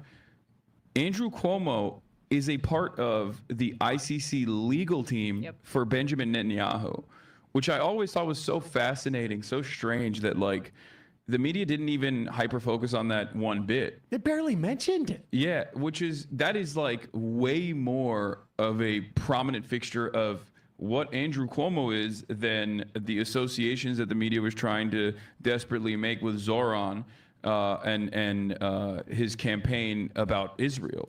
Like he never made Israel the centerpiece of his campaign. He was just hyper focusing on the policies the entire time. He asked people what they needed, what their necessities were, how to improve their lives, and he dialed in on a couple immediate, tangible solutions, and he was able to communicate that earnestly. And then people just kept repeating, like, "Well, you don't really love Israel enough." But it wasn't him who made it a centerpiece of his campaign, and I think that played a big role in this as well. I mean, there's these assumptions about Jewish voters that I think a lot of people in the national press. I said this point on Chris Hayes the other night about the Netanyahu volunteering his services after Israel had already clearly been committing genocide, and it was for these ICC charges. And like, people are sick of this garbage. Their representatives representing purely and foregrounding foreign policy, as opposed to something like a New York City mayoral race, which is a municipal race. And you're supposed to be talking about how you're going to make people's lives better. And there was, again, this assumption from the national press, because it's such a Jewish city, oh, they're all going to vote in one way, and this is my path forward. And I don't think enough is being said about the anti-Semitism that undergirds that assumption. It's been, I mean, listen, every year you hear the Republicans, just even general election, presidential election, you'll hear that Jews are going to vote for the Republican because of the question of Israel, and it never happens, and it is yet to happen. I don't remember anything involving Israel in the last mayoral election in this city. And yeah, it's not just, it's the media, and it's also, look, there are people who drive that conversation, and that's what Cuomo and, Chuck Schumer was out there again. Chuck Schumer's out there throughout, like, the vote on the budget, the other stuff is like, I went back to look at what his strategy was to deal with Donald Trump in February. And every interview he does, half of it is to promote his book on anti-Semitism and his tour. And I'm like, dude, do one thing. Stop the fascism. And then you can worry about your book tour. What a spectacular failure that his job was to, his self-identified job was to make the left pro-Israel. 100%. And it's now an 80-20 issue for the Democratic Party. So he just failed on that front as well. It is stunning. This is the implication of Mamdani winning and them turning this into some type of referendum on Israel when it wasn't. And it's not, and I still don't think it is. But by their logic, if he wins, it is going to set the parameters for Democrats across the country. It's not going to happen on the leadership level. It's, where their AIPAC is playing in big dollars. But at one point, there was $30 million, $35 million dumped into this race. This is the beginning of the end of that dynamic in the Democratic Party. It may take 5 years, it may take 10 years, but it's happening. Yeah. Well, this was also kind of going to happen organically with the fact that MAGA took over the GOP and kind of forced them into the most extreme right. So this is kind of the same thing, except a little less extreme, funny enough. And it's also because it's a response to the fact that, instead of this last election, the Democrats pivoting left, they pivoted right. Here is... So this is, a shocking response to that. This is So Donald shocked. Trump with meeting with Bibi Netanyahu as they have a fascist off and decide how they're going to ethnically cleanse Gaza. It's true. Are they going to call it the Gaza Riviera? Are they going to allow any Palestinians to live in Gaza so that they can work at the Trump hotels? Whatever it is. Here is this number 4? Which clip is this? I got him talking about Mamdani. Yeah, let's start with that. Okay. Cities or on Democratic Socialists, the local critic of Israel and of yourself, and has said he would arrest you if you came to New York City if he was mayor. Is that something you take seriously, or are you concerned about that? Do you have a response to that? No, I'm not concerned about that. I'll get him out. Look, there's enough craziness in the world, but I guess it never ends. You have this is folly, and it's it's silly in many ways because it's just not serious. But what is serious is the question I was asked before. After October 7th, people said the Palestinians had a state, Hamas state in Gaza, and look what they did with it. They didn't build it up; they built down into bunkers, into terror tunnels. After which they massacred our people, raped our women, beheaded our men, invaded our cities and our towns. Trump cannot handle not being the center of attention. It is hilarious to watch. And our kibbutzim, and did horrendous. You're not talking to me. Why is nobody talking about me? Mommy, nobody's talking about me. Horrendous massacres, the kind of which we didn't see since World War II and the Nazis, the Holocaust. Give me my bottle. I need my Diet Coke. So people aren't likely to say, let's just give him another state. It'll be a platform to destroying Israel. We'll work out a peace. You talking about Zoran here? Neighbors, those who don't want to destroy us. And we'll work out a peace in which our security, the sovereign power of security, always remains in our hands. Now people will say it's not a complete state, it's not a state, it's not that. We don't care. We vow never again. Never again is now. It's not going to happen again. So we'll see you in New York next year? Oh, well, look, I'm going to come there with the President Trump, and we'll see how do you know who the mayor will be? I don't know that. Do we know that? He's going to be very fine, and who knows, we don't know who the mayor's going to be yet. But this is a communist. He's not a socialist. He's a communist. And he's said some really bad things about Jewish people, and he said some really bad things about a lot of people. And I think he's going through a little bit of a honeymoon right now, but he might make it. But Why won't that guy at the end of the table look at He him? needs the money through the White House. He needs a lot. He's going to behave. He'll behave. He better behave. Otherwise, he's going to have big problems. But it's a philosophy that this country is not ready for, and it never will be. By the way, we have a man with a... And why is he like 2 minutes behind everybody else and laughing? What did he say about Jews? Although that was less offensive than what Kirsten Gillibrand said, saying that he endorsed global jihads. Yeah. I love that he's like, no, I'm going to underfund America's finance capital, the world's finance capital, because Zoran Mamdani might be mayor at the behest of Israel. You know? I would 'Cause he's hope being that mean to you, Mamdani would then Bibi. shut off water to Trump Tower. That's what I would like to see happen. It is just incredibly twisted. But of course, the question is brought up because that was made such a focal point of the mayor's campaign. There we go. I don't see how they. Obviously, they're going to complain about the city not being handing over immigrants.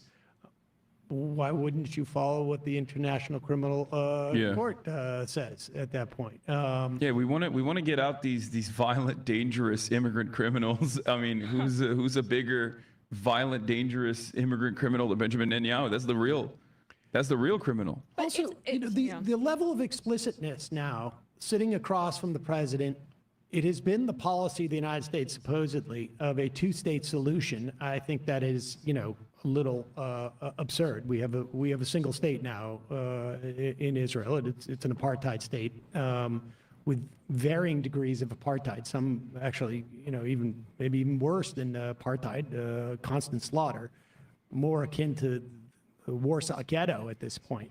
But that there is no news associated with Netanyahu saying that's Will the Wise.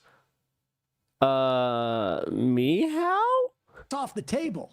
Yeah. That was, supposedly a U.S. standing policy, and it's gone. It's not even, people don't even pretend anymore. It shows the hollowness of liberal Zionism and how, in practice, for our government, the two-state solution thing was a biding time tactic, or at the very least, a détente.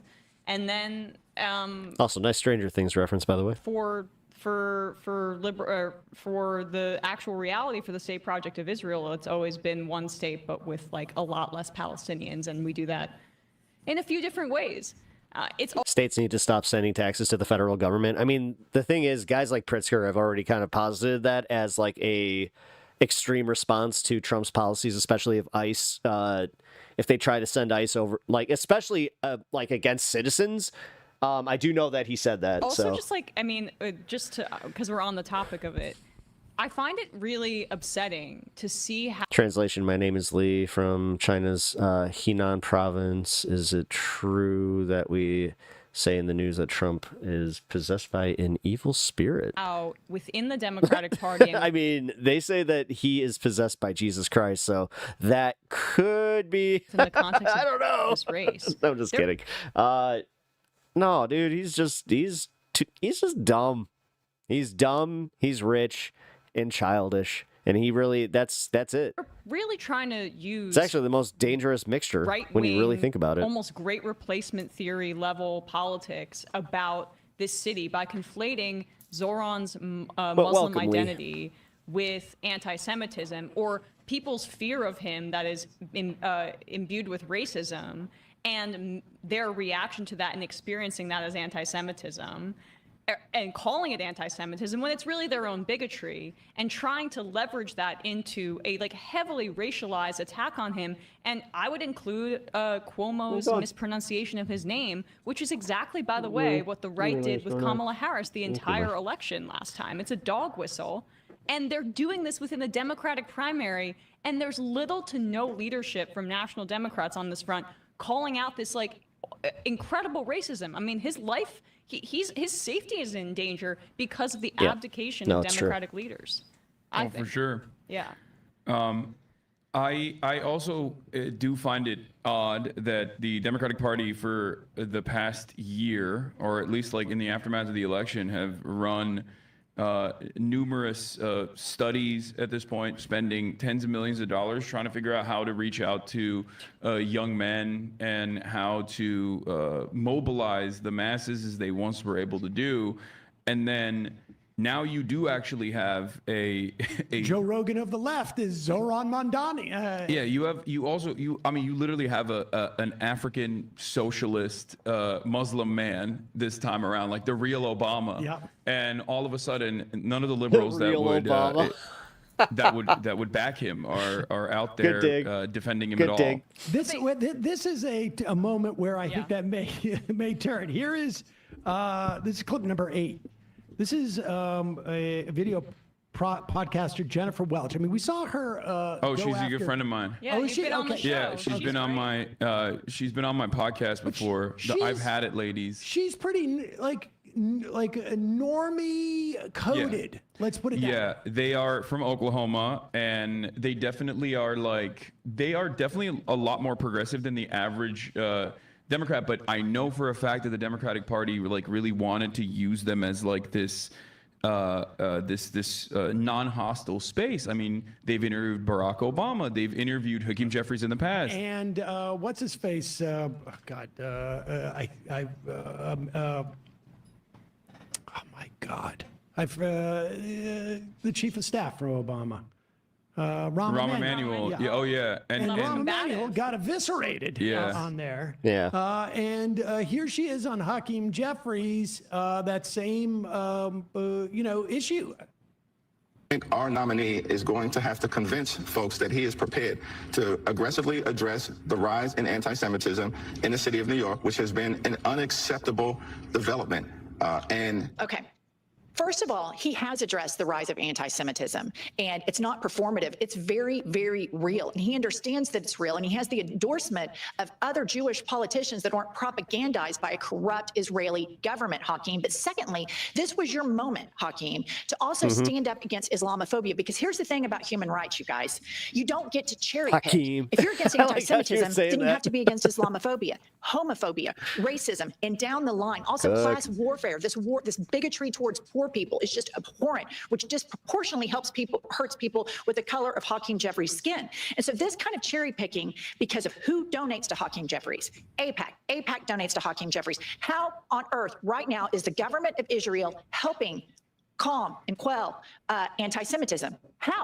How are they doing it? They're not. They lie and they propagandize and they say, we get to do all this stuff with impunity. And that if you criticize us or you do anything wrong towards us or you speak out against us, then we're going to call you an anti-Semite. The people who preach against anti-Semitism should be joining Zoran Mondani and standing up against the Islamophobic attacks on him. He has not said anything disparaging about Jewish people. He stands with them in solidarity. And this type of crap is so disgusting to me. And it is a cancer within the Democratic Party. And I'm just going to tell you guys something. We lost these last 2 elections to an idiot because of these centrist policies, and you're being beholden to special interests. And by God, it's not going to happen again. You can either be a part of the problem or a part of the solution. But if you want to try to box us in when we can clearly see with our eyes and clearly hear with our ears exactly what's happening with Israel and Gaza and try to propagandize another way, we're not dumb like MAGA. We're not fucking stupid. Your base is smarter, and y'all are going to have to adapt or get the fuck out. Yep. So Chuck Schumer. Man, well said. Okay, see, and she just pointed on something right there. The Democrats are trying to use MAGA tactics, but they don't understand that people can see right through the shit. Doing a great job I love keeping the that. Democrats That was pro-Israel, huh? Perfect. The thing that is impressive Couldn't have said it better. is, I mean, that last part where she was saying, like, Like, who is Hakeem Jeffries actually delivering this stuff to? Yep. Like, every New Yorker has seen Brad Lander walk around. Listen, I'm not making any assumptions or anything, but I'm just going to say this much. If I was Emma's new husband watching this episode, I'd be like, I'm a little uncomfortable. He's the highest elected Jewish official in New York City. Every New Yorker knows this. Anybody who's paid any attention to this election in the days before, whether it was on, Colbert's show or what, like, who is Hakeem Jeffries talking to? It's almost like they don't realize they are in a small, like, black box theater. That's the size of their audience now as to who they're even communicating to. It is fascinating. They like, we need to reach across the, sort of the divide, and they keep talking to a smaller and smaller group of people. Yeah. One thing I always get really frustrated by, because I think people on the left also have a tendency to do this, where they're like, oh, well, like, he has to address Israel because there's a lot of Jews in New York and they all care about Israel. And I feel like it's just like the dual loyalty trope, but like on a woke, I guess, on the woke side, it's like the woke dual loyalty trope. And my question always is like, New York City is the largest Jewish city on the planet. Sometimes Tel Aviv, I think, has a higher number of Jewish people living in it. But I think New York City is either the number one or number two largest Jewish city on the planet. It predates the invention of the state of Israel. Yep. Like, Jewish people here have stronger roots to the United States of America and New York City in particular, and Los Angeles as well, than they do to Israel as a nation state. Israel is an ethno-state. Zionism is an ethno-state project. They incentivize American Jews and Jews all around the world to go and live in Israel. So my question always is to these people that say, like, oh, Jews really care about Israel, that's all they care about. It's like, but these are American Jews. These are New Yorkers. If they cared about Israel that much, they would live in Israel. Yeah. Like, they would just go and live there. There are tremendous incentives to go and live there. You actually get health care if you live in Israel, as a matter of fact. It is a comprehensive health care coverage that they can afford because they don't have to actually spend a dime on their defense, because we got that covered. You get Palestinian land. Yeah, you get free housing if you want, government subsidized housing in the West Bank if you want. Like, and yet so many Jewish people choose to live here and be American citizens and not be Israeli citizens in spite of all that. That, to me, is a clear indication that American Jews, just like American Muslims, just like American Christians, have American problems. And that's what they care about. They don't care about Israel to the degree in which people talk about it in the media. Well, it's certainly, I mean, look, I think there is, based on my own experience, there is a learned attachment to Israel in relationship with Israel, as opposed to, say, like, I don't have the same it's like all, every 90s Christian. Why do you support Israel? Maybe if I was told to. Had landed in Uganda, which at one point was banded around, but I don't. But that is different from saying this is the premier issue that they vote upon or they act upon or they move through life with. It is also different from saying that Israel, that this relationship isn't complicated. And I think it's different for people who have like direct relatives there. Obviously, in the same way that, like, I grew up in Worcester. There was a lot of people, like, when you talk about the IRA or stuff like that, people are just like, F the British, like, and I'm in Worcester. They what traffic guns. They directly traffic guns to the IRA. Exactly. And fundraise for the IRA in every bar. There was a Republican congressperson. 100%. And so this is, there are different dynamics at different eras. But the fact of the matter is that New York Jews didn't even for a moment, as a whole, we're just talking in generalities in terms of the vast majority, this was not an issue for them at all. That's my point about the increasingly, when Hakeem Jeffries gets out there and says that, when Gillibrand says this, they are talking to literally a room full. It's the same people, frankly, who Carvel was talking about. I don't know if you caught that clip of Carvel. Yeah, Carvel. Carvel. He says Carvel every time. It's like an ice cream brand. I have ice cream, yeah. Exactly. He was on with, and I can't remember the guy. He's an old Al Hunt, and he said, "I go to these not to be confused with his cousin Mike. Big Jewish donors of the Democratic Party. They tell me they don't want to, give money because of Israel or whatever it is. It's really just the tax cuts, and it is." For a lot of these people, it is a proxy that allows them to avoid talking about what the real issue is, class issues. And they bring this up because it was a third rail, type of deployment. And it is no longer resonating. It no longer resonates because of what people can see with their eyes in terms of the way that Israel has been, engaged in this slaughter, genocide, ethnic cleansing. I think all three probably are appropriate, but pick them. Pick whatever one you feel comfortable with saying. And I think people are just like, I'm not going to, make my determination who's going to be mayor of New York City, or frankly, even the president of the United States at the end of the day. I just don't think it's a detriment in the way that these guys suggested it was for the longest time, and they even did in the lead up to the election. And that was, I guess, the reason why Kamala Harris could not actually chart a Arvel different makes the best ice cream cakes. trajectory. Isn't that Fudgy the Whale? For herself, and like cut her off from the anchor that was the Joe Biden administration. Even on this issue that was, again, 75-25% at that point. Well, that's what's amazing, is that CNN clip from the other day, they played over the course of 8 years. Yeah. The people on our campaign must have known that data. Yeah. And yet, we covered it. This is absolute malfeasance by that campaign, and it wasn't raised in that way. They talked about it in the context of Mamdani, but those numbers were not dramatically different 6 months ago, or 8 months ago, or 10 months ago. Right. And yet the campaign just said, we're not even going to allow this Palestinian lawmaker to speak at the convention when it was completely benign, everything she had to say. Yeah, and it would have had reverberations beyond, I think, Israel-Palestine, because it would have shown everyone in America, there would be so much like secondary coverage on, wow, Kamala Harris is actually separating herself from Joe Biden on this issue, which would have been a great marketing. I mean, the other thing that I hated was the fact that we were almost there. Like, she said that she was going to push for socialized medicine, then walk that back. And then she just kept pivoting farther and farther right.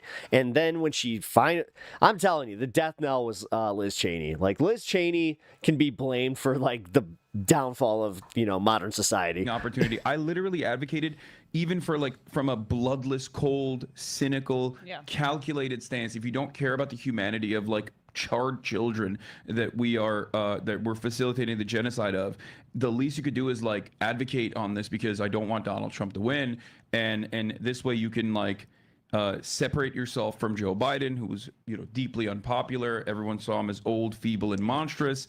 And simultaneously really win favors with a lot of people, because I think that the issue of Israel and your opinion on Israel, I think, is a way for politicians to communicate earnesty, because there's such a division between what the public feels about this versus what the media talks about, or how the media talks about this issue and how politicians talk about this issue. You can really cut away at that. And my fear always is that there are cynical actors, both on the media side like Tucker Carlson, or cynical actors on the political side like Marjorie Taylor Greene, that see that know how to read the room better than everybody else, and will utilize that to win favors with a broad... I mean, look how, he's kind of calling it out, but look how it worked on Cenk. Broader audience. And just to expand on that, it also indicates that was kind of a shot at Cenk. Part of the establishment. Yeah. It shows the responsiveness, it shows the inclusion, it shows breaking with Biden, but it is a proxy.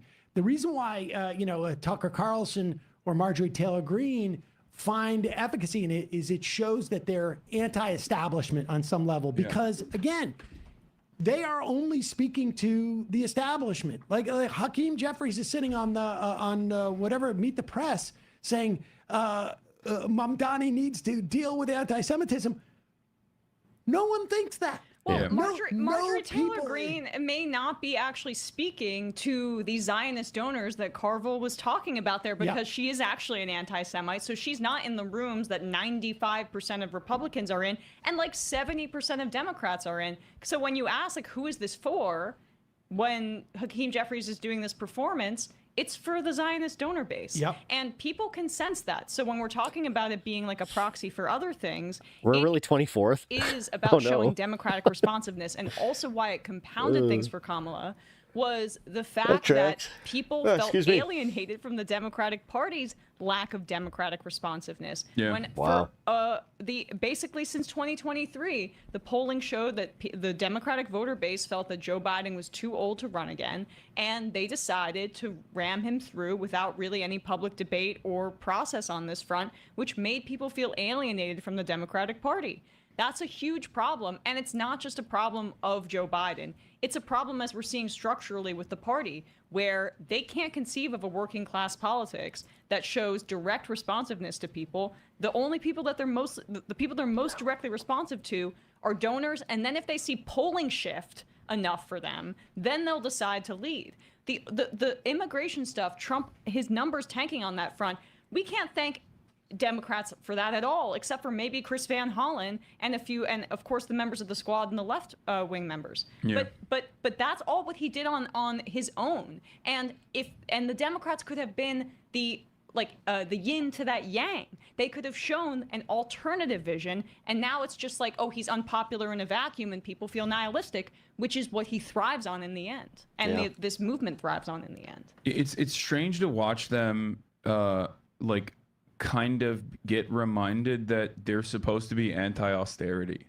Yeah. Like it almost like every single day since the Trump administration began, they have been actively signaling that they're going to cut all of these federal jobs. They're going to cut these regulatory agencies, and at a time when there's planes falling out of the sky, it's like a perfect opportunity to really drive home this point that I mean, seriously, and now with Texas, how are they dropping the ball on all of these? Need to exist. It almost seems coordinated, and it isn't just like the wait and see thing that Chuck Schumer was doing. Their buddies are just like cutting these federal jobs that are like decently paying jobs for a lot of Americans, tens of millions of Americans, and also these are services that they rely on. And there was no communication from the Democratic Party in the first couple of months. And even now you have this horrifying, disastrous bill. It's one of the most unpopular bills that has passed since. Yeah, it's the same thing, though. Like, that's where I'm saying. Like, they've dropped the ball on calling him out on the planes. Like, they do it, like, in a tweet, but they don't do anything, like, publicly where they're just like, they are ruining this country in a way that is like, we can see it. We can see it daily. And on top of it, their messaging on the big, beautiful bill for like him speaking for 8 hours, none of it resonated. That's what I was saying at the beginning of the show. And tracking where the it's just like, popularity of bills that are as much passing. as he held it up, nothing came from it. And there was no message that came from it either. And it's the same thing that Cory Booker did, where it's all performative at this point, where they want to, they have aspirations for higher government, so they're going to use that as their, this is me caring for the people. It's like, popular in spite of the Democratic Party's positioning on this, because they were able to push it through this expedited process, just like they did the last Trump tax cuts in 2017. And the less time is spent on the gridlock aspect of Congress, the less time there is to communicate all of the awful things that are in this bill to make the bill less popular.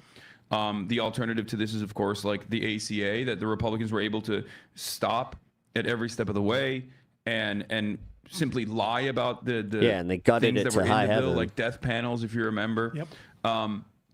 Which made it deeply unpopular by the time of its passage. And the Democrats didn't do anything until after the fact. And until the last hour when Hakeem Jeffries decided to do the Cory Booker thing. You didn't really watch the majority reports, so you're out of the loop. No worries. There was a missed opportunity to I'm vote glad, against that budget. You go I hope back you're and enjoying the majority report.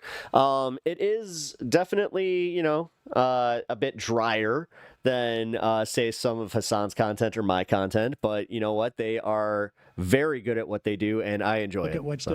Chuck Schumer was saying. Like, they could shut down No, I just... Medicaid. Yeah.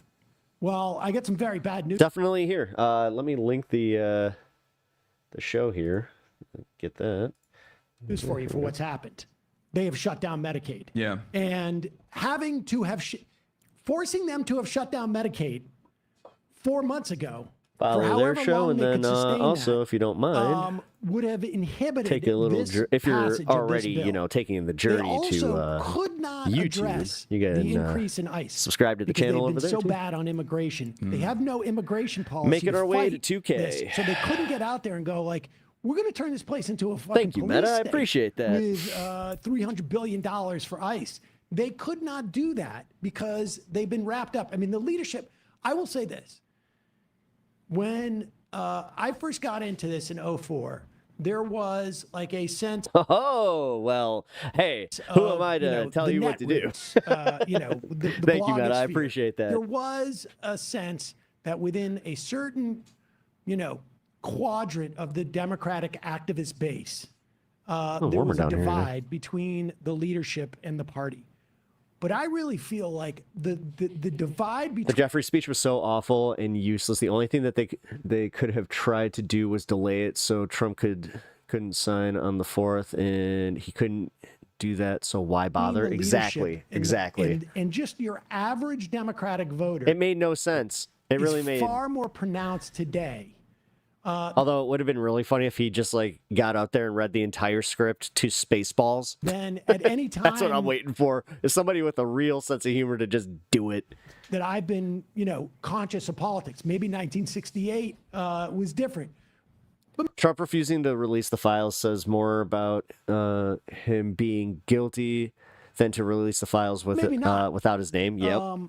But yeah, it really does. If you look at the way that Democrats... Thank you for the sub, man. I appreciate that. Voting Democrats have let's see, perceived I think that you might have been 75. What they want from their leaders. 20 years ago, 1375. Democrats, by a 60 to 40 margin, maybe even greater, wanted compromise. And they have learned over the past 2 decades, that's not going to work.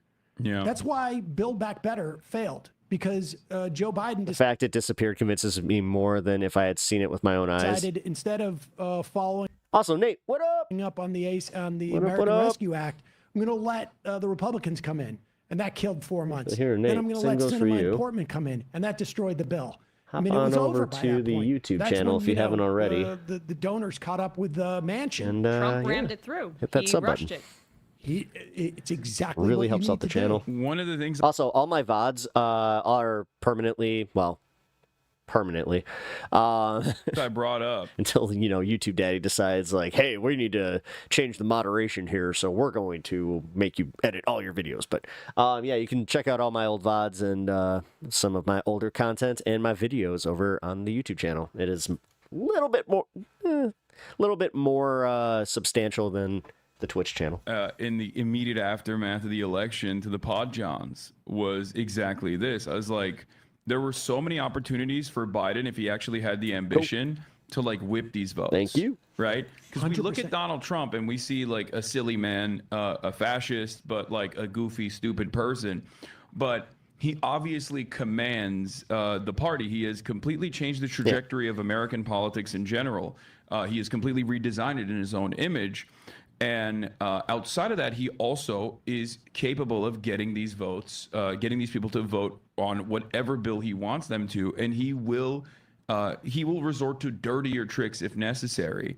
And I think there is this forgotten aspect of the bully pulpit that Democratic leadership never uses the whip votes to get people in line. There is obviously like threatening to remove people from committee positions if they don't play ball on these bills. But we have seniority for or Democrats have seniority for committees, and that's part of the problem because they can't use that threat in the same way. Sorry, go on. Yeah, no, I'm just saying like we need. I've been screaming about this for years, but I'm happy to report that yes, like you said, there are more and more liberals that you would never expect, like white wine moms in the middle of the country that also want a more combative Democratic Party. Like the next Democratic Party has to be combative and outwardly hostile to the Republicans in the same exact way that the Republicans have been successfully against the Democrats for. I love how they always do the but Biden, but then they're like the second you're just like, yeah, but Trump and the no, what aboutisms for the past multiple decades. But how about this? This is a prime example. This is stupid. Where are the Democrats that are immediately tying Project 2025 and the DOGE cuts to the horrible tragedy that we're seeing in Texas? I saw Hakeem Jeffries' statement was like thoughts and prayers. Oh, we don't want to politicize this. Oh, really? In the age of Trump, you don't want to politicize it? He just said on stage, I hate Democrats. They hate me and I hate them. Could you, like, the just complete flaccid nature of this party is just enabling this right now. And it's also for their own ends of wanting power in the midterms, which they do care about, even if they're ineffectual at it. They're not doing the partisanship that is required for this moment. No, they just simply don't. They're just not up to the moment. I mean, they did a better job in 2016. And I would argue that Trump was not as efficient in 2016. I would argue, I would argue that what they were facing was less difficult. Yes. Frankly, but no one will take the difference between year one of Trump and year one of Biden. Trump gets that budget bill passed at the beginning of the year. It is the equivalent of the American Rescue Act.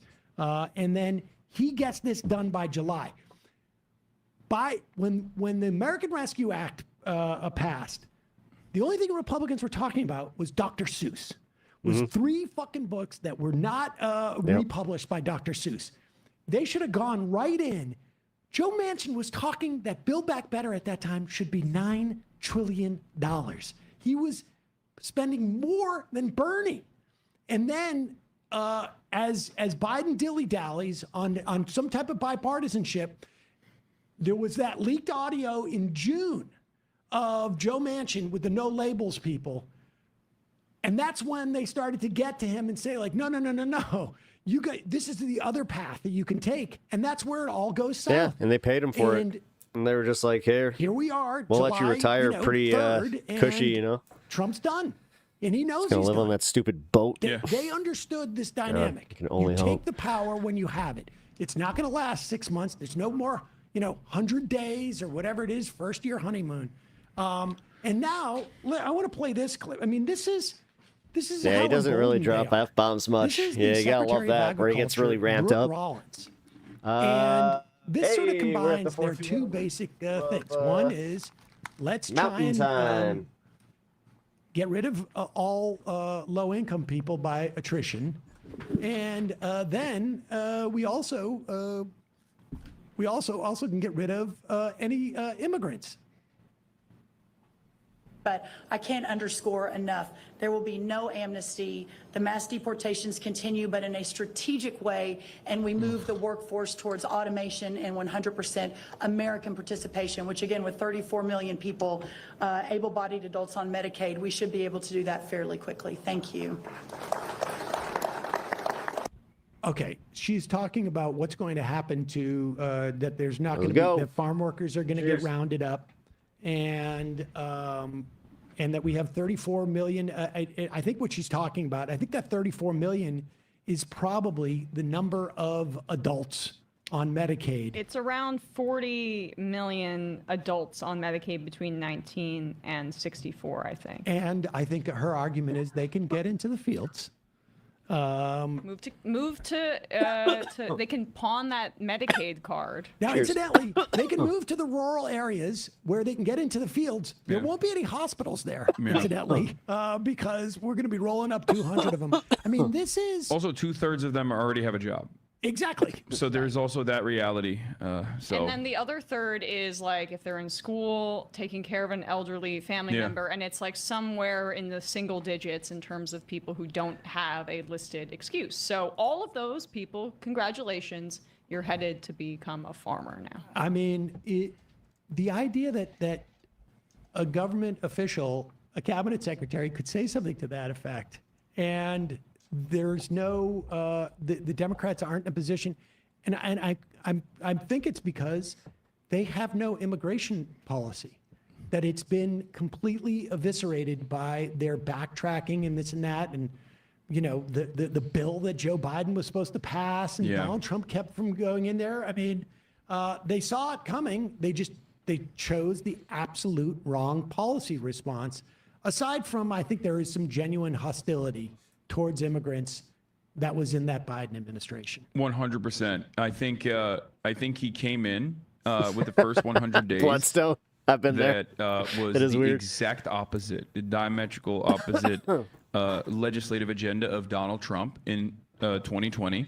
I need a new hoodie. And then I think it was around February, because I remember covering this extensively in the beginning. I think it was like February or April when the Customs and Border Patrol was whipping the Haitian migrants at the Texas border with their reins on horseback.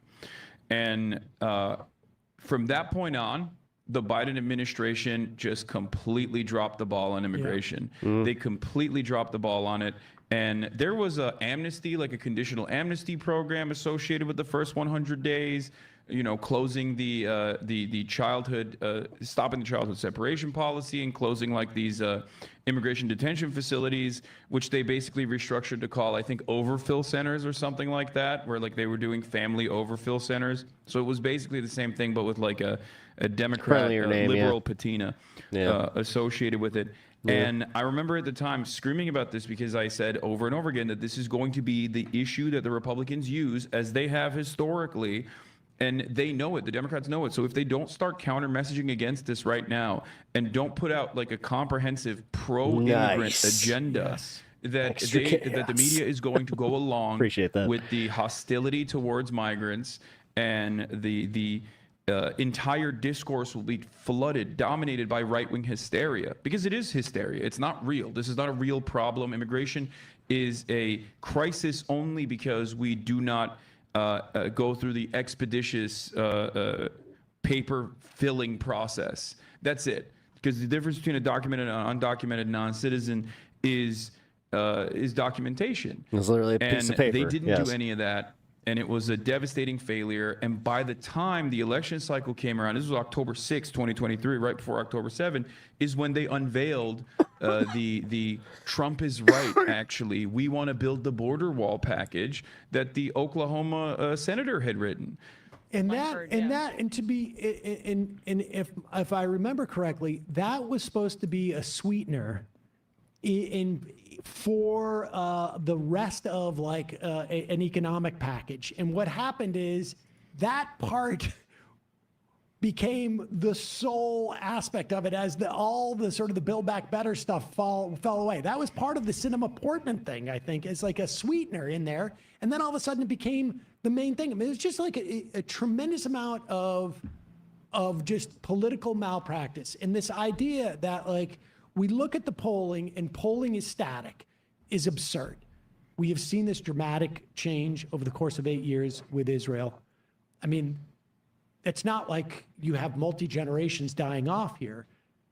People change in their perspective. We've seen the change in perspective. Well, I watched this happen with 9/11. Like, people went from being like super militant, damn near like anti-Islamists, to finally kind of coming around saying that the war was definitely orchestrated, that we were duped, that we were creating a new like the big one from 2010 like into 2020 was that we were creating a new generation of combatants, like that this was just blanketly going to create a new enemy. In immigration, Like we understood. Trump. I don't understand how we went from that to all of a sudden like just what was it, 8 years?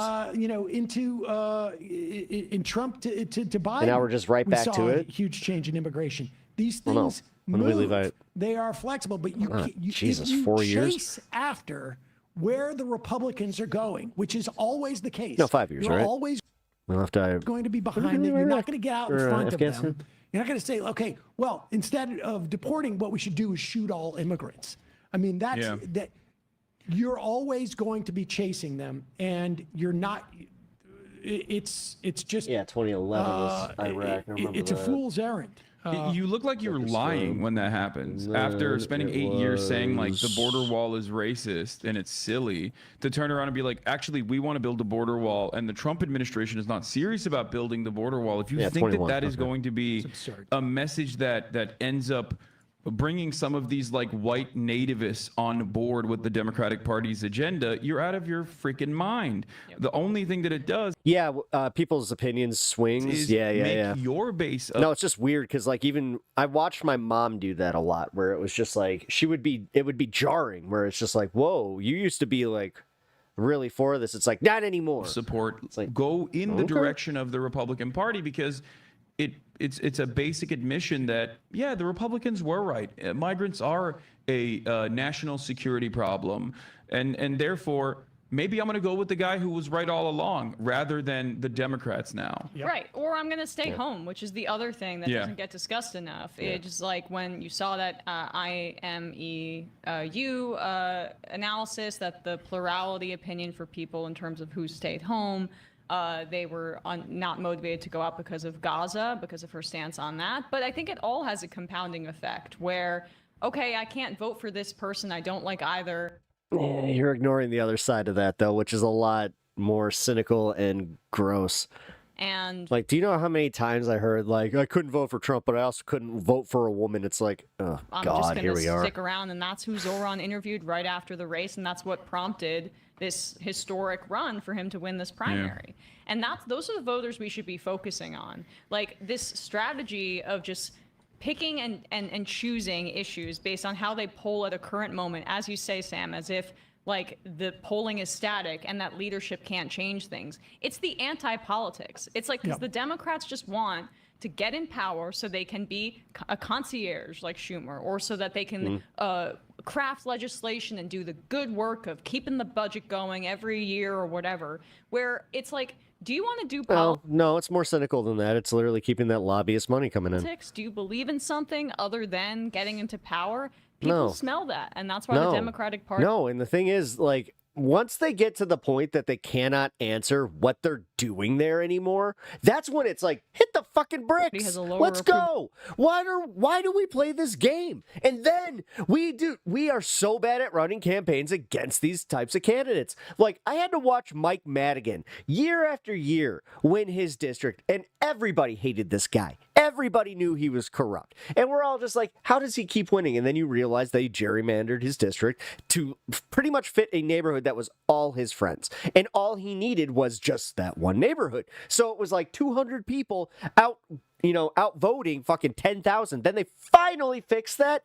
Sure as shit. Look what happened. More rating than Donald Trump. Yeah. If you don't know what the history behind that, he got ousted and arrested. Anyway. Fun times. Yeah. Speaking of fun times, should we look at the? I'm gonna pee real quick, but I know exactly this video. I've already watched it, so don't worry. All right, we're gonna play this. Well, maybe read some IMs. Oh yeah, we'll read some IMs. Carestream. I love how they keep the chair up. Wiggle-land. A lot of people on Medicaid are permanently disabled and completely unable to work. That's why we can't live without publicly funded health care, and why all right, this is so hot, Brad. So many are going to die as a result of this awful bill that Democrats did absolutely nothing to prevent. I was about to say, I thought it was an accident. Dave Okay, from Jamaica. that's wild. In the past, they tried prison labor to work the fields. Didn't work. This is skilled labor. Sam, I'm going to need you to pause and do an obligatory poggers. Please and thank you. Folks, poggers. Poggers. Poggers. I like how I did Scary double Mountain poggers. Wizard. For my whole 39 years of life, I have watched Sam, the I need you demo, to the pause Dems and go capitulate to the GOP over and over again. It's simplistic to think that they're the same, but it really keeps looking like both parties serve money and power, and one just timidly waves a rainbow. I mean, I think that's a slight oversimplification, but without a doubt, the moneyed interests prevent them from being a successful party. I mean, look, and we can wait for Hassan to come back for this, but you know, when we look at Zoran Mamdani's policies, we're basically talking about a FDR Democrat. I mean, none of these policies are particularly, you know, radical in any shape or form. No. Fiorella LaGuardia did a lot more socialistic things than Mamdani has at this point suggested. So it's sort of ridiculous. Miss Kitty, please read this. Hassan has major BDE. What does that mean? No. Don't worry about it, Sam. What does that mean? All right. Sam! Jive nuts. Oh my god, he just got like 1,000 gray hairs in that moment. Anything? Haired. Well, There's a mistake. Yeah. Oh, Jesus. All right. All right. We should. Oh, Jesus. You don't have to come back. We've kept you long enough. No, I am. All right. How long are you It's guys 2 gonna go o'clock. today? Oh, you were planning to leave by 2? Yeah, but it's all Oh, I didn't good. know that. It's fine. You want to promote your show? Are folks familiar with your show? Yeah, I have a show myself. Sometimes I talk about politics on there. It's twitch.tv/HASAN.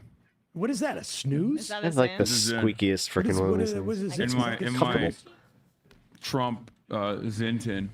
Zin. What the Zin? I don't know what it is. Okay, like I'm old. I'm officially old, guys. I don't know what this is. Oh, okay. I tried one of those one It's time. like a snooze, right? Yeah, but no tobacco. Oh, Yeah. It almost made her throw Yeah, up. just- Yeah, I mean, if just- it's it's just just straight up pure nicotine, then yeah. Oh, weird. Okay. I'll do Yeah. that. And I was gifted this Wait, did Hassan smoke? Was he ever a smoker? Trump assassination attempt Zintin. It's my most prized possession. But you got the you got the shot where it's clearly failed. Yeah. Unfortunately, I mean, yeah, that's. Are you a part of like the liberal conspiracy? Johnny, what up? about that being a fake shooting? There's Oh, like I love that. me too. I love looking into like there's I love just Blue Anon. Blue Anon, and then also that the Yeah, election Blue Anon. Oh God, I see so much of that crap. was stolen. They're also Yeah. kind of convinced of that. I don't know what that's Ex-smoker. about. The election stolen thing is happening. There's a Rockland County lawsuit. Okay. And there's the theory is around the drop-off votes between all the the down You ballot. do double deckers with Zip. Things were voted, and a lot of people left it blank up above. I mean, Dude, I just learned what Zin was today. you look at those numbers Which, about Israel yeah, and Palestine. feeling a little bit And you look my at age today. The absolute refusal of Harris to indicate that she's going to do a different policy, because most people don't know who Gordon was, and that there was going to that she Squeaky. had a different foreign policy. I mean, nobody knows that. Yeah. And Philip Gordon, nobody knows who I'm talking about, and the failure trying to get my to workout in, indicate can't even that do that. was ridiculous. But let's play this. Now they chair stream with Emma. I see how Let's it play goes. this Alex Jones. You tell me what your thoughts are. I hope this gets the Blue Anon guys going too, like into calling everybody a pedophile, in the Republican Party at least. I mean, it really does raise some questions. Yeah. Zinthins does seem like a fast track to intestinal and stomach cancer. Be Yeah, irresponsible not it to really does. speculate. Yeah, pedocon theory is not. It's like a theory as the law of the theory of gravity is a Everyone on H3. theory. Oh, no kidding. All of it.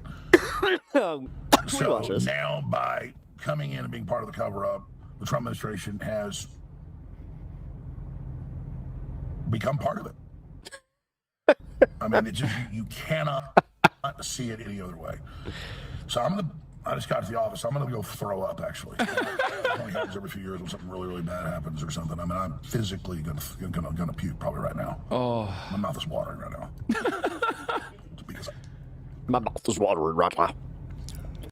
He actually he committed to the bit there. I'll tell you something right now. Look, I'm going to try and cry. One of the ways I try and cry is I get the sweat that drips off my forehead into my eyes. And I do that by doing this. Okay, so I watched this whole video yesterday, and let me tell you, first, one of my favorite things that Alex Jones does is he drives on the Texas highway, usually going 25 miles an hour, because there are cars passing him both on the left and the right, which I always find very strange. So he's not even on the rightmost lane. In a Honda. I like to drive in the Yeah, and it's not a self-driving car. And this we need to. Oh, that's not a bad idea, Johnny. Just go for it. We need to start a rumor that Trump has been replaced by a deep state clone. Because all right, yeah, he films himself while driving and talking, and he uses his hand while he's filming himself with one hand, as in no hand is touching the steering wheel the entire time when he's communicating. Right now he's parked, but in the beginning of this video he actually does drive to the parking lot. Another thing that I love that Alex Jones does. Why is he doing that? I have no idea. Look at the lighting. But he will swap hands to use not to grab the steering wheel. He'll swap hands on the camera to change the camera to use his other hand. I mean, to speak. he does claim to be 6'3", so if he's obviously not 6'3", then hey. From time to time. And I mean, that man is a menace on the roads of Texas. I'm surprised that he hasn't gotten into a car accident already. He looks like he's aged. This has been difficult for him. Well, I mean, I think he's doing Ozempic because I can see his neck now, and it's weird. It's weird to be able to see his neck. Like there was, I was reading the comments of my last video because I commented on this. I did a video on this, and people were like, "I didn't realize this was Alex Jones until you pointed it out." Like that's what people were saying. He does. He looks different. And he also looks like he might. There's like he might be on the verge of tears. He's got a little bit of like a stroke thing going on with his lip. Seems I mean, maybe. Listen. I came from the dentist the other day to do an interview, and I had a lot of Novocaine. Yeah. So I'm willing to and give him some wide berth here. But go ahead. Because I gotta squeeze out some I have integrity. Bad audition. Yeah. I just really need the Trump administration to succeed and to save this country, and they're doing so much good. And then for them to do something like this tears my guts out. And, the left, they're all complicit. They're open. Oh, yeah. We know they're pure evil. And they all think it's all funny. Yeah, I've seen Dave. Alex is sad. The MAGA's tearing itself apart. Your globalist masters literally want you to eat bugs and live in a 5G 200 square foot coffin apartment. What? Dave Trump. Look at the left. Wait a minute. I always had this thing where my daddy, he never loved me. I see my brother, he's the president. I can't take it. But, I got this, at least I have a full head of hair. And then they meet up and they shave his head. He's just like, that was all I had. Look at them all posing with their Pfizer shots looking like dead zombies. I mean, come on. Dave Trump Are sick. As opposed to Alex Jones, beacon of health. You shouldn't look at those of us that have a soul still and have integrity in pain over this and celebrate, you dumb pieces of fucking shit. Okay, the funniest part about this. The funniest part about this is that in the beginning, because this is the end of this commentary, this car rant. Which, by the way, Alex Jones being a car rant guy is kind of sad. That's hilarious. It's a little bit of a fall off from like being the most important media member in the right. Years and years of integrity, but his cope for the Jeffrey Epstein files, the client list not being released, and the very clear attempts at like trying to pack this up by Dan Bongino and Kash Patel, both QAnon guys, right, and Pam Bondi, who was also a prosecutor in the state of Florida. Attorney General in the state of Florida during the Epstein stuff from 2011 to 2019, interestingly, just like Alexander Acosta, Trump's former labor secretary, was Alan Dershowitz represented both Epstein and Trump. Yeah, exactly. A lot of connections there with Jeffrey Epstein, but Alex Jones is code for all of this. Wasn't he just on Piers Morgan? We should watch that after this. No revelation. Wonder if anybody called him on that. After making this like a signature part of his career for understandable reasons. Oh my God. Was Trump's attending to blackmail the blackmailers with the blackmail. Yeah. He's taking down the deep state. That's the only now, reason why. Like the mental gymnastics are literally just he can admit anything, but just you know what, I might have overlooked this one. Won't release these files. He's using the blackmail, the pedophile. It's almost like I got duped blackmail against the can't deep say state it. right now. That's what he's saying. It's like the end times people who like just they did the math wrong, right? Whenever Yeah. they No, said the world yeah, was going to yeah, end, yeah, it's just yeah. there's I mean, always a new layer. Twice with mine. My old school, they believed in the 2012 one, and then they were like, maybe we got it backwards. 2021. It's funny too. Like Trump is both the strong. Although that one they were a little bit closer, I hate to say. Man, but also always the victim of everybody around him in deep like state. the right wing circles. Like I think the problem for Jones is this has ended. This Yeah. was my meal ticket for Yeah. almost a decade, and I was relying on at least 2 or 3 more years of this. I think like Yeah, that's actually true though. Although to be fair, if that was his meal ticket, he could easily just turn on Trump and then just use that and just still like become the Epstein guy. How am I going to? I mean, he already kind of is. Why I not need to just raise lean into money. it? I need to raise money badly. President Trump, throw me a bone. Why won't you throw me a bone? Just say like Hillary Clinton's a pedophile or something. I needed the fund to get to Mexico, where I was hoping to hide out with the money that I've scuttled away. He's a like how like the law enforcement will turn informants in the mafia when they're in like a desperate situation or that kind of thing.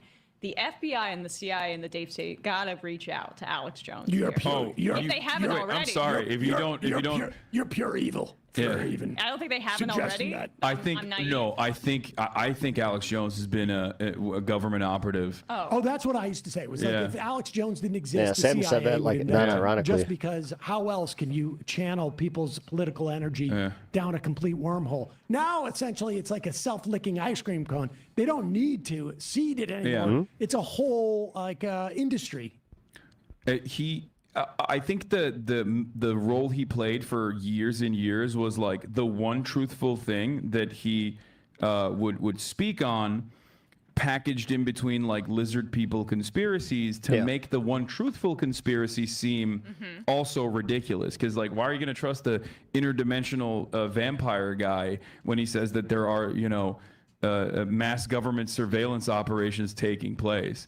It might have been a broken clock situation, or it might have been a deliberate attempt by some agents that were feeding him reliable information every now and then, and then feeding him a whole bunch of nonsensical bullshit. So either he was like a willing participant or an unwilling actor here. But I think the role that he played in American political discourse remains one of major worth, at least in the beginning, for the intelligence community. He had a moment that I see as analogous to I don't know what that crackling is, but he had a moment. There was a moment where Tucker Carlson was on C-SPAN in 2000 talking about Bill O'Reilly, and he had written a book, and he was like, Bill O'Reilly's populism is fake, and it's not going to last. He's going to get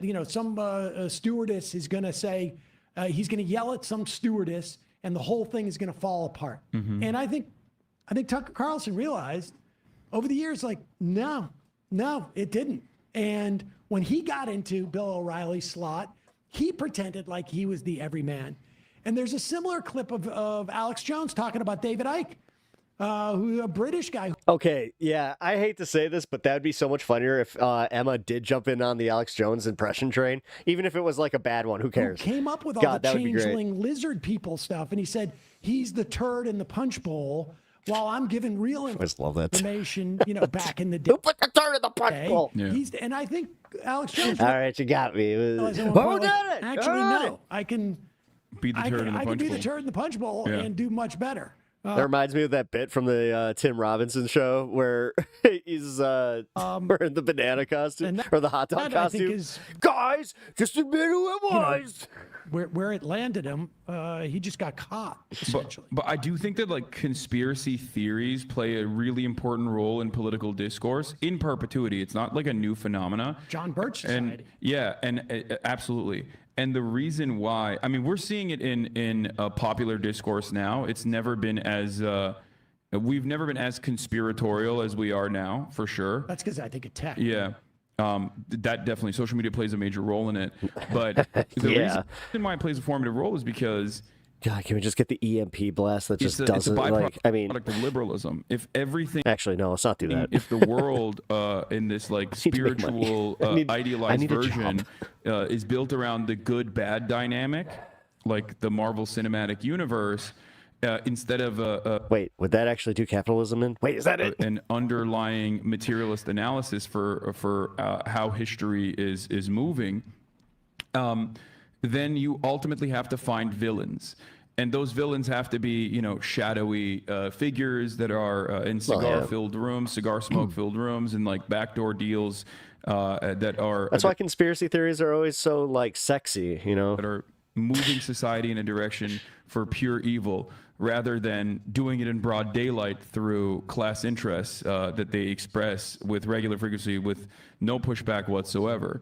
And I think that's the reason why liberalism needs a perfect bow to basically wrap this ordeal around. And that's why so many people find themselves swept away with conspiracy theories, because they have no like real way of looking at the world and analyzing the events that unfold. In a way that I think the chattel slavery system required some kind of different reasoning for why black people could be enslaved, because if they convert to Christianity, you can't enslave them because the Bible says you can't enslave Christians. So then racial dynamics come into play, where black people are considered a second-class citizen, or not even a citizen at all, not humans at all, in an effort to justify slavery, chattel slavery, and then what came out of that? Scientific racism, the debunked science of phrenology, and eugenicists, right? That was a way to logically wrap everything up in this neat little logical system.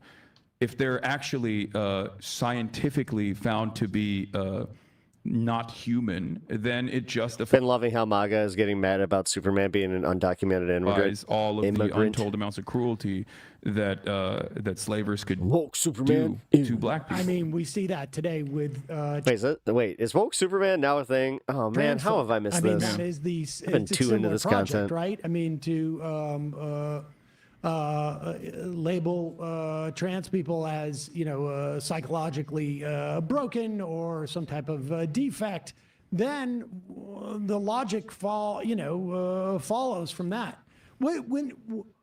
So is your argument that liberalism is so moralistic that it creates it takes it out of the material realm and makes it just a question of good or bad or some type of like liberalism mystifies class dynamics deliberately in an attempt to justify its existence. And because it's the monoculture, both Republicans and Democrats alike exhibit liberal tendencies. And ultimately, if you want like a completely if you want like a full moral system surrounding liberalism, you have to inevitably arrive at like villains in society, and those villains are always usually they're Jewish people. That's usually what it points to, like lizard people, which is an analog. But I think it's a necessity for people that are seeking out like why the systems exist in the ways that they do. They're like, I want to scratch the surface of this information. I want to find out exactly why. Sean's sitting there with a gas generator. You know, life seemingly keeps getting worse and worse. And when people are desperate and they are completely shut off from this alternative way of looking at it, from looking at it even from the basis of like sociological experiments or looking at it from the basis of dialectical materialism, they inevitably arrive at this fantastic narrative of good, bad people. Right. And they find themselves swept away with conspiracies. It's individualism. Yeah. Yeah. Mm-hmm. Let's Well. What? Oh, you gotta Well, go. I mean, I don't know. I just You gotta go? I thought he You was gotta gonna go? leave You at can 2. How long are you guys planning on going? 2:30, but Okay, I'll stay here. all right. We're gonna have I- 13 minutes. I'm just I try to be polite and No, Sam it's doesn't- all good. Sam No, I doesn't don't care give a about shit. that. You're trying to- yeah. I was gonna say, she's trying to it's kick all him good. out? I'm What's not going on here? always in New York, so it's all good. All right. Have you ever seen Patrick Bet David's show? It's my favorite. Also, if he's watching, because I know you've been on it, and Jenk has been on it as well. Patrick, he won't have me on. I don't know why. He won't? I mean, I don't know. He's never like refused, but I have like replied to one of his tweets asking like, who should be my next guest, and I was like, I've been on twice. I don't know Yeah. why he doesn't have you on. I don't know. I love you, Patrick. You know, I'm here's the a thing. big fan. Is that I think after the first time I was on, he said he got more emails angry at him for having me on than any other guest. And I feel like if you went on, Ooh. it would be it'd even drum up more. Yeah. More clicks. Listen, I know that Vinny and Adam at least are going to watch this. I mean, Adam will. Vinny hates me. Vinny, I don't think we'll be able to. But let's play this clip. I mean, because Vinny, I think is really I think he really doesn't like me. He doesn't like me either. I did the Piers Morgan thing with him where he like got really red because he was so angry. He was like, "You're a rich, spoiled kid, fake socialist." I was like, "Vinny, I love you. I don't want you to die. Like you're getting really red." Quick trigger. I sat next to him, and he also, you know what he also has a problem with is volume, control of volume. Oh yeah. Yeah, I mean, I had to turn like his thing way down. He was sitting next to me. He was screaming. Yeah. He was getting very, very animated. But here, I've seen this video as well. He's gonna do a number on this one. Here is Vinny and Adam having a debate over Alrighty. the Epstein. This is completely fresh for me. I have no. We are built on pedophilia and blackmailing the most powerful What do you people. mean we are built? Define that. Do you mean our entire country, our entire government, our entire FBI, CIA? I'm saying this. Whoever. But this is one little operation that they don't want to expose. Whoever he was working for, Epstein, Mossad, CIA, everything. Apparently, the most powerful people on the world were flying to an island and having sex with underage kids because she said it. There's tens of thousands of hours of them doing it. If we're built on that and the most powerful people that are running the show are in charge, the guys telling Cash Patel, the thing that you just read, shut up. Shut up about it. Hold on, you know who I am. He knows who I am. I want accountability for everybody. If it's Trump, if it's Bill Gates, if it's Bill Clinton, I don't care if it's the president of anything. Vinny's making Expose sense. them because, Adam, the truth has to come out. Okay, so I only have one question for you, my dear friend. I agree with you, but at what price? There it is. See, like, it's so weird how these guys are now simping for the idea that it's like, nope, we can't do this because the powerful, we can't bring down the powerful. Oh, that's insane. But hold on, hear me out. Price. At what price? At any price, Adam. So you're saying to expose whatever happened on Epstein Island, you're willing to do whatever this looks like. Yes. Tear down the government, expose all the secrets, put America Pause it for a basically second. in Now it harm's way. seems like I don't want to be siding with Vinny here. Yeah. No, I do. That's why I love him. But it seems like Adam is suggesting that if this list comes out, our government's going to fall. Yeah. And that would imply that Donald Trump is on that list. Yeah. Like in a big Christine way. Pelosi. Remember that when she said, I love how they went from like, this is going to be the most groundbreaking thing ever, and Trump is going to do the right thing, and he's going to protect the children, and no. all of our faves are going to be implicated. Yeah. Nancy Pelosi's daughter tweeted that out. When initially when this stuff was coming out like many years ago, and she's like, listen, some of our faves are going to be implicated in this, and that's okay. And that's basically what Vinny is saying. And I love that. Vinny is right. Vinny is right in this instance. Now, I know there's a lot of people going like, well, maybe Adam's Mossad himself. Maybe Adam is trying to run interference. He would. I mean, if Adam is Mossad, then they've also they're incurred. brilliant. They've also incurred in shitification similar to the CIA. Exactly. Good. Keep playing this. Expose all the secrets. Put America basically in harm's way just to find out what's up. What do you mean, Adam? Because these are the most powerful people in the world that are apparently on this island. Adam, so let the truth be. God, you know what's really weird I want to do this bit where we either use a filter or we just like told of the heavens. Yeah, no, we'd have to use a filter. I But don't you care. put Yeah, them Adam, like and that's but they're little 7-year-olds having the exact same conversation. I have a feeling it would I am make a lot more 100% sense. accountability, and I don't give it. Adam, if that's what we're Adam, built on, what price? Hey, Adam. I don't give a shit. Tearing There is down no America? price. Guess what the price is, Adam? God. So you God's want the price. to rule a city of ashes? I don't give a shit if it's built on pedophilia and raping kids. Yes, because you're being emotional. No, I'm not. I'm being real. Whoa, dude. Like, can we just play this clip back to anybody that's just like, oh, I don't think that like there's people actually defending this. It's like, meh. Meh. Oh, he did the Tim Pool thing. He did the Tim Pool thing. Chipmunk filter. You There want we to go. cut your whole nose off and ruin your entire face because you care that much about this Adam, entire if issue. the machine is running right now, Can you pause it for a because second? Pedophiles. I'm sorry, but he has spent the last 3 minutes being like, pedophilia, is it worth really getting this upset and emotional over sex trafficking of minors that I also admit our elites are partaking in? Is it really that big of a deal? Can you calm down about this? It's like, how did this happen?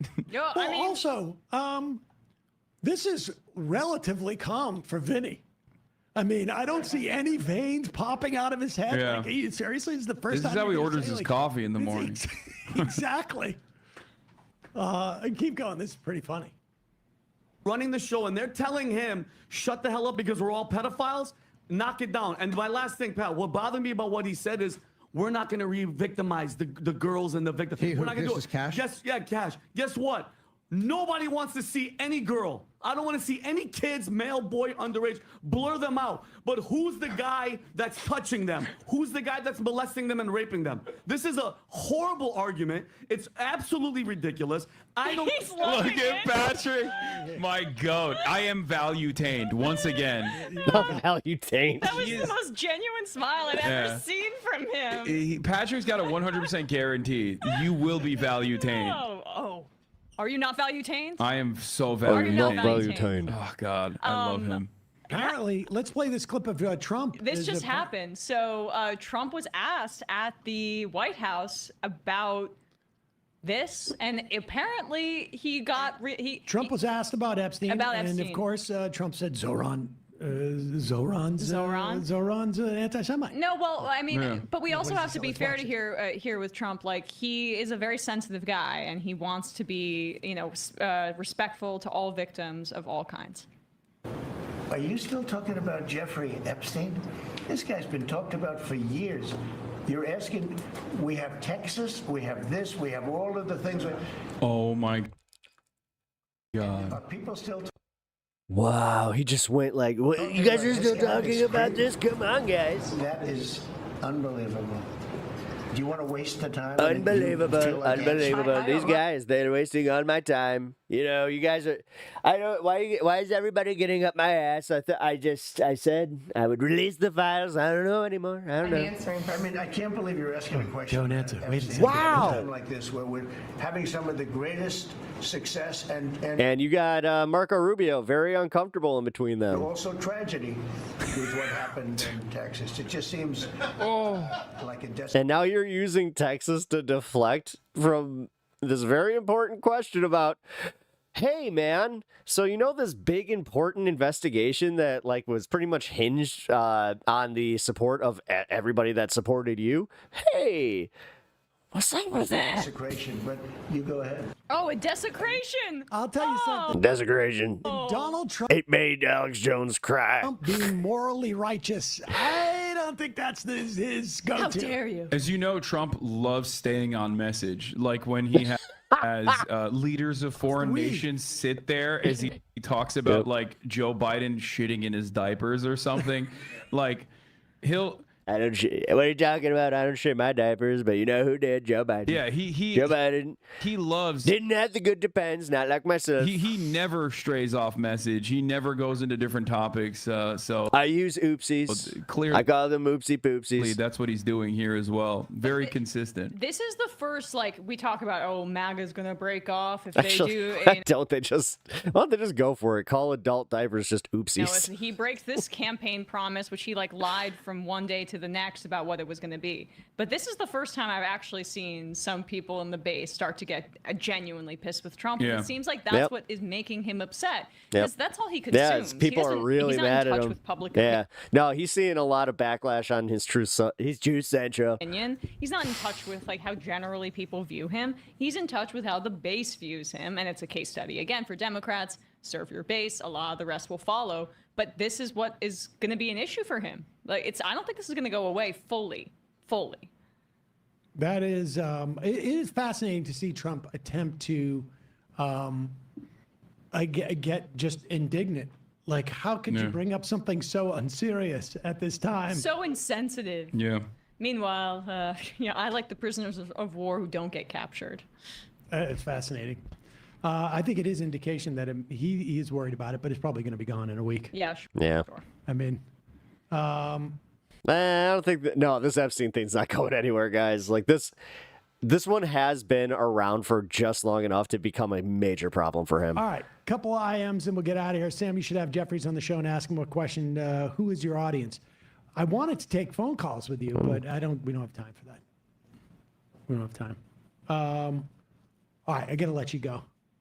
So I know you got to get out of here, right? Or Yeah. Yeah. You got a show to do, don't you? Yeah. I got a whole day mapped out. Well, 5 IMs and we'll get out of here. Sam, please be careful. This HASAN guy was almost anti-Semite of the year. That's true. Nah, some other crazy stuff will happen and you'll forget. Second up, runner up. Well, that's the thing. A lot of crazy stuff has happened and we haven't forgotten. Because even the Texas thing, like the way he was just like, look at what happened in Texas. Come on, guys, Texas. There's what's going on in Texas? Is it a earthquake? Flooding. Did you? Is that yeah, true? I Did lost the it. I ADL lost put it. out a list? No, it wasn't the ADL. It was the crazy Long Island lady, stopantisemitism.org. Oh, she's from Long Island? Yeah. That's not shocking. It's not Libs of TikTok. Is she the same person? No, that's Haya Rychik. She's in LA. Yeah. And So you came in second to whom? Candace Owens. Oh, all right. Yeah. That's like it's one of those years where they were like, well, we'll go with the black woman. Or we'll do the tiebreak and give it to the person that said Hitler had, his biggest problem was moving beyond the borders of Germany. Yeah, Who got into the third? Who's third? Greta Thunberg. Oh, all right. Well, that's fair. I mean, there's certain diversity that they're trying to do The there. three horsemen of the apocalypse. Jonathan Greenblatt has actually said compared me to Kanye West on, I think it was Time magazine. But I've seen him bring you up. He's a lunatic. Yeah, he really He's does an not effing like me. asshole and a total lunatic. And the biggest teachers union in the country, I think, is basically Guys, we got some breaking news after this. disavowed the ADL. Yes, I have this open here. Right. Labor Notes reported last night that the National Education Association, the biggest 3 million member teachers union, voted to reject the ADL, Anti-Defamation League, and said, like Wikipedia, which I think did this 6 months ago, they're not a credible source for anti-Semitism. That's awesome. It is, the more reputable organizations and people, for that matter, essentially call out and distance themselves from the ADL, regardless of what the Anti-Defamation League started as or in your mind ever was. It is clearly now just a right-wing mouthpiece that is running interference for Donald Trump and for the Netanyahu government. Oh, hey, we're almost to the 420 fun half. That's what they're doing. Yeah, no, that's. I need dramatic breaking That's news their music. primary focus because, like, there is an explosion of anti-Semitism, and part of that is because of the false conflation between Judaism and Zionism. Actions of Israel and Jews all around the world. That's a dangerous conflation, as you noted. I had a conversation with your friend about that. Yeah, my friend. But beyond that, there's also an explosion of the anti-Semitism on Twitter. But Twitter is owned by Elon Musk, and Elon Musk was a major Trump booster. And Elon Musk also, after highlighting the great replacement theory, claiming that Jews were doing unlimited third world migration into Western civilization, turned around and went to Auschwitz with Ben Shapiro, and then went to Israel, and is unconditionally pro-Israel. So obviously, you can't really criticize Elon Musk even when he does a double Sig Heil at the inauguration, because. Or even criticize Elon Musk for the unlimited anti-Semitism that exists on Twitter, because he bounces around so much. It's just like, guys, look, I didn't mean it. He's pro-Israel. Yep. If your goal is to defend Israel, if you're the Apartheid Defense League, then you're just not going to go after people like that, and you're going to at most do light criticisms of Donald Trump when he comes out and is like these Shylocks. Yeah, the ADL, I wanted to look it up. They did end up denouncing it, but probably because Biden used it in 2014. Yeah. And so they denounced it then too. So. Yeah. Well, what is fascinating is that that's funny. Their attacks on you are still built on a model that doesn't exist. Yeah. The idea, I don't have a sense of what your career plans or what you think you need to reach people, but I suspect it's not going on cable news with any type of regularity. And their whole model is based upon, we're going to make them toxic for, Meet the Press or whatever it is. And sorry, it just doesn't mean anything anymore. Yeah, the other side of that also is that there are enough, especially in the lower levels, like on the reporter side of things, there are enough journalists who are smart enough on this stuff not to get bullied in this way. Yep. And we'll see. I don't think he will be held accountable the way you're thinking, but I do think that he gambled with fire he was playing with fire and then he burned himself, and now he's mad that he's got to, much rather have someone like where's the ointment? myself on as a guest host I didn't prepare than for this. fucking Jonathan Greenblatt. Right. So, and they know that I'm not an anti-Semitic person. Jonathan Greenblatt knows that I'm not an anti-Semitic person. Yes. He knows that I have actively combated and fought against anti-Semitism. My friend Noah was talking about this. Edward Said is. I think famously once said, I'm the last Jew is what Edward Said said. The only person that seemingly cares about both anti-Semitism and also the emancipation of Palestinians, where he's so predisposed with defending Israel that he has to attack one of the largest independent media outlets that is unconditionally in support of Palestinians and actually does not even remotely entertain anti-Semitism and fights back against it because, as I like to point out, Candace Owens is not going to convince Jonathan's nieces and nephews, right, or Bill Ackman's daughter, right? Because Candace Owens is anti-Semitic. So you can always point to her and say, oh, she just hates Israel because she hates Jews. And there is some truth to that, right? Whereas with someone like myself, most people that come into my audience for an extended period of time very quickly realize oh, this is bullshit. The whole this guy is anti-Semitic is just completely made up. And therefore I have the capacity to actually convert his nieces and nephews, right, and the next generation of young progressive Jews away from any kind of association that they might have had with Israel into anti-Zionists. Right. That's why Richie Torres is their favorite, is because he's fairly young, and they think that they can manufacture this from the top down. It's not going to work. Yeah. Although he's a little bit obsessed with you to a degree that I don't know if that's from Jonathan Greenblatt specifically, or if he's just obsessed with you on his own. No, I think it's a bit of both, but I think it's just he's Apex attack dog. So it's clear that they had a beat on me for a while now. And they just won't ever stop. They'll just continue pummeling this. I think it has the opposite effect as they think. Yeah. I mean, that is the interesting thing about it. I think it has the opposite effect that they think, because it is the bar to assessing it for people's selves is just too low than it would have been in a different era. I mean, part of the reason why I think it's the same dynamic as to why, Chuck Schumer is afraid of Zohran Mamdani, because Zohran is going to replace Chuck Schumer. I mean, not maybe literally, but his ilk is going to replace Chuck Schumer's ilk. Yeah. Whereas, Curtis Sliwa is not going to. Whereas, Cuomo is the same ilk. There's just more of a threat, and I think that's it. Yeah. All right. The final IM of the day, Cole from Little Rock. Still hits he's got to hit the sound effect. Price Love it. is God is an incredible line. And Yeah. It certainly is. Vinny, thank you for that. That should be a drop. Hasan. All right. Well, that was a great appearance. Here, I'll play him out. Really fun to have you here finally. Yep. Yeah, it's been an honor. Thank you for having me. Glad you could make it. Thank you for staying longer than you intended. Emma, thank you for indulging. No problem.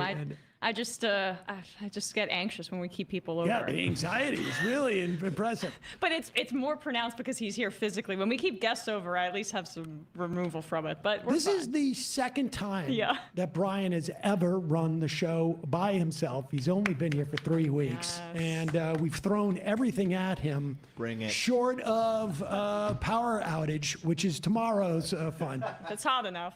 We'll see. Brian, great job today. Emma, great job today. Hasan, great job today. Thank you. Folks, we'll see you tomorrow. All right. That was fun.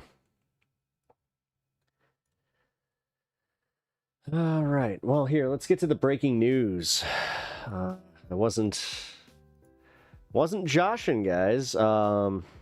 This is kind of like under the radar kind of stuff. But U.S. court strikes down click to cancel rule designed to make unsubscribing easier at the 11th hour.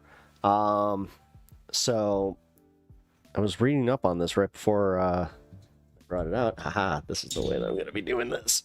Okay. Stay. There we go. Hold on, I got him. Get my little holder going. Perfect.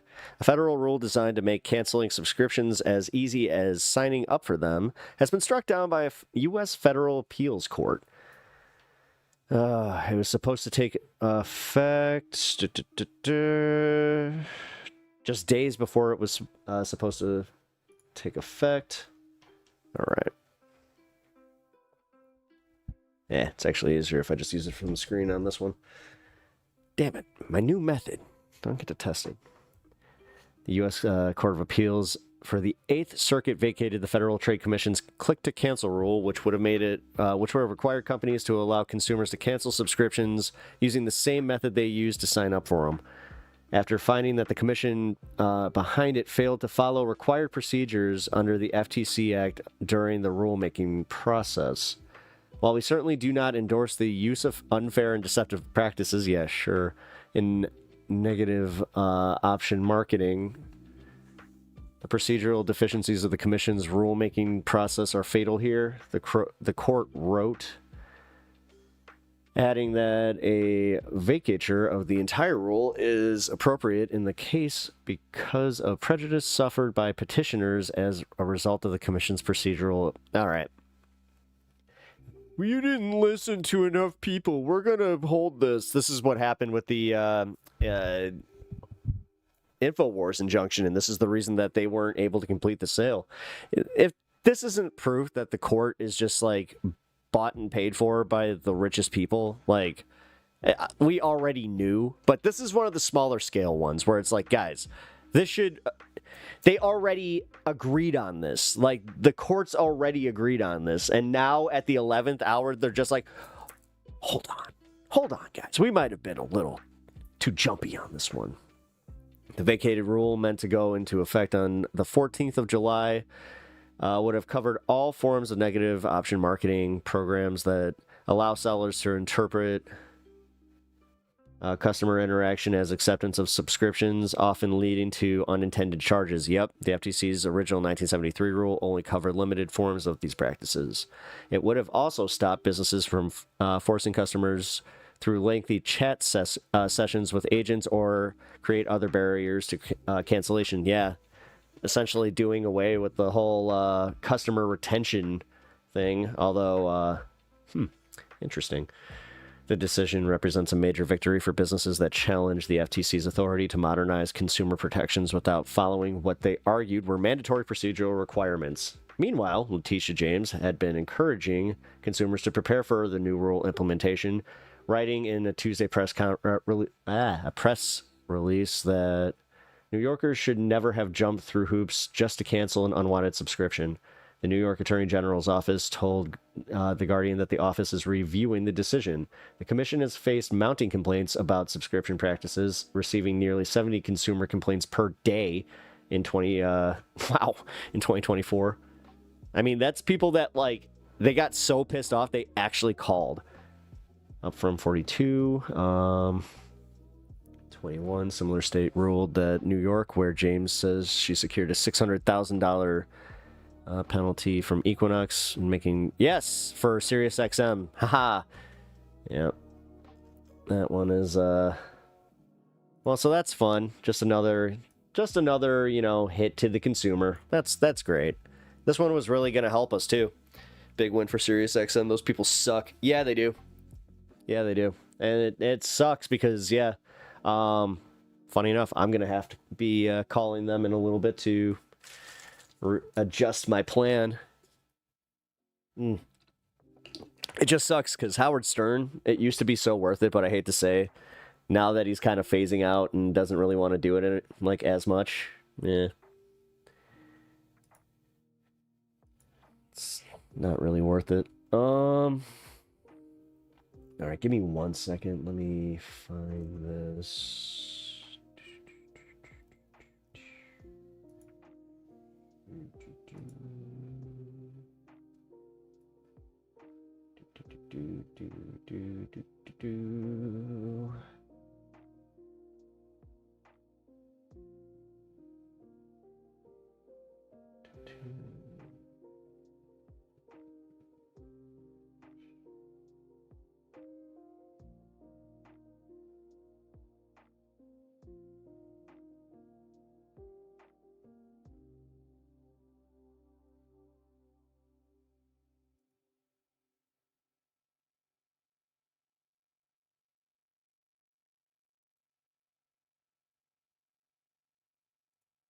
Okay, I'm actually not going to do any of that. Cool. Well, let's move on to the next segment.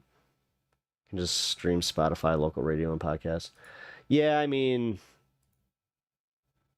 I'm actually one of those idiots that uses like the SiriusXM channels. Like, I love their Tough Gong channel. I love their music channels, and also, still a big fan of the Howard Stern channel, even though it's like mostly older stuff now, but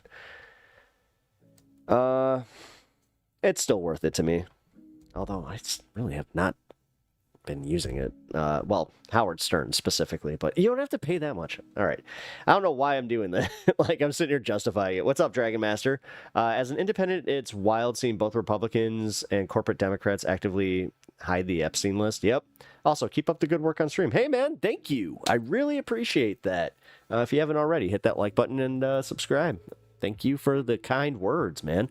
Also, in 3 minutes, we're going to be... Oh, 2 minutes, we're going to be celebrating. Brain, meat, mouth.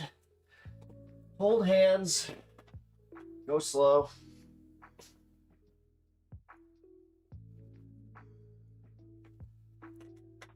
All right. Let's see. Do anything here? Oh, of course not. Why would I? Alrighty. If you guys do not know the deal here, we are about to go into my fun half, which starts in 2 minutes.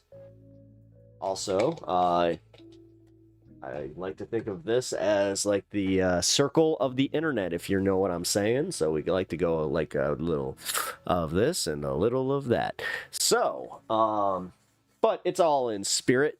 So we will all enjoy together, and then we will go and have some fun. I kind of started stream like out the gate, had nothing really planned or prepared, so the fun half will Yeah, it'll be interesting. Just means I'm winging it, but mostly we can have conversation. I kind of wish that guy didn't just dip off before I got the Discord info out there, because I would have liked to have that debate about the Zionist, like, Palestinian supporter. Like, how's that? I don't know. That might have been a troll, but at the same time, this is also why the Discord is invite only. It's because I've had too many people pull some shenanigans trying to get into the voice chat, and then they cause problems. So we have to have some pretty serious moderation over there, especially after we had a pretty serious situation that involved some not cool stuff. So but cheers, guys. Let's go. I'm gonna step off camera.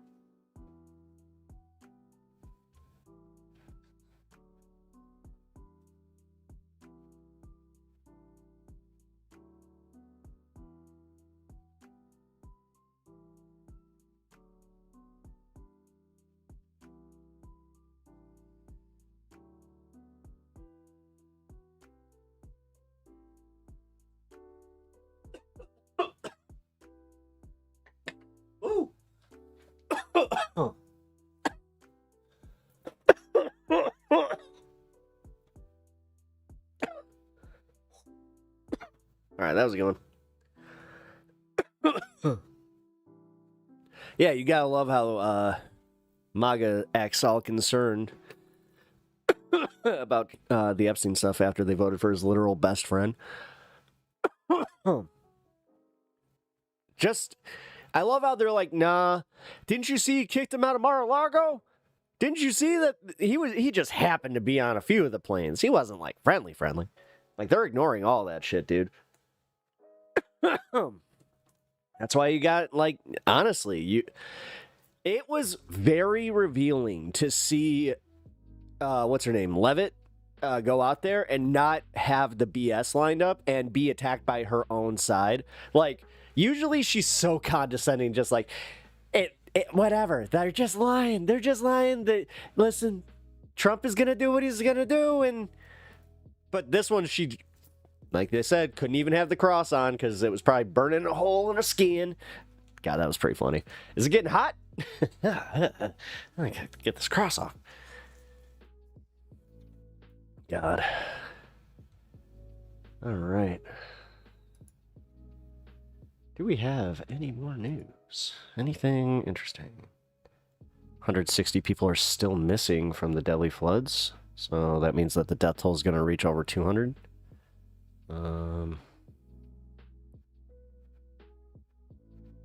Trump comes to Bondi's defense amid the uproar from his base over Jeffrey Epstein. Oh, man.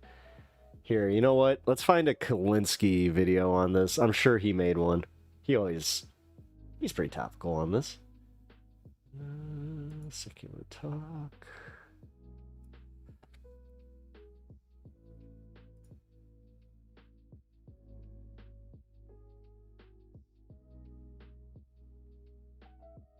Now desperately trying to get Trump's stench off of him. As you all know, he had him on the podcast before the election.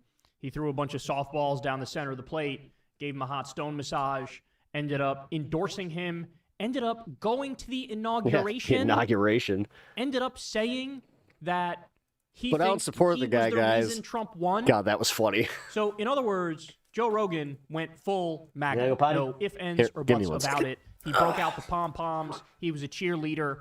And as you all know, leading up to the election, 85% of the political commentary on his show is shitting on the left and liberals and Democrats and wokeness.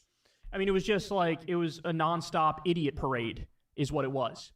And so now, here we are into the second Trump regime. We're, about 6 months in or so, maybe close to 7. And Rogan is now realizing, holy shit, the vibes have shifted hard. And it's true. The vibes have shifted immensely hard. Everything this guy touches, he destroys. He's fucking up when it comes to the economy. Prices are going up. The tariff war is absolutely insane. The dollar is getting weaker. He's rounding up innocent people and sending them to a concentration camp overseas. He's sending people to Guantanamo Bay, sending people to Alligator Auschwitz in the Florida Everglades. He bombed Iran. He bombed Somalia. He bombed Yemen. He invaded Los Angeles with the fucking Marines over 2 days of protests. The guy's unhinged. He's insane. He's a fascist. He's making that perfectly fucking clear. And so what Rogan realizes, my dog really had to go outside because he's more plugged in than he would like, people to believe, is the vibes are just off now. And so people who ride Trump's nuts are looking pretty fucking stupid, and they're being pretty viciously mocked. As you all know, the Fell for It Again award thing is huge online for good reason, because these people did fall for it again. Trump just forced the FBI and the DOJ to come out and say, Epstein, bro, there's nothing even going on there, bro. He didn't blackmail anybody. He didn't have a client list. He definitely killed himself. He definitely wasn't murdered. So, like, case closed and stuff, bro. Case closed. Everybody shut up and move on. He did his fucking scam meme coin, ran that scam on all his supporters. He's hawking watches for $100,000 and crypto bullshit and selling out right in front of our faces to foreign billionaires. And, I mean, the list goes on and on. You all know this. So since the vibes have shifted, Rogan is trying to slowly tiptoe out of that MAGA room. Now, it's hard. Okay, so that Jacobin magazine, I literally was like, what's Taco Bin? Why is he such a fan of Taco Bin? Is it really good? He's friends with JD Vance. He's friends with Donald Trump. He still has on Elon Musk like every other month to suck him off. And so he's in this weird position, right? Where he has this deeply unpopular political position. And do you lean into that? Do you try to back out of the room slowly? But largely, the path he's chosen is, let me, like, every now and then I'll, like, tepidly criticize Trump, but then move right on and go shit on liberals and leftists some more. Yeah. But people are noticing these moments now more commonly. I don't know about that one, talking about Trump. And so here we have another example of it here. But man, I'm curious what all you guys think about this, but I'll tell you my thoughts when it's over. And I'm so sick of this horse shit. Hey, by the way, guys, if you didn't see the bar that is prominently displayed down there, that is for when I go to Ren Fair, and my wife has volunteered to braid my hair on stream, and yeah, she's been a little nervous about coming on stream and meeting you guys, but she finally agreed to do it for that. So yeah, if you guys want to help out the stream and also help out with a fun cause, well, there you go. You are not going to come out and say, you guys can donate at or get a membership over at YouTube, or I will drop the link right now. I was wrong. He's a scam artist. He's a warmonger. He's on the Epstein list. I shouldn't have endorsed him, and Kamala would have been better. If you're not going to say that, do me a favor and go to Shut the Fuck Upsville. Just shut the That's a new one. Fuck up. Shut the fuck up, shut the fuck up, shut the fuck up. I'm not interested. I'm not interested in you trying to do, PR management, crisis management. I'm not interested in that. Because that's functionally what this is. This is crisis management. That was funny. He went full MAGA, and now to try to maintain some credibility, he's tiptoeing back to just enlightened centrism, right? I wasn't even full MAGA. I mean, I got some left-wing ideas and some right-wing ideas, bro. I'm like in neither tribe, bro. Really? Then why'd you go to the inauguration, and why'd you endorse Trump? So it's just, he's trying to go back to enlightened centrism to try to save face. Population, that We're guy. on to you. All right, let's watch it. There's two things that are insane. One is the targeting of migrant workers, not cartel members, not gang members, not drug dealers, just construction workers. All right, this is the second time I've seen this where somebody had it, like, it's not slowed down. This is just, wow. Showing up in construction sites and raiding them. Gardeners. Yeah. Like, really? Or Palestinian students on college campuses. Or not, like, there's a Turkish... Did you see this video of this Turkish students at Tufts University that wrote an essay? And then there's a video of, like, ICE agents, like... Is that the woman? Yeah. Yeah. What was her essay about? It was just critical of Israel, right? I just see them and I'm just like, you shouldn't even just realistically. Like, what are you? Come on. And that's enough to get you kicked Where are you? Your golden years? Where are you protecting anymore? out of the country. There's a long history of anti. Just go to a beach and just do something else. Activism in U.S. colleges, that led God, to go to cruise South or Africa something. changing and all of that. And I think this is a continuation of that. Bro, this is kind of crazy. Like, who could have seen that he was going to go after people at construction sites and stuff, bro? I mean, that's kind of just people working. I don't know if people would have supported that if they knew he was going to do that. Joe, it wasn't very subtle. Here's what they were holding up at the RNC. Yeah. Mass deportation now. Now, some of you might be kind enough to say, yeah, but Joe Rogan didn't realize the mass deportations would entail going after innocent people. But my response to that is, if that's the case, he's dumber than I thought. Because any... Yeah, but that means you still give him credit. Mass deportation. There's not enough violent criminals in the country, not enough undocumented immigrant violent criminals to do a mass deportation. You'd blow through them in 2 or 3 days, a week at most. There's only like 10,000 or fewer undocumented immigrant violent criminals.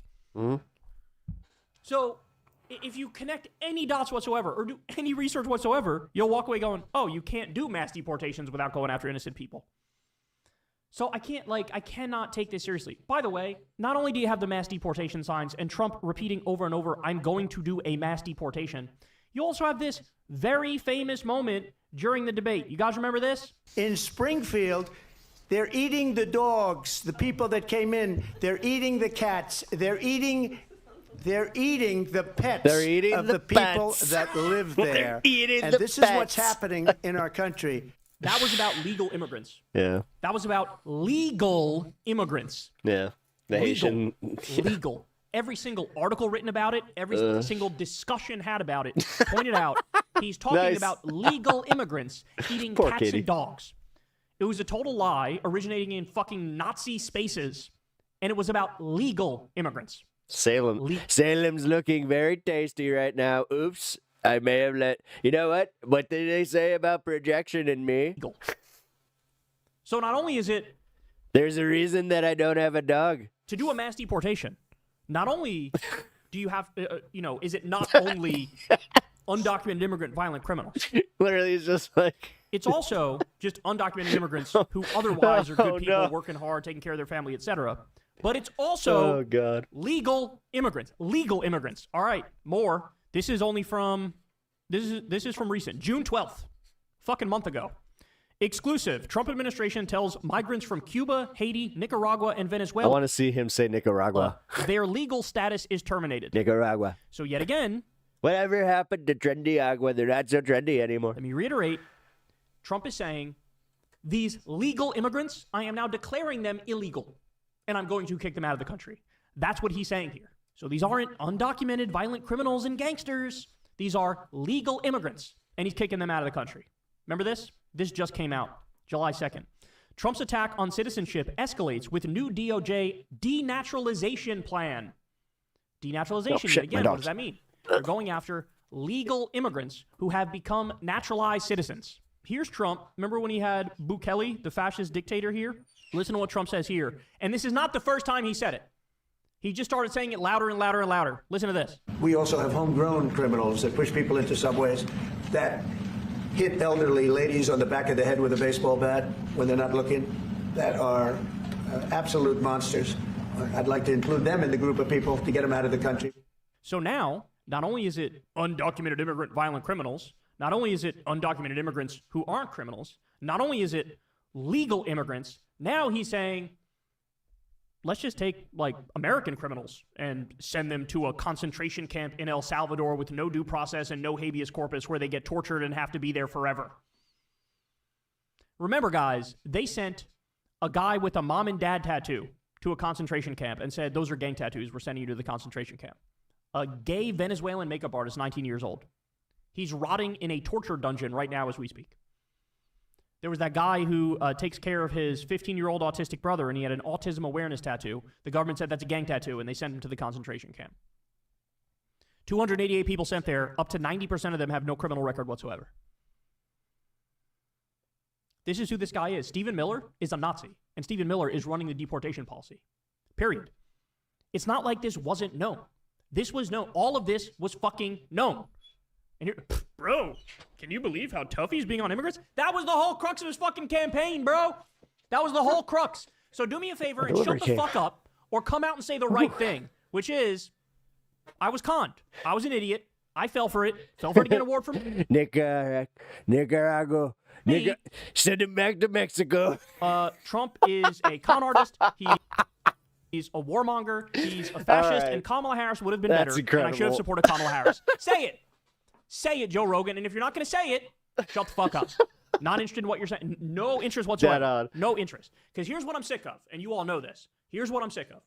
I'm sick of these people who were riding the Trump train. Choo-choo, yay, Donald Trump. Vibes are online. It's really cool. Everybody loves the Trump stuff, bro. He's triggering the libs, bro. He's triggering the libs. Then, when it's the fucking train wreck that we all said it was going to be, it's every now and then a tiny... Yeah. You know, bro, I don't think I'm in favor of getting rid of due process, bro. Oh... You fucking Man, I'm kind of glad that you came brave, around. That's great. courageous soul, you. I'm like mildly against getting rid of due process, bro. You know what I'm saying, bro? Anyway, let's talk about that UFC fight. Did you see the pink-haired college kid, bro? The wokester, bro? We're not playing this fucking game. We're not playing this fucking game. You built that. You gave us... You said you think you were the reason Trump won. So I'm so sick of this bullshit. Retreating to your nonsense, dumb guy, enlightened centrism is not enough. It's not fucking enough. Say what I laid out or shut the fuck up forever. As somebody said online, I think it was Energimentum, he was like, it'd be so much more dignified if Joe Rogan just didn't mention anything political and just like moved on, right? That would be way more dignified than this bullshit like, bro, can you believe he's doing the thing that every liberal and lefty in the country said he was going to do, bro? Wild, bro. Yes, that's right. And you, Joe Rogan, and all these little fucking sycophants, they have liberal derangement syndrome and leftist derangement syndrome and Democrat derangement I'm glad syndrome. that you're coining it. And they don't realize these fucking people have been right all along. We've been right all along. And you can't swallow your pride and fucking admit it. So every now and then, 90% of the time, you're doing your same old bullshit, and then 10%, bro, I don't know if feeding immigrants to alligators, that seems like a little inhumane to me, bro. It's enough already. All right, let me give you one more. This was a video from the Wall Street Journal from either just before the election or just after the election. And listen to what they say. $315 billion. That's one staggering cost estimate for Donald Trump's signature campaign promise. The largest domestic deportation operation in American history. The largest domestic this was on the campaign trail. The largest domestic deportation operation in American history. And Rogan's like, bro, can you believe they're doing mass deportations, bro? Yeah. More conservative estimates are still enormous. One group puts it at $162 billion. That's more than the government spent on most federal agencies in fiscal year 2024. We'll explain why an operation of this scale could require hundreds of billions of dollars over the course of a decade. Is it your plan to deport everyone who is here illegally over the next 4 years? Well, I think you have to do it. And it's a very tough thing to do. Over 10 million people. Over 10 million people. Do you think there's over 10 million undocumented immigrant violent criminals here? That means roughly 13 million immigrants who entered the country illegally are at risk of deportation, about 4% of the U.S. population. That's why they conflated it. That's why people don't even care about the violent criminal thing. Stop with that one. They're already moved on from that. They have no shame about it, Kyle. So, like, this idea that you're going to shame them with that, I have to say, like, no. You just have to call them pieces of shit for it. Oh my God. For the record, this is also economic suicide. The American economy will come down like the house of cards that it fucking is if they actually do this. And by the way, I'll be damned. Stephen Miller is 100% trying to do this. Final point I want to make is this. Joe's guest was talking about, wow, they're going after pro-Palestine college kids. Do you think it's just going to end there too? Is that what you think? What they're saying now is, even if you're a legal immigrant, even if you're a legal immigrant foreign student coming into this country to study. Yeah, they keep pushing the goalpost back, and then he keeps saying, like, bad hombres, we need to get rid of the criminals, anybody with a criminal record. You're kicked out of the country. Yeah, no, they're literally saying, and the thing is, now they're also doing the thing where it's like, the way that you can just accuse somebody of being an illegal immigrant and they'll come after you. He's trying to do the same thing just with the law in general. Is Have you No, criticized honestly, Donald this is Trump? going to come down to our states, like our governors and like our governments protecting us. And if they don't, then honestly, goodbye. Like, goodbye, America. That's all she wrote. Like, we can be like anecdotal as we want. And we can also just say like, oh, this is just, things are still good for me. But realistically, man, like if the pressure is starting to get that bad, it's going to boil over. And I hate to say this, like, but I do think that our state governments would just abandon us at that point. They would just capitulate. If you've criticized Trump, you're not allowed in this Because people talk about like that would be a civil war. I'm like, yeah, but that would require people to actually care and like get off their asses. country. So the goalpost will keep moving. It will keep moving. Yeah. It went from undocumented immigrant violent criminals to just undocumented immigrants. Yeah, and this is the reason that they're just trying to make people more and more okay with to it. no criminal records, to legal immigrants, to American citizen criminals, to Yeah, they'll make it, they'll criminalize being homeless, so they'll just like lock up the homeless. oh, you have an opinion we don't like. Let me strip your citizenship. Let me lock you up. Let me send you to the concentration camp in El Salvador. This is mission creep. And the direction it's going is Tell me you're kidding, Zach. U.S. citizens like, say, A new bike and a new truck. Hassan Piker showing up at the airport getting questioned Come on, on man. his fucking position on the Oh, no. the Israel-Gaza Oh, that's kind of cool. situation. The That's genocide in in good Gaza. shape. Have you criticized the dear leader? You're Mm. not allowed to do that. This is where we are. And Joe Rogan helped bring it to us. Was it a Florida truck? You got to be so careful. Listen, a little bit of advice to you guys. Be very careful buying anything from the coastal cities, like over on the East Coast, and be very careful buying anything from Louisiana and Florida specifically. I'll add Texas to this one. Flood damage is pretty easy to cover up. And there's a lot of these times where if you find a deal on like a car, it's way too good to be true because the thing has significant flood damage that usually is in the form of like wiring harnesses, shit like that. I could also kind of say the same thing for buying anything from like Arizona or a hot desert area because like the heat will also like destroy the interior components of a car.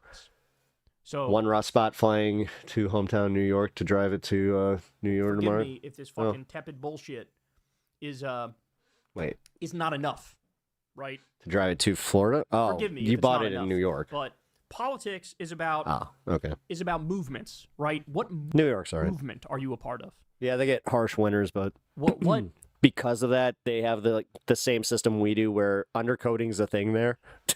what's the end goal here? What train did you hop on? And we know the answer for Joe Rogan. So his little, this and that, tit for tat, little disagreement here and there with Trump. Yeah, unfortunately, Democrats don't have the sauce to fight against I'm this. getting Yeah. so sick of it. Are you going to come out and say the thing that's true, or are you going to keep playing? Is this a recent video? Yeah. Come out and say the thing that's true. He's a con artist. We knew he was a con artist. He's a warmonger. We knew he was a warmonger. He's a fascist. We knew he was a fascist. I fell for it. I went for the fucking dumbass vibes online from a bunch of shitty right-wing comedians. And here we are. I helped bring about the downfall of this country, and Kamala Harris would have, without a doubt, been way better. The thing is, it's fine if you keep it in that climate. So, Sean, like, if you were to move one of your Arizona cars here and have it here long term, eventually, like, the wiring harnesses, just from, like, all the wear and tear and, like, the heat, it would just deteriorate. I've had it happen a lot. But Rogan's not going to say that because he doesn't believe that. He doesn't believe that. Well, Ford doesn't do a good job. He's still, doing this dishonest, I'll just say that easily much. thing of going from full MAGA to now. What if I just pretended I was never full MAGA and I was just like, an enlightened centrist, bro? Both sides, bro. Like this side does some bad things, this side does some. Both sides, bro. That era is dead and gone, bro. I don't want to hear that bullshit ever. I don't want to hear that bullshit. I don't want to hear anybody who says the word uniparty, dismiss everything they've ever fucking said, ever will say from now until forever. Because that's some The sweet spot was always Tennessee for me, where I was always like, dumb "Ooh." guy. I don't follow what's going on, but I'll pretend to be holier than thou and above the fray and anti-establishment by saying, both are actually bad, bro. Shut the fuck up. Shut the fuck up. So, you guys tell me if I'm being too harsh, but I don't think I am. Hey, y'all. No, I think he's being perfectly fair. I think that we've been too fair. Like, I think that we put the kids' gloves on because we were like, you know what? At this point, we have to try and convince them. I'm guilty of this too. I totally have said this. I'm like, oh, we gotta try and bring them back, guys. But then now I'm kind of more in line with the I don't see that happening. All right, so I gotta run upstairs and grab Stan because he decided that he wanted to stay outside. He's being a bit of a butthead. No, it's actually really funny when he does this. He's just like, I am a hound. I want to run around. I'm just worried there's gonna go bark at my neighbors. Which, yes, he's a nice dog down here, but well, he's a nice dog all the time. It's just he's very loud, so occasionally it's just like, come on, man. You're embarrassing me. Why stop at alligator? Screw it. Here it is. So as you all know, Trump's FBI and his DOJ came out the other day and they said, Epstein, bro? Epstein? There's like no... Yeah, okay. Perfect freeze frame. I'll be right back. I'm gonna go get Stan.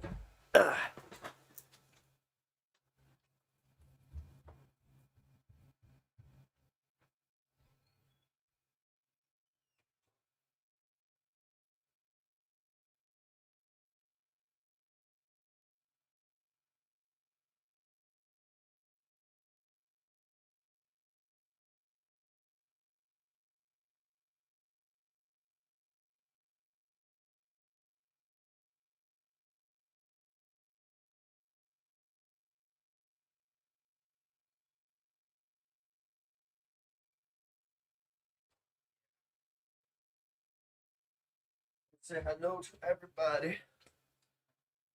Say, I'm back, guys. I'm back. All right, here. Whew. You smell like dog. Smells like you were getting into something. There you go, buddy. Don't push your luck. Nothing to even see there? First of all, he doesn't have any blackmail. He has no client list. And he totally killed himself. So, like, whatever. Move on. Nothing to talk about. Nothing to see, bro. And, I mean, just immediately as soon as I read that, I was like, guilty. I mean, we already knew Trump was guilty. That's not a surprise.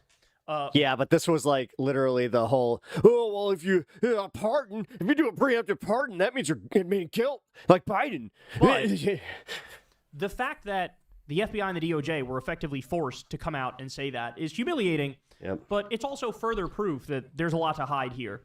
In fact, I think that what's happening, and Crystal made this point, I think is a great point, is that now that Elon's starting his America party and like he's very officially an enemy of Trump, Trump fears that, well, maybe Elon does have some Epstein dirt on me, right?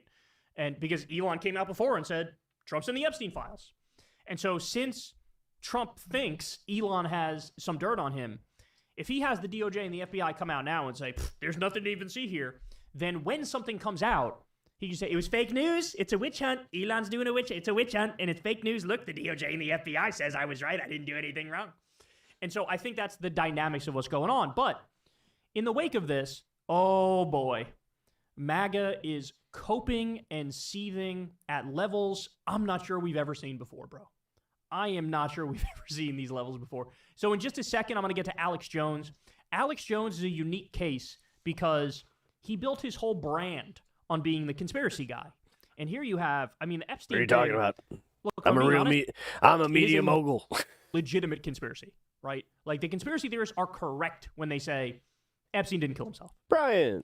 And so I was confused. I opened two tabs. The first was Kyle, and this was the second. This was like a defining thing for Alex Jones for like a whole era of his show. And so to have Trump isn't that basically interesting? pull the rug out from underneath him and say, actually, there's no. You did mention that you were watching this today, so sorry. I didn't mean to, it's not as simple for Alex Jones as to just come out jack your idea here, although I cover Kyle stuff too there, bro. Be like, oh, Trump's right.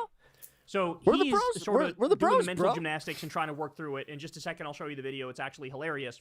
But first, let me show you this. So here's Mike Cernovich, very prominent MAGA right-winger. I think we all, like, we're about all the same age-ish. Like, we're He in the says same this. group. There's a chain of command on this planet, and elite pedophiles are at the very top, even above Trump, way above God, I just realized I'm probably the oldest. him. That is immense cope. So as Tommy Vietor says, he makes a great point. This part of the Trump fandom drives me crazy. He is at once daddy, the I alone can fix it strong man, Yep. and also constantly the victim of some higher power whenever something goes wrong.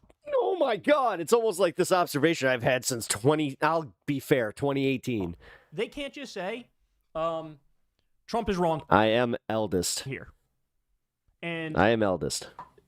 something's fishy. Perhaps he 38. actually is in those Epstein files. They can't do it. They can't say maybe the order came down from Trump think that and told Kyle the is FBI and the DOJ, hey, go out there and say there's 37. nothing to see here when it comes to Epstein. So, I mean, how do they not see how ridiculous this looks? And by the way, I should point out Tommy Vietor from the Pod Save podcast, he's coming on Crystal Kyle and Friends this week, and I'm really looking forward to that conversation. If you guys want to see the whole thing, subscribe Yeah, on he's Substack 37. below, and you can see the full video as soon as it drops. Or you could sign up for free and get the audio podcast version when it drops a day Oh my later. gosh. But definitely don't miss that. That should be a great conversation. I'm going to pause this for a second. Something just fell upstairs. Give me 1 second. No. You stay. You stay. I got to go check that. Here, stay.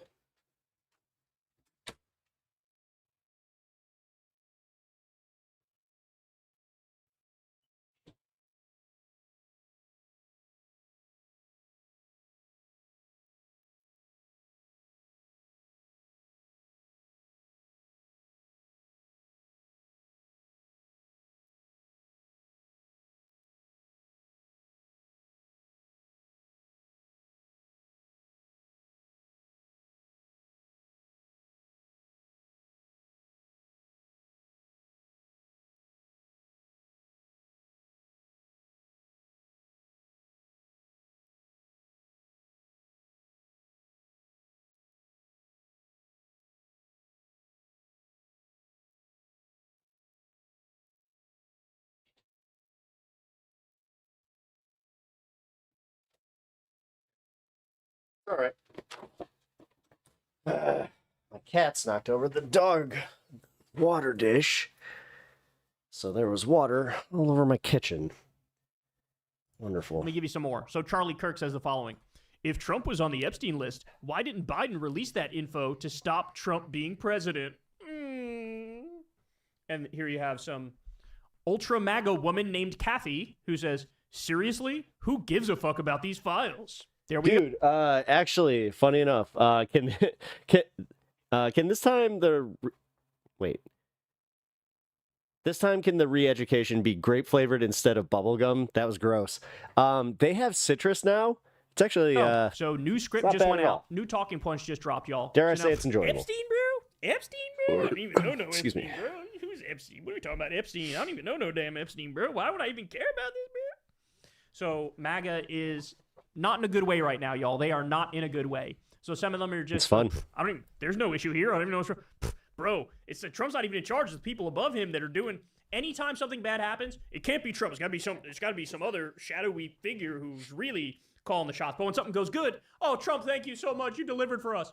But here we go. Now let's get to the main event. So Alex Jones, this is amazing. Alex Jones is having damn near a mental breakdown in reaction to this news. He literally says, I'm going to go puke because this happens like once a year when I'm really stressed. I have to go my puke. mouth is watering. This is wild. Let's watch. Obviously, there's nothing the globalists wouldn't do to keep this from coming out. They've already tried to kill Trump repeatedly. Have they rolled over? I see a lot of signs that, Trump's pretty much in charge now. And so all evidence points towards them using the information to control the deep state. So meet the new boss, same as the old boss. The Who song won't get fooled again. This is going to be an unmitigated disaster. I don't know how they got Trump and the DOJ to do this because I don't know how they got Trump in the deal. Who's they? Who's they? I got news for you, Alex. Maybe, just maybe, the deep state is Trump. He called the shots. He made the decision. So as you can see, he goes back and forth between like moments of clarity where he's like, meet the new boss, same as the old boss. In other words, like Trump's just like the rest of them. Then he goes from that to, I don't know how they made Trump do this, bro. No, he did it. It's him. He did it. He did it. He's in the Epstein files. He's trying to hide that. Oh my God, bro. He's like, he gets it and then he immediately doesn't get it. It's like, I got it and then I lost it. Because his identity is tied up in being MAGA. Look, that's a point that people have been making this point a lot recently, and I think it's a phenomenal point. Politics is not about policy, and it's not about facts, and it's not about evidence, and it's not about information. Politics, unfortunately, to so many people, is about identity. So when we'll see, Meta. I criticize MAGA, when I criticize their policies, when I say you're ripping 17 million people off healthcare, they reject it because, no, this is my identity. So you're not disagreeing on a policy point. You're telling me my identity is bad and wrong and evil, and I can't take that. So I'm going to double down, and I'm going to, batten down the hatches. No one is buying it. So I never saw any evidence of Trump involved in any of the stuff that came out. It was all fake, the fake Jane Does, all the crap. There's no evidence Trump did anything bad, like, and wrong sexually, bro. Like, all the Jane Does and stuff, bro. I don't know what you're talking about, bro. Are you kidding me? There's literally, it's over 20 or 30 different various sexual allegations against Trump. We have him on video saying, the Access Hollywood tape. There you go. He goes, when I see a beautiful woman, I can't help myself. I just start kissing them. You can do anything to let you do anything. You can grab them by the pussy. I don't even wait. Come on, That's the key part when he says, I don't even wait. What do yeah. you guys I think? mean, dude, but notice how, like, even during that election, people were just like, meh. I mean, I don't even wait. What he's saying is, I don't wait for consent. I'll just grab him by the pussy. I don't even wait. So that, like, he literally admitted to SA on camera. He's told the story on Howard Stern when he owned whatever it was, the Miss Universe or Miss America pageant or whatever. He would go into the changing room when the women were changing. So he'd go in there and see all these young girls naked. And he's like, I can do it. I own the place. What? And don't even get me started. You guys Totally know did. the laundry list of the evidence when it comes to Trump and Epstein. All the pictures, all the videos together, partying together. You have the interview that Michael Wolff did with Epstein where Epstein says, I was Trump's best friend for a decade.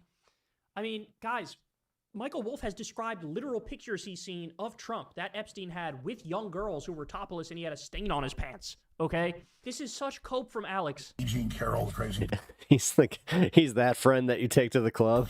It's like, dude, come on. Cat lady, all of it. Damn it. So now by coming in and being part of the cover-up, the Trump administration has become part of it. I mean, it's just, you cannot see it any other way. Back and forth, bro. They're part of the cover-up. This is horrible. But also, how did they make him do this, bro? How did they make him do this? So I just got to the office. I'm going to go throw up, actually. And this only happens every few years when something really, really bad happens or something. I mean, I'm physically going to puke probably right now.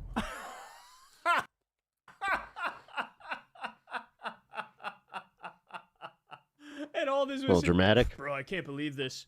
Trump and the Epstein files, he's betraying us, bro. It's not like we were warned about this endlessly by people on the left who were correct about everything, bro. This is amazing. I'm going to throw up. I'm going to throw up right now. I'm going to throw up. Something. I mean, I'm physically gonna puke probably right now. My mouth is watering right now. It's because Is he crying? He's crying. This is incredible. What an incredible video. This is so good. This only happens every few years when something really, really bad happens or something. I mean, I'm physically gonna puke probably right now. My mouth is watering right now. It's because I have integrity. And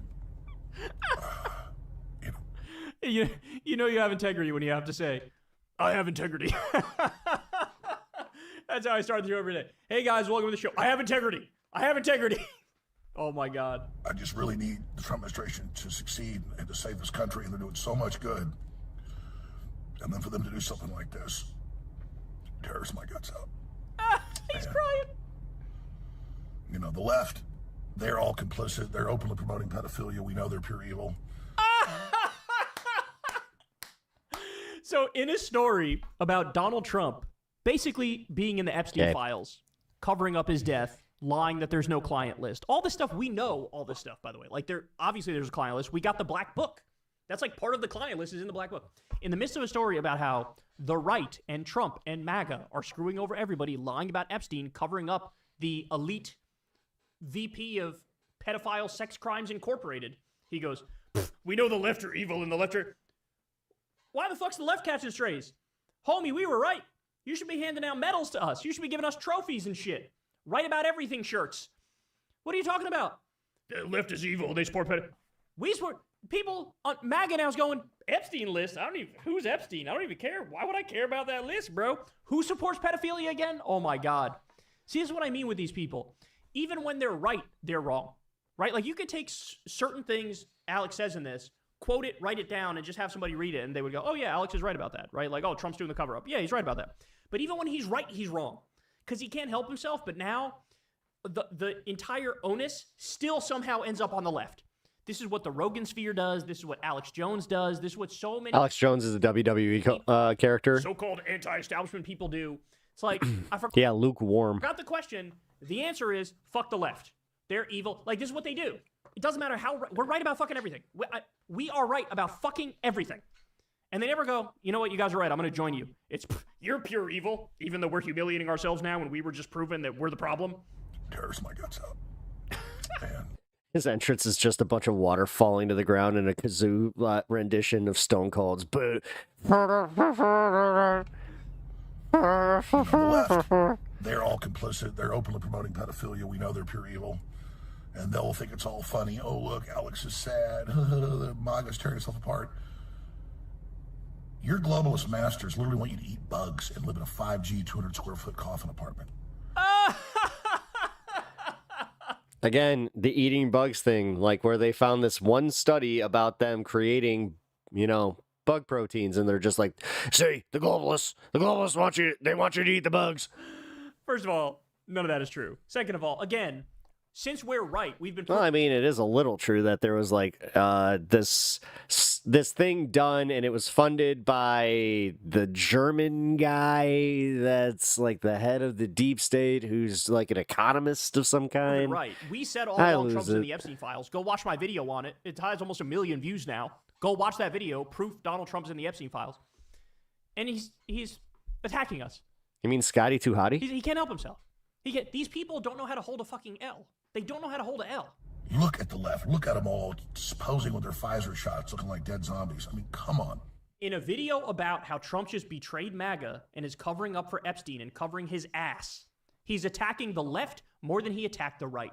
Stop and think about that. That's how you know he's a fucking partisan hack. Yep. He loves... Ooh, I'm an edgy outsider. I'm Alex Jones. I'm this edgy anti-establishment outsider, bro. And that's why I have the exact same politics as Fox News.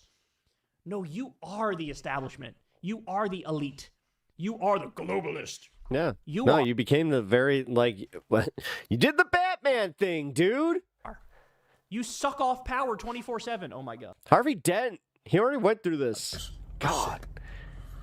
Watch The Dark Knight again. Those of us that have a soul still and have integrity. I should. In pain over this and celebrate you dumb pieces of fucking shit. More smoke for the left, even though the left was proven 100% correct. This is embarrassing. This is fucking embarrassing. We're dumb pieces of shit at the exact time we learned we were completely right all along. I mean, seriously, stop and think about that. At the exact time, it's now undeniable we were right all along. We're somehow dumb pieces of shit. No, you are the dumb piece of shit. Because we told you Trump was in the Epstein files. We told you he wasn't going to release him. By the way, how do we know that? Oh, I don't know. If only he had been president for 4 years and didn't release the Epstein files then. Then maybe Alex would have caught on to what was really happening. It's all motivated reasoning with these people. It's all vibes. They just like the vibe Trump gives off. That's it. That's it. He owns the libs. He has no filter. So now I'll rent my fucking brain out to this sundowning, gelatinous, bloated orange freak. And wherever he goes, I'll defend him. And then now you're in a corner. Why? Because one of the big things that your whole political identity was built around this Epstein stuff. Now he's part of the cover-up because he's in the files, and it's... MAGA tears are celebrated. Left, yeah. Fuck these people, bro. Fuck these people for being right about everything. No, bitch. No, bitch. Fuck you. A little bit of humility would be good now. A little bit of, hey, the left was correct would be good now. But they can't help themselves. So, by the way, I'll say it again. But if you're part of this, part of the right wing, guys, just, you can leave them. You can leave them. You can learn the error of your ways. You can go, I'm going to stop being humiliating. I'm going to stop being embarrassing. I want to be correct. I want to actually have a country That helps people. No, the problem with that is they view themselves as already being correct, Kyle. Like, I think that's where you miss that. I want to not meat ride the guy who's sending people to concentration camps and bombing Iran. Just say dick ride. Meat ride's even worse. And invading Los Angeles and destroying our economy all willy-nilly. It's never too late. You can get away. Is this what you want to be? It says so much that in the video where unequivocally, and Alex knows this, Alex knows he was wrong. Alex knows Trump's in the Epstein files. Alex knows Trump is covering his ass for that. In the video describing that, he literally has more smoke for the left. The people who were 1 trillion% vindicated about this every step of the way. We were right about this. You know, now that you mention it, I actually did smoke some ribs this weekend that turned out to be fire. They were, and I'm not talking like overcooked. They were so damn good. If this is how they treat us when we're right, and just imagine how I they think I treat us do when that we're tomorrow. wrong. But it's okay. We're never wrong. So doesn't really matter. We'll never get an answer to that question. But it really does say something, doesn't it? About the lack I got some bacon that I can smoke. of character. And I have integrity. Mm. This shows nothing but a lack of integrity. That you have more smoke for the left when we were proven undoubtedly Say what now? correct. No ends, ifs, or buts about it. Smoked butt? We are as right as right Damn can it. be. Kyle, you're giving me ideas here, man. Change my name to Righty McWrightington just to rub it in, bitch. Just to rub it in. Carl! Well, watch. As we all know, you think, and this is the point. This is the most important point, guys. I need you to understand this point. I really do. That was one of my favorite memes that was going around when he tariffed the penguins. It's like, this dumb motherfucker tariffed penguins, Carl. Penguins, Carl. You think come next week, Alex Jones won't be right back to meat riding Trump? Oh, he absolutely will be. Alex Jones has Democrat derangement syndrome, leftist derangement syndrome, and liberal derangement syndrome. He will never. You learned that you can cook stuff in a rice cooker relatively quickly? Give us our flowers ever. Ever. Interesting. Ever.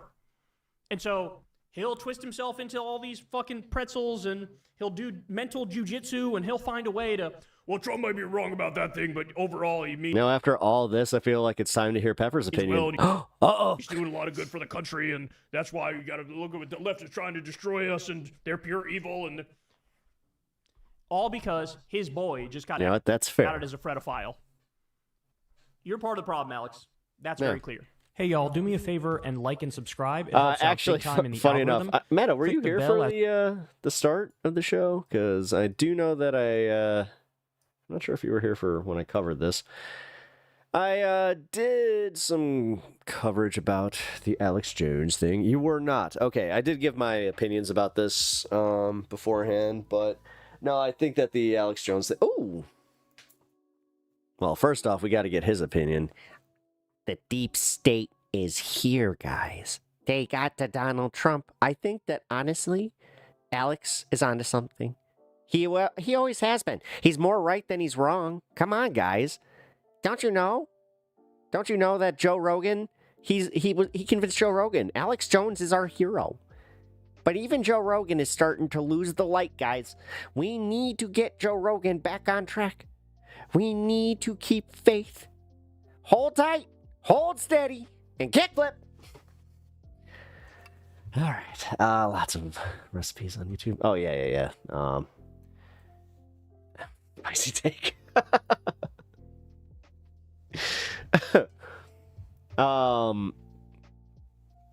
Man, like this, it's obvious that this is all 1000% a cover up, so that is very funny. What's Tim Pepper's thoughts about Tony Hawk? Oh, that one you get for free. This is the one thing that me and this liberal dipshit actually agree on. We can't wait.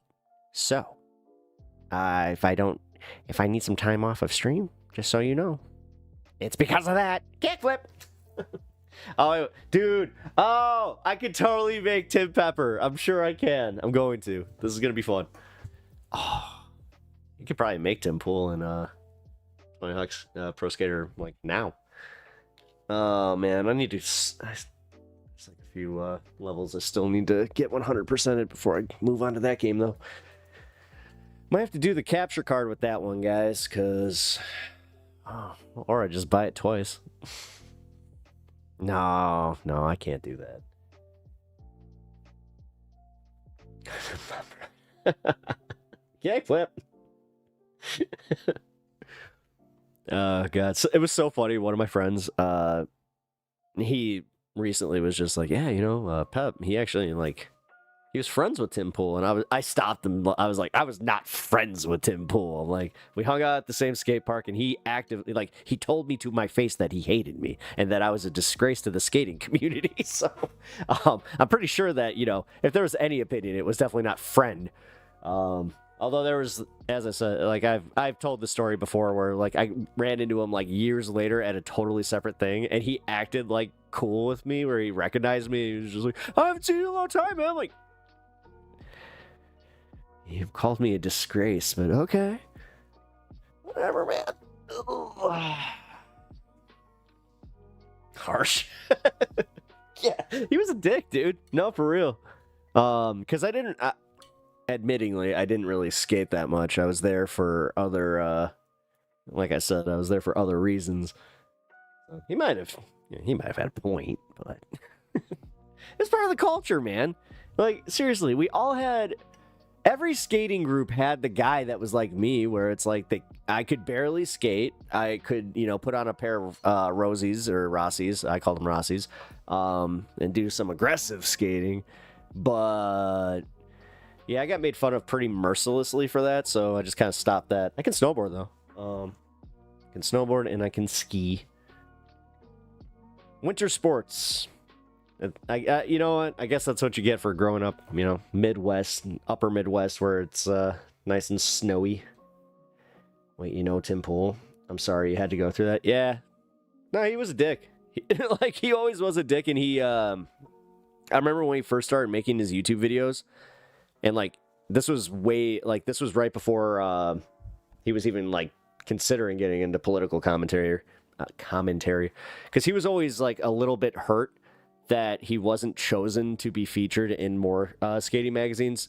Again, he was featured in one, and you could not hear about it. God, I hate to say this, but he actually did have a pretty big posse of friends. Tim Pool's still a dick. Yes, he is. It would just be so funny to have a moment where it's hey man, so you remember me?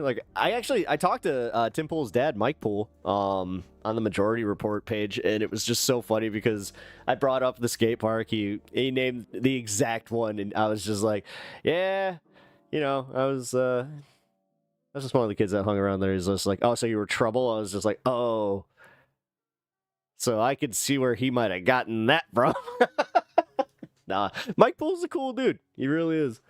I was all right with Tim Pool when he was on the Rogan podcast until Rogan brought in the head of Twitter and his lawyers, and Tim Pool made himself look like a fool and asking stupid ass questions. You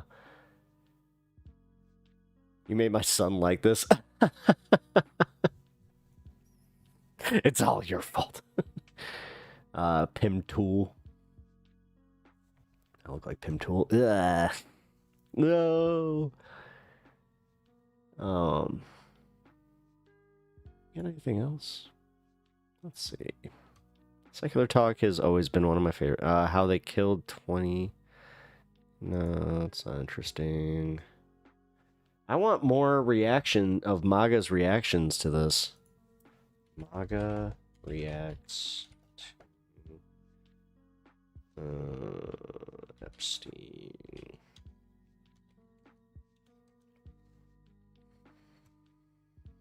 Today in Tarantulas in a Bowl news, Elon Musk has announced that he will be starting a new political party to take on MAGA. Tarantulas in a the bowl? America Party. Wait, what? And that news comes in the wake of congressional Republicans ramming through Donald Trump's mega bill, which Musk always hated.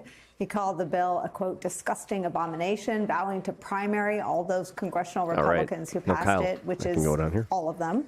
Trump responded yesterday by lashing back with a post on his platform. Okay, I have to admit that Elon... saying Musk has, quote, gone off the rails, essentially... Wait. Come on, get to Elon's response. It's actually pretty funny. If Elon Musk keeps his word, though, and he does have the funds... Okay, if they're not going to do it, Elon's response to that was, "This is too long. I'm not reading that, but okay." To write that It was check, pretty funny. Republicans moving forward will have to do so without the donor support of a man who spent $295 million getting Trump and the Trump-backed Republicans elected last November. That money would be on the other side. There's not just financial support that's evaporating with this one, in my opinion, catastrophic vote. Joe Rogan, who is, again, for better or worse, one of the most influential figures in American media today, right now, at this hour. He's someone who endorsed Donald Trump. I love the way that people talk about him. The eve of the presidential election, having a huge Man, he does not look happy to be there. impact with his young audience. Listen to what he thinks of Trump's administration, of the Trump administration's immigration policies. We were told there would be no, well, there's two things that are insane. One is They told us that they weren't going to get rid of all the illegals. They said they were only going after the bad ones. the targeting of migrant workers, not cartel members, not gang members, not drug dealers, just construction workers showing up in construction sites and raiding them, gardeners. Yeah. Like, really? Joining our conversation, former Democratic Senator, MSNBC political analyst Claire McCaskill, and the president of Media Matters for America, Angelo Carasone, who I like to be here for every incremental crack in that narrative dominance that Trump and MAGA have had. That feels like more than a crack. When Joe Rogan says, really? They're taking more than the cartel members and the gang members? And I know he should have known better, and I think it's possible that Joe Rogan did know better. He's a lot of things, but stupid isn't one of them. But what Donald Trump is doing is pursuing almost exclusively people at work. The raids are That's the definition of too fair. at Home Depot parking lots. The raids are at, I mean, the gentleman who I had on, his father was at his job as a landscaper. That's why he had a weed whacker in his hand. What do you make of the fissures or splinters in the MAGA coalition today, Angelo? I mean, I think that, it's true that I don't want to overstate one example because then I think sometimes there's a little too much Schadenfreude, but you're right. Rogan is an illustration of this much larger trend. And to take a step back and consider it, what's important about the media right now is the MAGA media is that it's not one course. All right, this is growing on me. I used to hate the idea of that green because it's so 90s green, but the fact that he has his plants there and the two white gray wall. With a I don't hate it. Conductor. I don't hate it as much as I thought I initially did. It's growing on me. Music festival with a bunch of stages, and you sort of have to have everything oriented and organized correctly. So that each stage can work. If they're all pointed at each other, it's just a big cacophony of noise. It actually is a disaster. And so what Trump has to do in order to leverage that all those different parts into a narrative and then achieve narrative dominance, which leads to political power, is that you have to sort of keep them all relatively organized and on the same page. And so when you have these small fractures and cracks that then start to expand out, that's when you start to have problems. And what you see with Rogan is not a one-off. It's part of this larger trend. So, for instance, Theo Von, who's probably right at a similar level of influence as Rogan. When Trump was on his Middle East tour, he was talking about him a bunch.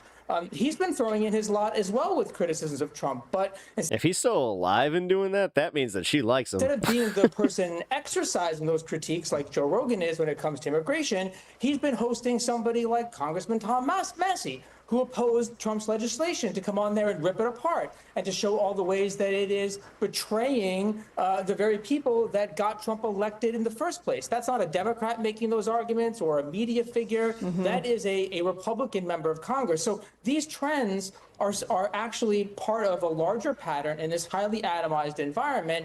And there hasn't really been a concerted counter strategy from Trump or the larger sort of Trump administration to get this. My dad smoked one ganj and now I'm gay and smoke all the ganj. Under control. And then on the side, they're treating Elon Musk like a little bit of a sideshow here. But as you noted in your intro, it's a lot of influence and power. Can't post link here. That he can do. Not that he can be the sole person driving it. Johnny, are you not part of the Discord? But he can sort of choose which fires to start or which fires to pour gasoline on. So maybe for the next 2 weeks, he decides to do nothing but make a stink about all this Epstein stuff. So a fracture turns into a much bigger crack. And that's really what's happening underneath the surface of this narrative dominance, is that all of these fractures are beginning to become more into light. Yeah, Claire, I mean, we've covered autocracy and how autocratic movements gain a foothold.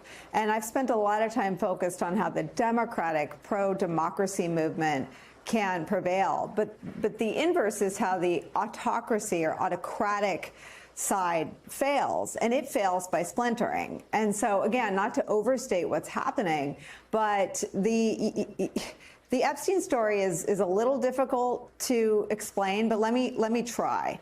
On the right, this information ecosystem, high on its own supply, firmly believes that Barr and then Garland and now Bondi are involved in some sort of cover-up that supposedly spans 3 governments. Angelo, jump in if I... Sorry, guys. My Discord is invite only. I get it. I need to delete that off Twitch. Any of this wrong.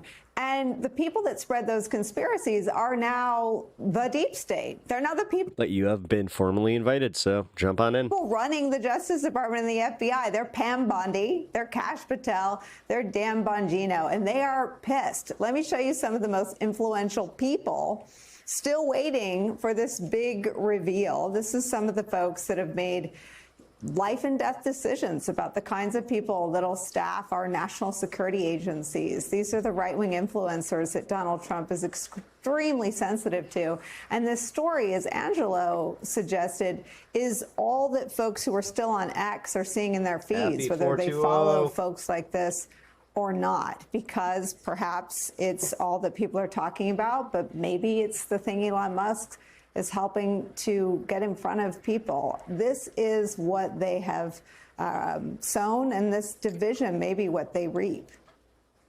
Yeah, I think they are going to reap it, because here's the thing. Elon Musk is making a pretty good point. He's saying the only reason they're not releasing the files is because Donald Trump's name is in them. Now, I don't know whether that's true or not. That's what Musk is saying. And of course, that drives Donald Trump crazy. But they're not releasing them. And they said they would release them. They said they would release everything. That there would be no redactions. Everybody would see everything, all the dirty secrets about Epstein. And, you know, the other thing, Nicole, to remember here is the other way autocracies splinter is if there are power centers away from the autocracy that can really make a difference. And this is where Elon Musk's money is pretty darn important. I mean, he may have spent $250 million helping Donald Trump gain the Oval Office. Yes, I need the title. He can spend billions starting a new party, and it won't impact his lifestyle. Why is the title not in hand? Billions and billions. And of course, the Republicans are also going to reap what they sow in terms of campaign finance laws. They I don't know. Mailing titles was something that I was very sketch about. made sure that the wealthy people in this country can give unlimited money, many times without us even knowing who's giving it, to influence political elections. And finally, money. This is where it's going to get really tricky for the Joe Rogans, because on the immigration issue, we all know there aren't enough criminals or gang members or drug dealers that have come into this country to justify ICE having more money than the FBI. No, it makes no sense. mean, That's why everybody's worried about this. They're saying that this is literally Gestapo shit. Sit on that for a minute. The ICE now has more money to spend than the FBI, who is supposed to be doing all kinds of crimes that impact all of our lives every day. International drug cartels, armed robberies. And this is nuts. And they're going to have to keep going after innocents Got it. who have lived in this country for years and are just working hard, many of them paying taxes, many of them doing everything they should be doing, including trying to get citizenship. So this is going to become more No, I know exactly what you're talking and about. more All right. unpopular as Tom No, Zach, you're Homan good. and Stephen Miller live their wet dream, which is trying to get everyone in this country who is not a citizen out of the country.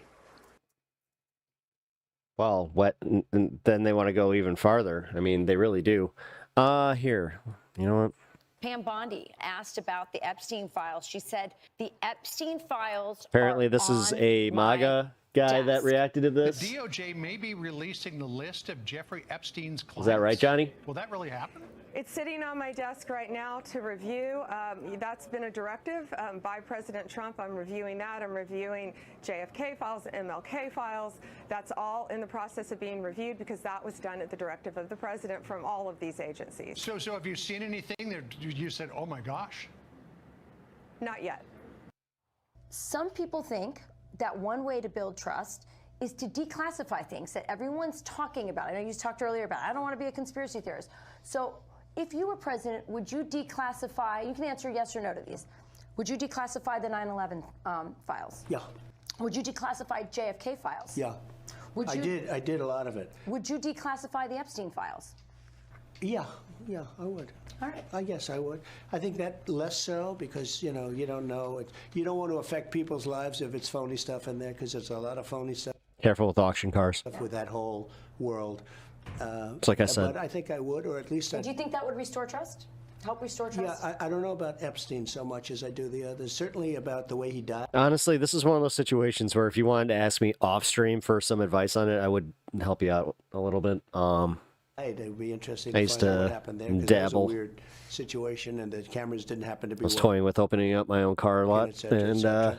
But yeah, I'd go a long way toward that one. yeah, no. We have to talk about Glad I didn't. the story that everyone is talking about. This broke yesterday evening. There is no Guys, this is one of the first time. Oh, he's got G.I. Joe font. Oh, I want to hate him, but I can't. Well, no, I mean I can, but why'd you take the G.I. Joe font? client list, according to the DOJ. Wait, you're still making your You're still making it America. There's no Damn list. it. He's still wearing the hoodie. There's no list. Nothing to talk about. Didn't traffic anyone. I don't know what you guys are talking about. He didn't bribe anyone, guys. Nothing wrong at all. Even though the Trump administration decided to use this stupid photo op with these influencers This guy steal his set from Geeks and Gamers. to try to tell all of you that we're rolling out the Epstein files. No one believes this. No one. Not one Jesus. single person believes this. There's plenty of people out there, not many though, but there's some mega influencers that just will not criticize President Trump at all. They just won't do it. They won't criticize the Trump administration. And the bottom line is we can sit there and say Pam Bondi is at fault, and that's fine. I do think she is at fault, but it doesn't mean that Trump is not responsible for all of this, because he absolutely is. Trump, Oh God, Jeremy's gonna bring my IQ down. it has to go. He is the Geeks and Gamers guy. Oh, that's why I recognize him. Got it. To the leader, and He has his own MAGA channel. this falls Oh, right directly at the feet of President Trump. damn it! You tricked me into watching Geeks and Gamers. Well, all right. Absolutely. Yes, Bondi sucks. We know that. But Is that Burnout Paradise? you can't sit there and act like Trump doesn't have responsibility in this. You just can't do it. It's absolutely insane. This is one of those times where it's just like, fine, you know what? I really hate your politics, but I'll play in Burnout. To act like Trump doesn't have any responsibility. He's been doing it for 2 or 3 years. I want to be clear, okay, for the panicans out there. I'm not almost there for you, okay? I'm not finally almost seeing it, okay? I'm simply criticizing, and it's a big criticism of Donald Trump. That's it. Because I, unlike you weak-minded betas, I can actually criticize President Trump and still support Shut the him fuck up, because I'm not a single-issue loser weak-minded libertarian voter. beta. Okay, so I want to go ahead and clean that up right now before you're thinking he's almost there, guys. He's almost on our side. I'm not almost on your side. Go fuck yourself. The bottom line is that normal, everyday people know how to criticize things that they disagree with without jumping ship. Okay, it's that simple. And I'm very critical of this. And this is not a minor issue. This is not a minor issue. This is a major, major problem. Don't let anyone minimize what's going on right now. This is a major issue, and we cannot allow this to go Never away. criticize? We can't. Yeah. Right here. This is Oh, no, you're dude. Hold on. Let's check out his comment section. Trump has been doing so many favors for the swamp lately, for everyone following Epstein Island before 2010. You know how serious this is. Saying the administration shouldn't be criticized is the least helpful thing somebody can do. Democrats and the Republicans are in the files. Israel has the files, and it's why they have such a strong hold on both the parties. You notice how they never rat each other out. Dear God, she sounds like the previous White House press spokesman. Happy to see you call this shit out. We can't just think Trump can do no wrong. I love Trump, but I can't defend this. Bongino and Patel have been compromised, bro. If Epstein didn't do nothing, then let's let Ghislaine out. She's the woman who's been falsely accused. Wait a minute, what? Hot take. If there was no list, then there were no clientele. So who did she help find? No one. That's who. Trump lost a lot of credibility with this mess. Trump died in its cell with this news. Or Trust died in this cell with this news. From the most transparent administration in U.S. history, Kash Patel, chief of the FBI. Botany needs to go. She's all strongly worded letters, no action.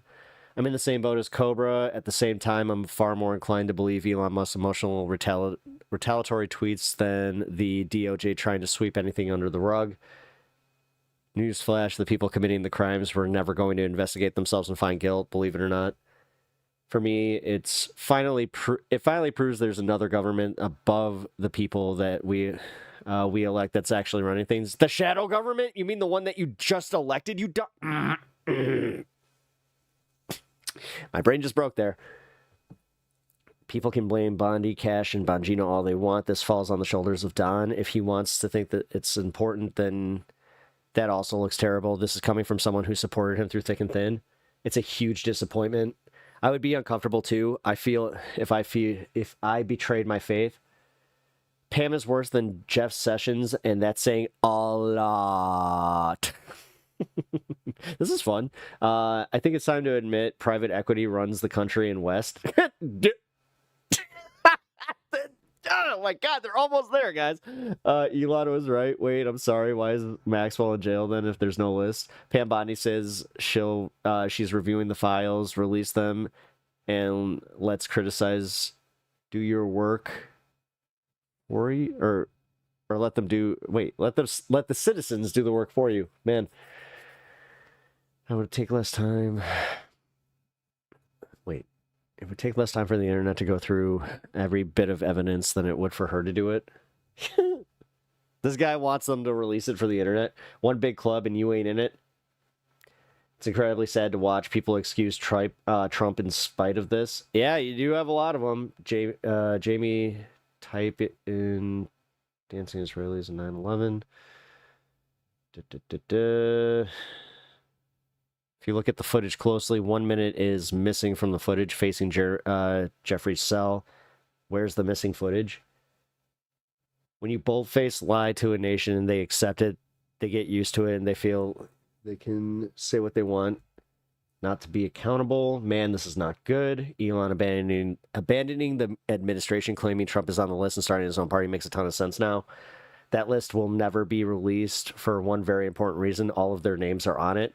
I voted for this admin, and now I'm sick to my stomach. Man, they really are. Okay, let's go. Less than an hour ago, okay? Less than an hour ago, right here. Charlie Kirk. The conservative movement needs to focus more energy, and focus on how Islam is rapidly taking over the West. Not today. Not today, Charlie. Charlie Kirk. Oh my God, what is happening?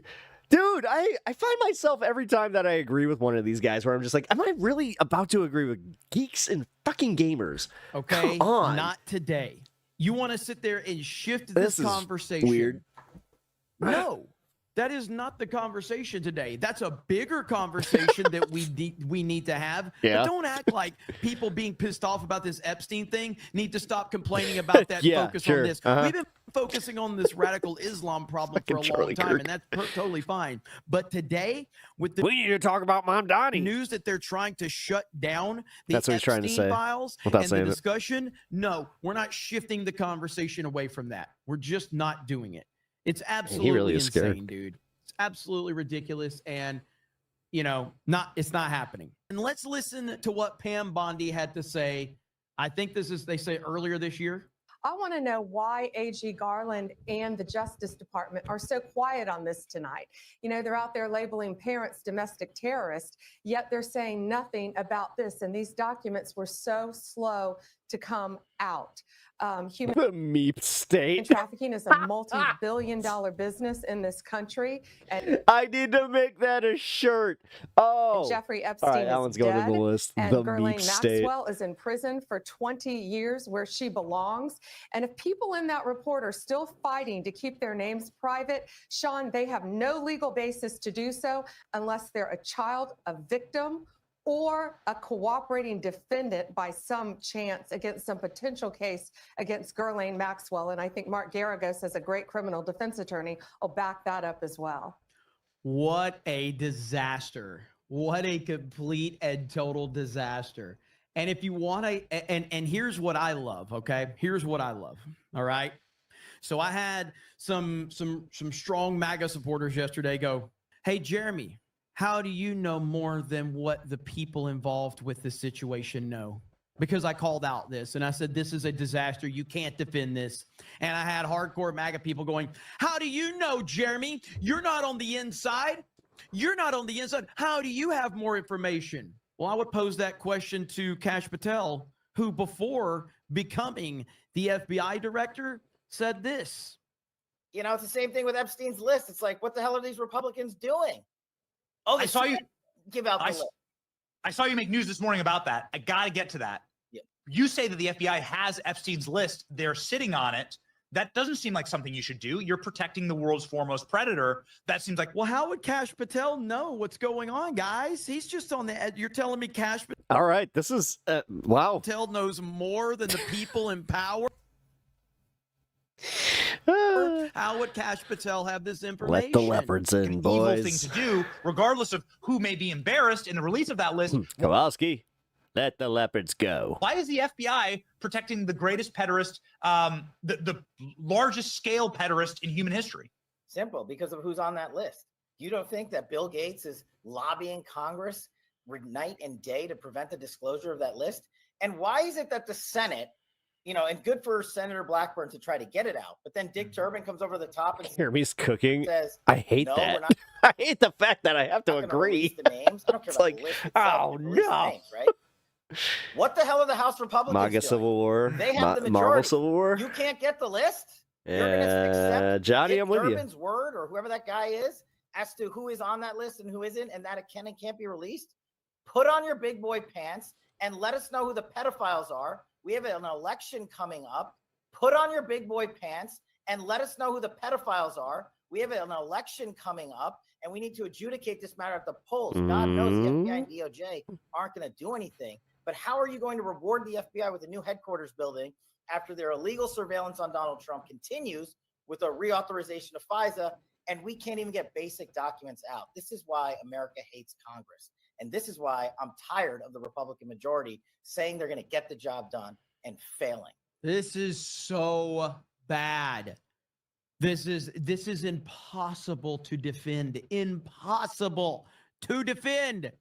Why would he kill himself if he didn't have a client list? Why would he kill himself if there were no victims? Why would he kill himself if he wasn't bribing people? Why would he kill himself? None of this makes sense. None of this makes sense. None of this adds up. This is absolutely ridiculous. And on top of that, why is first of all, we were told there were no videos. Now they've released footage of the videos that they said didn't exist. Yet now the videos that didn't exist, there's a minute missing from the video. Why is a full minute missing from the video? The White House press secretary today had a briefing, and Peter Doocy actually grilled her on this, and her answer was bad. The DOJ and FBI have now concluded there was no Jeffrey Epstein client list. What do you tell MAGA supporters who say they want anyone involved in Jeffrey Epstein's alleged crimes to be held accountable? This administration wants anyone who has ever committed a crime to be held accountable. And I would argue this administration has done more to lock up bad guys than certainly the previous administration. And the Trump administration is committed to truth and to transparency. That's why the Attorney General and the FBI Director pledged at the president's direction to do an exhaustive review of all of the files related to Jeffrey Epstein's crimes and his death. And they put out a memo in conclusion of that review. There was material they did not release because, frankly, it was incredibly graphic and it contained child pornography, which is not something that's appropriate for public consumption. But they committed to an exhaustive investigation. That's what they did, and they provided the results of that. That's transparency. Sure. Caroline. Okay, so now, thank goodness for Peter Ducey to come in here. He really did. Like he had some really good follow-up questions. So let me say, so I listened to this entire White House press briefing, and I think Caroline Leavitt has been phenomenal in this role. I don't think that you can be honest. You're not being honest if you don't say she didn't seem uncomfortable from the moment that this briefing started until it ended. She seemed rattled. So you're going to start seeing that cross meme kind of passed around these folks. And it's very going to be interesting, guys. I don't think this one's dying like you guys think it is. I don't know how many of you watched it all. Well, the few of you that said it would. But she did not seem like she wanted to be there. She's normally confident and cool and collected, and she was not today. Is that Jet Moto 2? She did not seem like she wanted to be there at all, in my opinion. Circumstances surrounding the death of Jeffrey Epstein. According to the report, this systematic review revealed no incriminating client list. So what happened to the Epstein client list that the Attorney General said she had on her desk? Well, I think if you go back and look at what the Attorney General said in that interview, which was on your network on Fox News. Go ahead. John Roberts I got the quote. Go ahead. said DOJ may She really had that moment of, crap. releasing the list of Jeffrey Epstein's clients. Will that really happen? And she said, it's sitting on my Man, why has he got this like little smirk? desk right now to review. What's up, Deucey? What's going on? Are you like secretly kind of happy that this is going on and that you don't have to like keep the charade up? Yes, she was saying the entirety of all of the paperwork, all of the paper in relation to Jeffrey Epstein's crimes. That's what the Attorney General was referring to, and I'll let her speak for that. But again, when it comes to the FBI and the Department of Justice, they are more than committed to ensuring that bad people are put behind bars. They have an operation going on right now called Summer Heat, which has our murder rate trending in the low Jeremy, she isn't wearing her cross necklace. direction in United States history. Someone spent $20 to point that out. Their emphasis Thank you, Harley. on violent crime and locking up violent criminals has led to the arrest of 14,000 violent criminals. That's a 62% increase from the same time period last year. So this Attorney General and the FBI Director are committed to putting bad people behind bars where they belong. They promised an exhaustive review. That's what they did. For any further details, I would Just a reminder, guys, you can help the channel out by getting yourself a membership. They're $3.99 over on YouTube. They really help out the channel, and I really appreciate it. So this was a horrifically bad answer. I don't necessarily blame Caroline Leavitt for this, by the way. I think she's in a really tough situation, so I don't necessarily blame her. But it was not a good answer. It was not a good answer. There was no good answer probably for her at that point in time. Oh, wait, there's more. Okay, seriously, watching them react to this is... We're not done yet, ladies and gentlemen, this, because there's Johnny more. for the there's more suggestion. I Do you really remember appreciate this that. clip right here on the Piers Morgan show? Here's Alina Habba. Just want to state for the record, Alina Habba has a great personality. God won't know what she's saying without her cross necklace God transmitter. But in this case, in Epstein's case, Is that how it works? Incredibly disturbing. We have flight logs, we have information, names that will come out. Is it going to be shocking? I don't see how it's not shocking that there were so many individuals that were hidden and kept secret and not been held accountable. Let's talk about the reverse. I believe in accountability. So you have to now go through your process. Now, I won't say All they're right. guilty until they go through their time in court. I'm assuming But Piers again, actually now had it's a time show for on this. accountability. We have seen for so many years, Piers, in this country, many investigations, subpoenas, testimonies in Congress, et cetera, et cetera. But there's a general frustration with She's a great personality. accountability. We take it halfway, we don't take it home. And I really believe that now with Cash and Pam, there will be accountability. But in this case, in Epstein's case, it is. Yeah. 10 minutes ago, Trump sent this out. The FBI, under direction of Kash Patel and Deputy Director Dan Bongino, is back to basics, locking up criminals and cleaning up America's streets.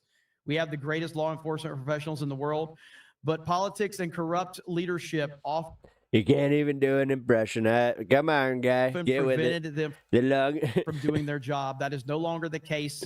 And now they That is no longer the case, and now they have been unleashed to do their jobs, and they can. They're just doing that. Have been Keep it up. Keep America safe. unleashed to do their God. jobs.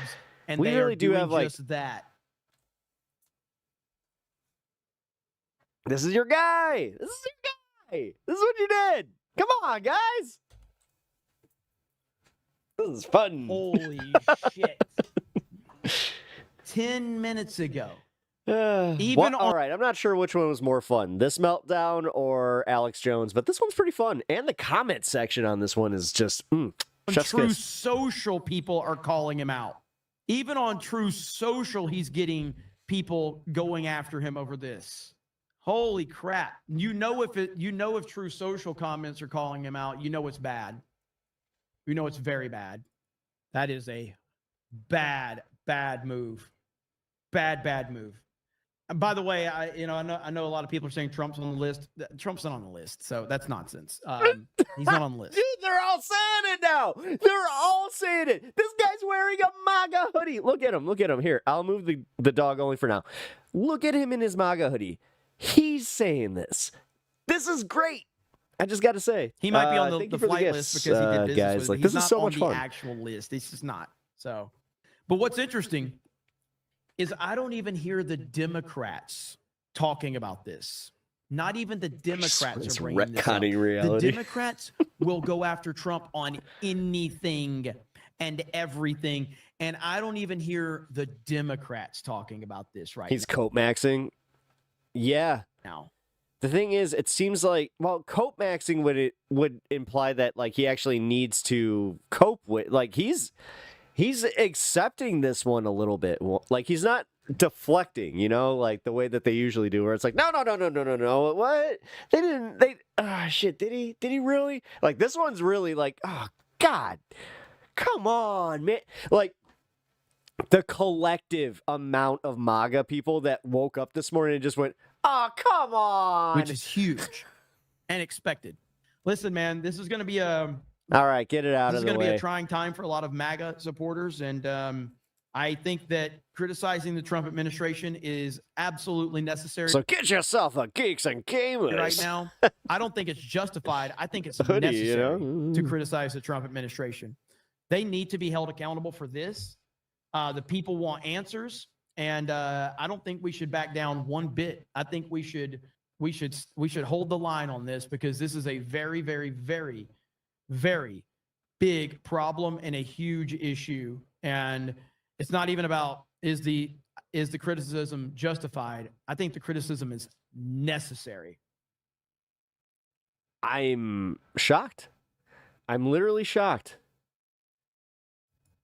Do you understand that I can take things that are happening socially, point to the worst of them, even if I don't Damn it, agree guys. with them, to use that as an example of why it's bad, why things bad? These libs talk out of both sides of their mouth. Aren't you just All right, fuck it. basically admitting that you're a Hollywood prostitute? I'll at end that stream point? after this, Well, but gee, who could have predicted this? Who could have predicted that women who are in positions of power may act overtly emotional just based on, well, even the hormones in their body? You're like a little petulant child. Yes or no? You're- Yes or no? He's a rebel. Look at Andrew smoking cigarettes, being an asshole. We love hate true. The latest episode of Call Her Daddy features a lengthy interview with Oscar-winning actress Charlize Theron, entitled "I Don't Need a Man." And in it, Miss Theron explains how she reacts Miss Theron. to people criticizing her for being a single. God, you probably hit on her, and like you have this thing where you're just like, I've been trying to criticize Miss Theron for a long time now, and I finally have my moment.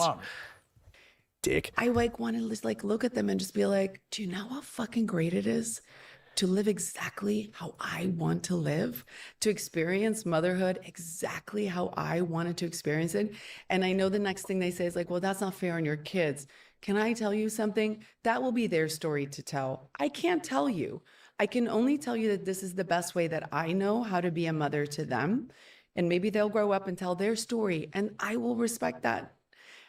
Well, she also wanted audiences to know how liberating it is for her children not to have a father. I love that I don't have to run every fucking thing by a guy. I love that I don't have to, well, oh my God, co-parent. I fucking love that I don't have to do any of that stuff. And my children, you know, we joke, listen, I think you can tell, like, this is how I raise my kids. Like, God, right? pop We don't hide feminism. this Yeah. shit. I'll admit that's a little annoying just because it is kind of like, that's not, like, you can afford to do that. Like, there's a reason that you can afford to not have the guy around in general. But don't worry, Like, this isn't how it works in the real world. Charlize doesn't think husband or father is important in life. She has. God, you give assholes like this a little bit of ammunition and they're just gonna, like, they stretch that shit. It's like they take it to the smelter and they're just like, Hasn't given up on men altogether. I'll take it in now. Oh, shit, little Found 22. freedom in my 40s where I'm like, oh my God. So I just want to say this in perspective. I've probably had 3 one-night stands in my entire life. Okay. But I did just recently fuck a 26-year-old, and it was really fucking amazing. Fuck yes. Yes, and I've never done that. And I was like, oh, this is great. Okay. Let me just say that 26-year-old is the luckiest fucking man walking on this goddamn planet. I might agree with And this. she's walking different today. Charlize Theron knowing- has always been one Oh of my God, my for sure is crushes. not, but thank you. No, he is. Well, the episode's Good for been her. viewed by nearly a million Good for her. people Get it, so girl. far. Reaction's been divided between those who celebrate Charlize as, quote, a powerful badass, epitome of a strong woman fighting against the Yeah, because if this was a dude, you'd be like, yeah, bro. evil patriarchy. And That's others who why. in equally strident language view the whole Hey. episode as yet another example of modern feminist media denigrating Just the role bump her of to men walk away. at every given Instead of being opportunity. like, All oh, makes it this a- harlot all of doesn't which makes it a want good starting me. point for a lively debate. Well, joining me for this Battle of the Sexes, host of the Crucible podcast, Andrew Wilson, who I could imagine was visibly shuddering as he listened to those clips.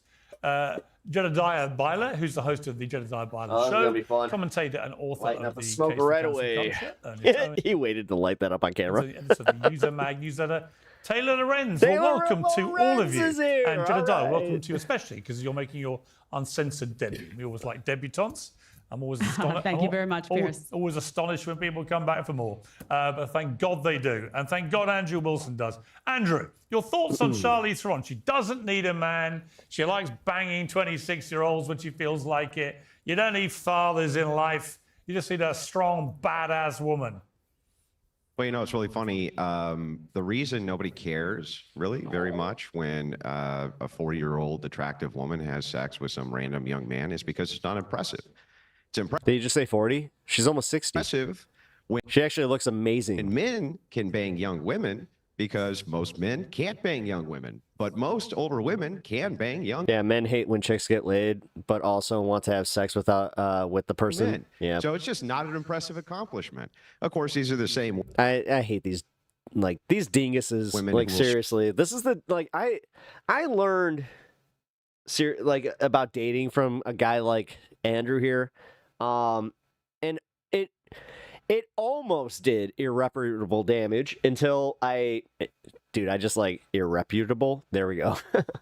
But thank God I had some good people in my life that were just like, no, that's not it, bro. And like they totally were just like, you need to get away from like this toxic. That's where I learned the term toxic masculinity, and then that started getting thrown around. But I'm lucky that before that started becoming buzzwordy, that I was like kind of like woken up to the fact that it's like, no, this really does suck. In the way that people think like this, it's hurtful to a lot of people, and like a lot of like just happiness out of what this guy's judgment. Like, are we supposed to sit there worrying about a guy like Andrew and what he thinks about you and your family? Like, really? Like, I don't give a shit what Andrew thinks about me, my situation, my family, any of it. Like, and that automatically puts a wall like in front of me that he like would really, really hate, because he's just like, oh, because you know, Leonardo DiCaprio decides that he wants to change up.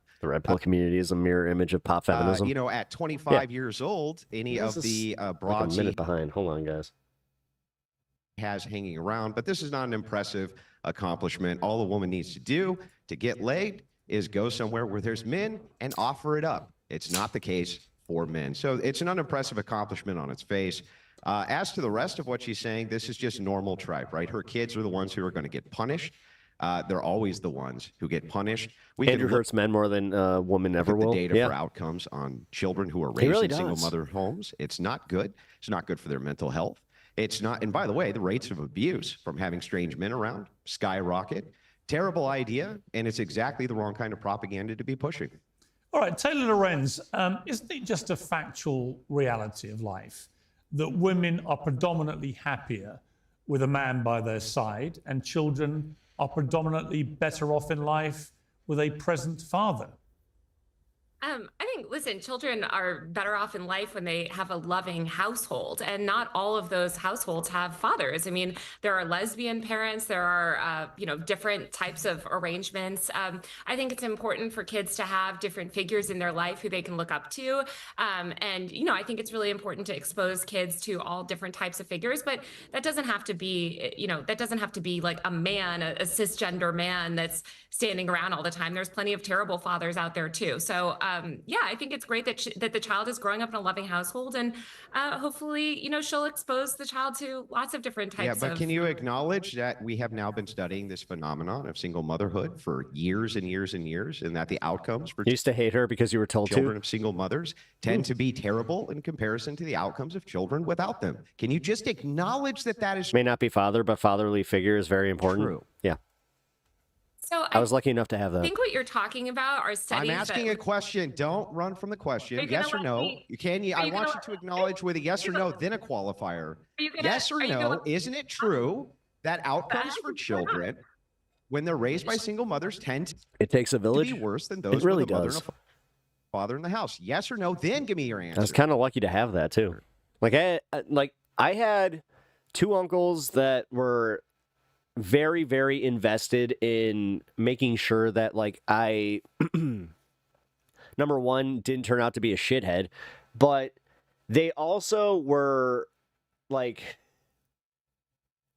they were very adamant that I was educated in a different way than my school was educating me. So I also kind of credit that a little bit with where like I had my hints into secularism without them being disrespectful of my school too.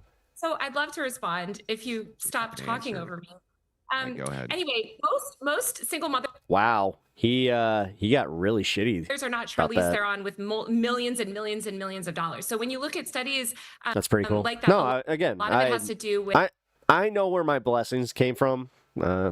the economic opportunities that a lot of single mothers have.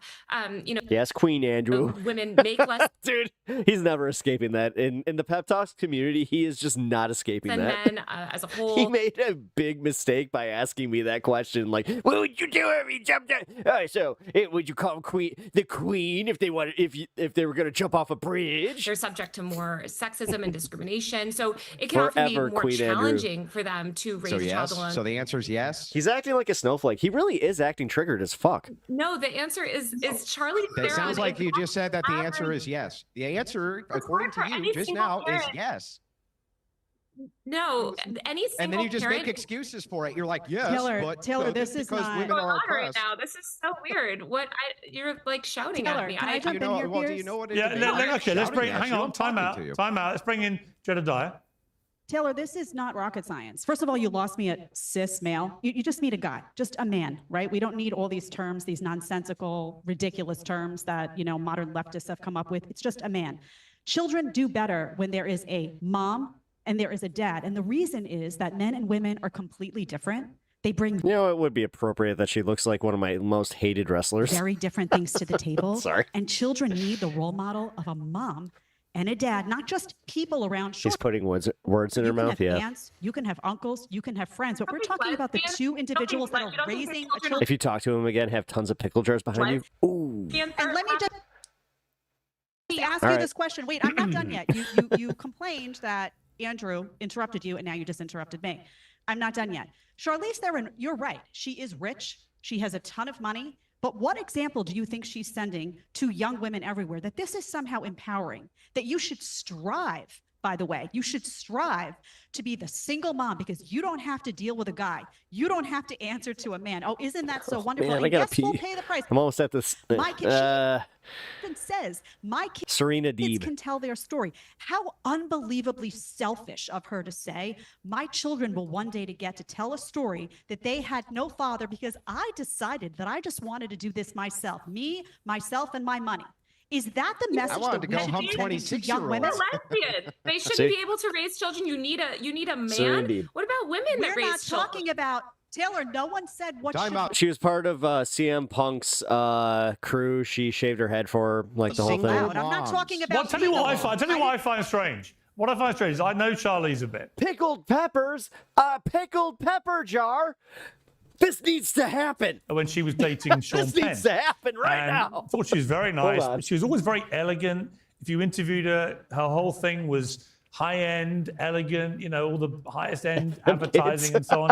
And then you see her there in this podcast, and she's like effing and blinding, talking about banging 26-year-olds. Very, very different. I just looked her up, spot on. Ernest, Yeah. to the Charlize Theron I thought I knew. Yeah, pretty good at that game. I'm not saying it's good, bad, or whatever, but I do wonder if it was a male movie star sitting on a sofa. And also, I'm just saying, Serena Deeb, oh, God, she's... anytime that they hit her music, I'm just like, oh, here we go. brazenly boasting about banging 26-year-olds. How old is Charlene? Charlize? 50. If Oh, a it's the same wrestler. Yeah, it's totally... Yeah. She was part of the Straight Edge Society. 50-year-old male star was boasting about banging 26-year-old girls, right? And he was boasting about not needing a woman in his life, not needing a mother, all these kind of things. But in reverse, I don't think you'd be approving of this, Ernest. Tax day has passed, but for millions of Sorry, guys, Americans, I that's have where the really trouble gotta pee. begins. I'm the IRS gonna is let now him ramping play up his ad. I'm gonna enforcement insert for my those ad there who missed and the just- April deadline or still owe back taxes. Well, today's sponsor, Tax Network USA, can still help. If your books are a mess, if you're self-employed, or if you're a business owner, Tax Network USA specializes in cleaning up financial chaos and getting you back on track quickly. They say the IRS is applying enforcement pressure at levels they've never seen before. But even after the deadline, it's not too late to take control. The consultation is completely free. Acting now could stop penalties, threatening letters, and surprise levies before they escalate. Call 1-800-958-1000 or visit tnusa.com/peers. That's tnusa.com/peers. Let Tax Network USA make the next move, not the IRS. I mean, for starters, I'm all for if it's about consent and respect. They do it all the time. A lot of older men do it all the time on media, on social media, in interviews. It's not an actually uncommon thing. I think the reason why there's a lot of actual shock and awe over Charlize Theron, because a lot of women actually her age don't feel the liberty to do that on a public facing platform. And so that's why we're talking about her. We don't talk about men who do it often on here because it's so norm. I mean, if you look at who's in politics currently right now, they were doing it their entire career before they got to the White House. So it's not that much of a shock. You know, there's a guy who got elected president. Yeah, and you screamed bloody murder about it. And got elected. And so and you screamed bloody murder about it. What are you talking about? Hang on. You liberals said that was the most horrible thing. He was a terrible role model. How could he? And here's Charlize Theron is saying this, and you're like, she's an empowered boss babe, Andrew. Come on. You go, see, if I talk over him, Pierce going to tell me to be quiet and you were done talking, dude. You were done talking. Come on, no, Ernest. I wasn't done talking, actually. Can I actually talk? Oh, man. You can, Ernest. Yeah. Okay, thanks. So what I was getting at is that there is a double standard. And I think, honestly, like I said before, I don't know what liberal he's talking about, but I was not a liberal that said that Trump talking about grab her by the pussy was the worst thing he ever said, because there's a lot of other things he has said that I believe is far worse and actually should cause more attention. But that being said, I just feel like the only reason why we're talking about it is because women like Charlize Theron often don't do this on a normal. So it feels abnormal, and that's why we're discussing it.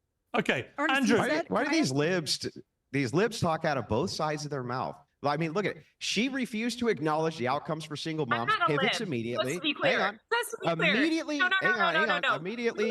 Yeah. Look, I'm sorry. If you have progressive talking points, if it walks like a duck and it quacks like a duck, I call it a duck. So the thing is, right? The libs on the panel very clearly, right? She evades the answer, refuses to give us the answer of if outcomes for children of single moms are worse. Refuses. I think he's going to be releasing that tonight, so we're going to cover that tomorrow. Just a bunch of qualifiers proving that they are, still refuses to do it. He says, well... On at 2 tomorrow. Guys, I'm probably going to be changing up my schedule a little bit. I'm going to likely be starting the show at 2 a lot more. This is so commonplace for men. Look at the sexual deviant that we have in the White House and says, but I'm not throwing a fit about that. I'm not throwing a fit about that, though. Yeah, they did throw a fit about it. Ineffective discussion. This man is just Oh, 2 Central. over everyone. Like, he's very It's an emotional ineffective right discussion. I would like you, I would just like you to actually answer Damn, bro, 6 hour stream. the questions I ask you. I do. Why can't you people ever do that? I have a question for Ernest. This show anymore, I guess. Go ahead. Sorry. Ernest, you said there was. Dude, that's like light for me. I did 9 hours last night. Hold on a second, guys. Ernest, you said there was a double standard. What are you, in your view, where is the double standard? Because I see a double I'm committed, man. standard here, but I think we see a different double standard. Cool. I'm one of the weirdest streamers. I don't want to be famous, but I do want to make enough to do this as a living. So I'm just like, come on, guys. Let's get me to that point, but not too fat. Like, let's not go too far. Let's just get me to that point. So what I was saying was the double standard reaction, right? There is a lot of reaction because of what Charlize Theron said. I'm saying that I understand where that is coming from, because we don't often see women like Charlize Theron on these platforms talking about their sexuality in this way. But it's celebrated. Ernest, that's not true. But here's the because they're just a fucking person. Oh my God, she has kids. She's happy. She has a great life. Oh my God, she has sex. She has a great life. She doesn't need a man in her life to fucking justify her existence. What the actual hell is wrong with these people? every time a man, hold on a second, every time a man says, Meta, a guy can't even say that is the funniest thing since the guy donated 69 bits. I really, really appreciate that he prefers younger women. Petty for your He can't even say, well, you know what? I prefer younger women because of their fertility is better, because they're in their peak attractiveness, All right, the bit wins. because I want to have a bunch of Thank kids you, and it Meta, gives me more for the time 1 without bit. getting completely trashed. If Brad, The if Brad difference is let's that be when- clear. Let's hold be on a clear. Hang second. on, hang on. Let's be clear. If Brad Pitt came out with an interview tomorrow on Uncensored, Andrew smokes cigs like they got sensu powers. he does. Yeah, if you're he watching really Brad, does. my show is always available to you. But I quit smoking cigarettes when I was 24 years old, so I can't imagine if he that. was, and he said, "Do you know what? Just only last week, I had the most unbelievable sex with a hot 26-year-old." Right? Do you think the reaction, Ernest, would have been widespread applause for this guy? Yes. You're doing it to Trump! Or would it have been, "You dirty old man"? No. I'm not saying that I feel that about Charlize Theron. I'm just saying that's the double standard. motherfuckers! Right? Leo DiCaprio gets mocked at every. No! You don't get to do this! Seriously! Award show because he What is up with this? dates women half his age. Oh my God! Now it's Charlize Theron. Everyone's like, "Oh, this is amazing." Years. A man would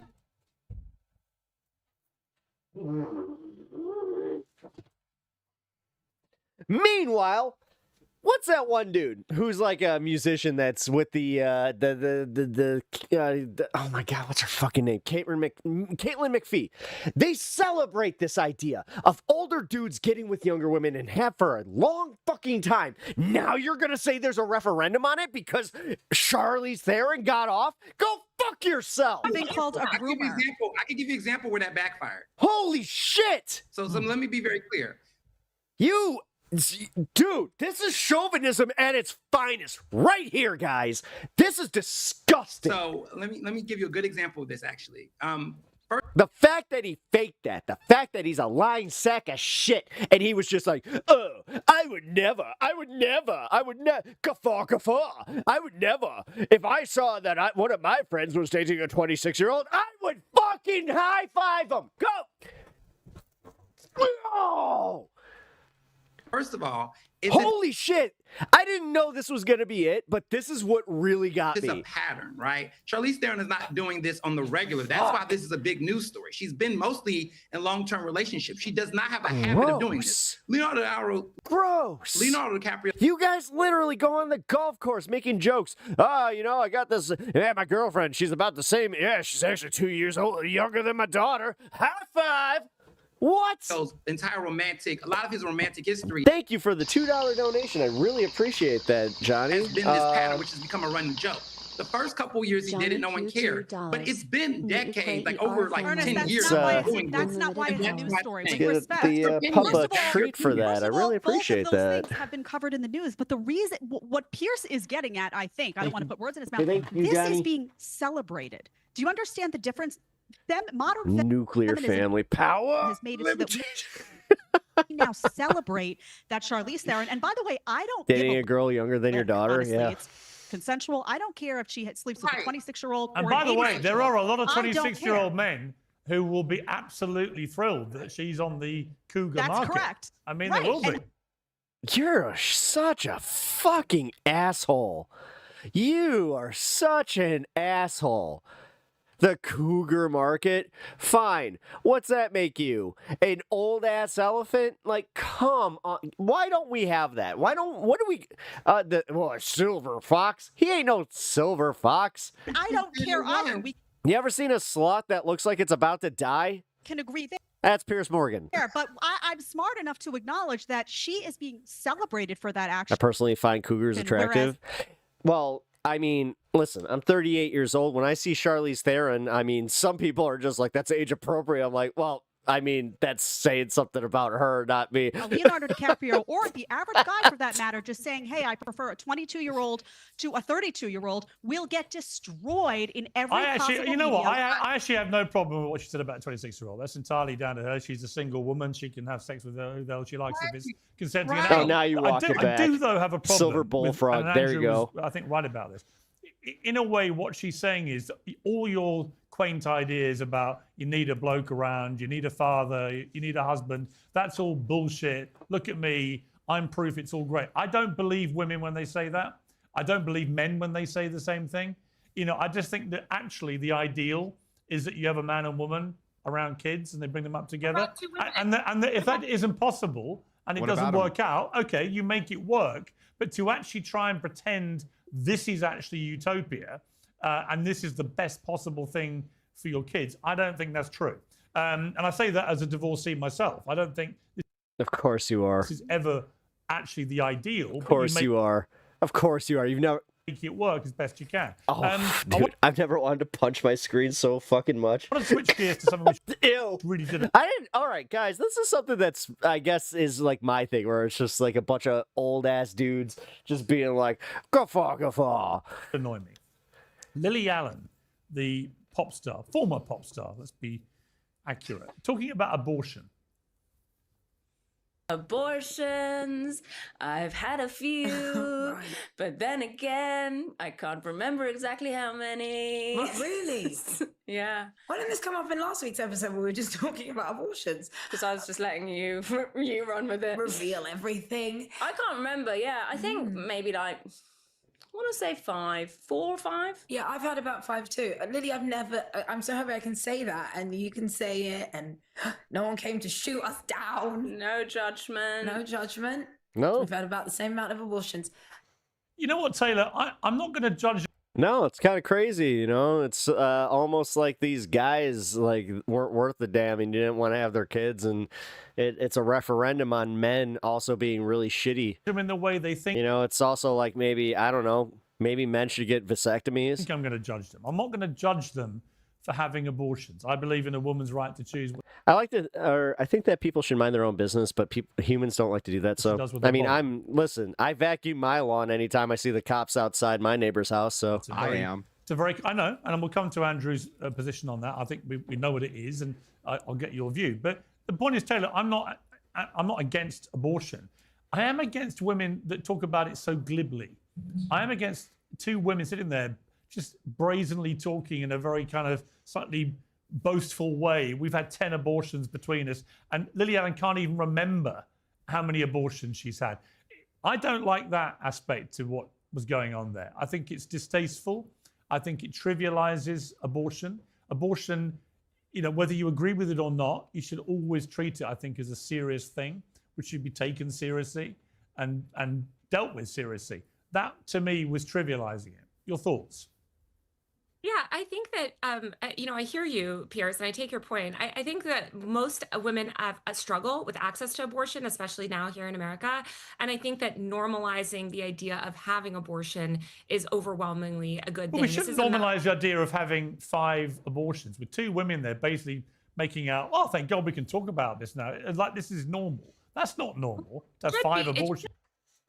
guys, the Majority Report cut a commercial with HASAN wearing the hat. It should be normal to have easy access to abortion. It should be. I don't dispute that, but that's a different. That's a political matter. That's a social matter for the women. But it's the way you talk about it. I think is actually, for example, in America, where it's a really hot potato issue, I can imagine everyone. I'll come to Andrew for what I think will be his response. I can imagine it. He'll be very angry because he doesn't agree with abortion to start with. To then see women, high-profile women like this, famous women, just talking about it in such a glib manner. Want to restrict because they want to restrict women's rights and they want to restrict women's access to healthcare. This is essential. Abortion is essential healthcare. And that's what you're saying, but it is healthcare, yes, and it's really important. Ridiculous. Too. It's not ridiculous. It saves women's lives in many cases to have an abortion, and it's really hard for women to get access. And they feel a lot of shame around it because of the social stigma. Does it sound, Taylor, does it sound to you like those women feel a lot of shame around abortion? Is that what it sounds like?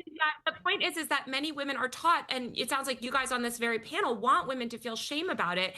And in fact, they should not. I mean, you shouldn't be. Should you be proud of it? Is the point? I mean, let me bring Andrew in here. I mean, Andrew, I know your position on abortion, but notwithstanding that, it doesn't really concern me really whether people are for or against it. It's the way they're talking about it, I find. So let's leave the argument about whether they. Yeah, I understand. Yeah, but it's totally self-centered and selfish. And look, she says, "I'm not a lib. Women need to have more abortions." The thing is, I have more access to abortions. The lies through her teeth. It's a healthcare procedure. Most women's lives, when they have abortions, has nothing to do with the life of them at all, their physical health at all. Total lies from the left. On top of that, let's just point out that what they're really doing there is they're sitting there going, I just totally murdered 5 of my kids. And the other one's like, yeah, me too. Isn't that great, sweetheart? The other one's like, yeah, totally. That's it's so awesome that we can just kill our children. Isn't that great?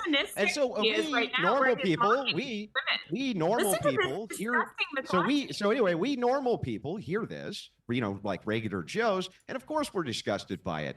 The fact of the matter is it just shows a complete and total lack of caring for humanity, lack of caring for children. This is supposed Thanks again for the $2. Supposed to be the more empathetic sex, and yet when they have power over vulnerable life, they kill it. Really? You're going to convince me that's the more empathetic, more vulnerable sex? Give me a break. I just have one little Yeah, I think for me, it's just 2 things, right? I think that some people will feel like the way in which she went about discussing was tasteless. I think that for people listening to it, I did. I think that there's a better, in my personal taste, right? I think there could have been a better way she could have said it, but that's just my personal preference. And I think that's just how she is with a lot of things. Lily Allen, I don't agree with a lot of things that Lily Allen says or how she says it per se. And I think that's the real thing here. However, what I think is important is that everybody's getting abortions. This whole libs, far left, far right stuff. I really get annoyed with that because it's almost as if you're acting like only one, like everybody makes decisions based on their political ideologies, and that's just so immature. And this obsession. We can look at the reproductive. The libs. Yeah, we can look at the reproductive stats, and we know which political party's advocating for abortion and which one isn't. We know which political party's advocating for it, which one's not. I don't come with that. Like, I'm just saying, it's not for me, this is not a libs thing or whatever. It's really just a matter of Evening. taste. What up, And, D? and that's How why you I doing? have How to clear could it. it Like, not be it's a liberal outreach. Completely Or politically the charged. cheer. Let Jedediah speak. Jedediah. Whatever that could it was. not be Sorry, I just had if somebody give me liberals are a the bit, ones, and it I was mean, very funny. Just be honest, liberals are the ones that are promoting a pro-abortion culture. Liberals are the ones that are saying But this should you be all celebrated. conservatives are The having word here, abortion. Ernest, hold on a second. The word here to be used is these women are celebrating abortions, and you see young women all over TikTok. His name is Ernest. Vern? What do you mean, Vern? By the way, and all over social media who are echoing anyone these have abortion? voices now. So an abortion is something, whether you believe it What should happened be, to it edgy was jokes supposed are to be legal again? safe, Oh, legal, and good rare. point. That was the idea when people were advocating back in the day. Pro-abortion advocates were saying safe, legal, and rare. Does this sound rare to you? Oh, Deke, we're actually having a really good time every right now. time I have Don't know sex, what I the hell just is run up and with get that. an abortion like I went to the dentist. This is the Shouldn't be disease rare. of the Access mind. to That was up. healthcare shouldn't be rare. Access to No one, healthcare. Taylor, no one's talking about Oh, dude, no. Hey, man, I appreciate anything. Thank you. access. No one, you have access to Never a whole bunch worry. of things in society. That doesn't mean you utilize them. These are Well, women that are going access, into because when you Like stigmatize guns, abortion, like guns, when right? you Like stigmatize guns, right? abortion, when you stigmatize abortion, it leads to less abortion access. Murder? When you treat One of these days, I'll just have you treat me to a Mr. Beef. stigmatize murder, abortion it is leads to not less even murder. remotely Yeah, but murder. actually, Abortion- Taylor, that argument works the other way, because if you trivialize it and you look like you're slightly gleeful and you're very proud of having had 5 abortions, as both of them appeared to come over, and that's just the way we can judge them from that clip. They said, don't be judgmental. Well, actually, you can be when people are apparently trivializing it in the way they were. But I think my point is that the reason Andrew is so exercised is not just because he's anti-abortion, but here's exactly what he's been saying for a long time, which is a lot of women treat it like it's just another thing, when actually it's more serious. And I agree with that. Even though I support women's rights to have an abortion, no one should be like proud or gleeful or joyful or celebratory about it. It's not about celebrate. It's literally about celebrating their independence. Oh my God, you're such a the tone you use to talk about it should be Can you serious. understand how that stigmatizing? Can you understand how that stigmatizing sort of framework would be used to restrict access to abortion? Saying, well, you're not pious enough. You haven't repented enough. You're not sorry enough, so you don't deserve access. That is what is used to strip women's Taylor, rights. it should be stigmatizing. It should be stigmatizing for women to talk about abortion like that. This is sick. This is your empowered women now out there saying, "Oh, I don't know. I had 4 abortions, 5 abortions, 6 abortions." Like you went for a root canal. You go, I mean, girl. listen, this is not the face of an empowered woman. This is pathetic. It's sad, and this is the product. Sorry to say, this is the product of modern feminism Jeez, and what yeah. it has done to women. That now they weaponize their ability to kill. Because that's my view. So I'm going to say it. They weaponize their ability to kill, and they expect society to put a big stamp of approval on it. And people like you do. I'm not doing it. No, that's their myth. That's their myth, that they use this as like a form of a condom, where they're just like, yeah, they go out there, they get pregnant, and they don't care. They just go get abortions willy-nilly. That's exactly what they're talking I'm not about. condoning it. I'm not doing it. I'm calling it out. And if they feel And she's a slut shamer. That's, well, by their behavior, then so be it. Maybe that has more to do with their behavior, their crappy behavior, their as much as I twisted hate behavior like than the it does by term, what I'm just saying saying that's what she about is. it. Okay, hold on. Wait. I just want to say this real quick. Let's be real honest here. Even if you did not, if you personally do not support abortion, you really think that it's a murder, there would be no way, quite frankly, that you want anyone to discuss it. So I think it's intellectually dishonest to act as though we're going to use this extreme of Lily Allen, which I do agree, right? I personally think that the way that Lily Allen discussed it was not the best way. Nah, Deke's cool. To be honest, for those who do not support abortion, which I do support a woman's right to choose, He's also local to me. there would have never been a way for you to approve it. So you're using the most extreme example as a way to now double down and justify every other belief that you have on this. That's the dumbest thing. That's the dumbest thing I've ever heard. We talk about murder openly all the time. What are you talking about? So why are we talking about Lily Allen? Yeah, so what? We talk about things we don't support all the time. What are you here's the talking thing. about?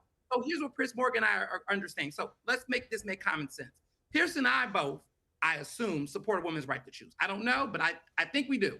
We both do not agree about the taste of how Lily Allen did it. However, I think for some of you all on this episode, you're not going to ever agree with this. So stop acting like Lily Allen is an example of all women who discuss having abortions, because it's not true. You just want to use it as an example to dismiss the case of abortions, period.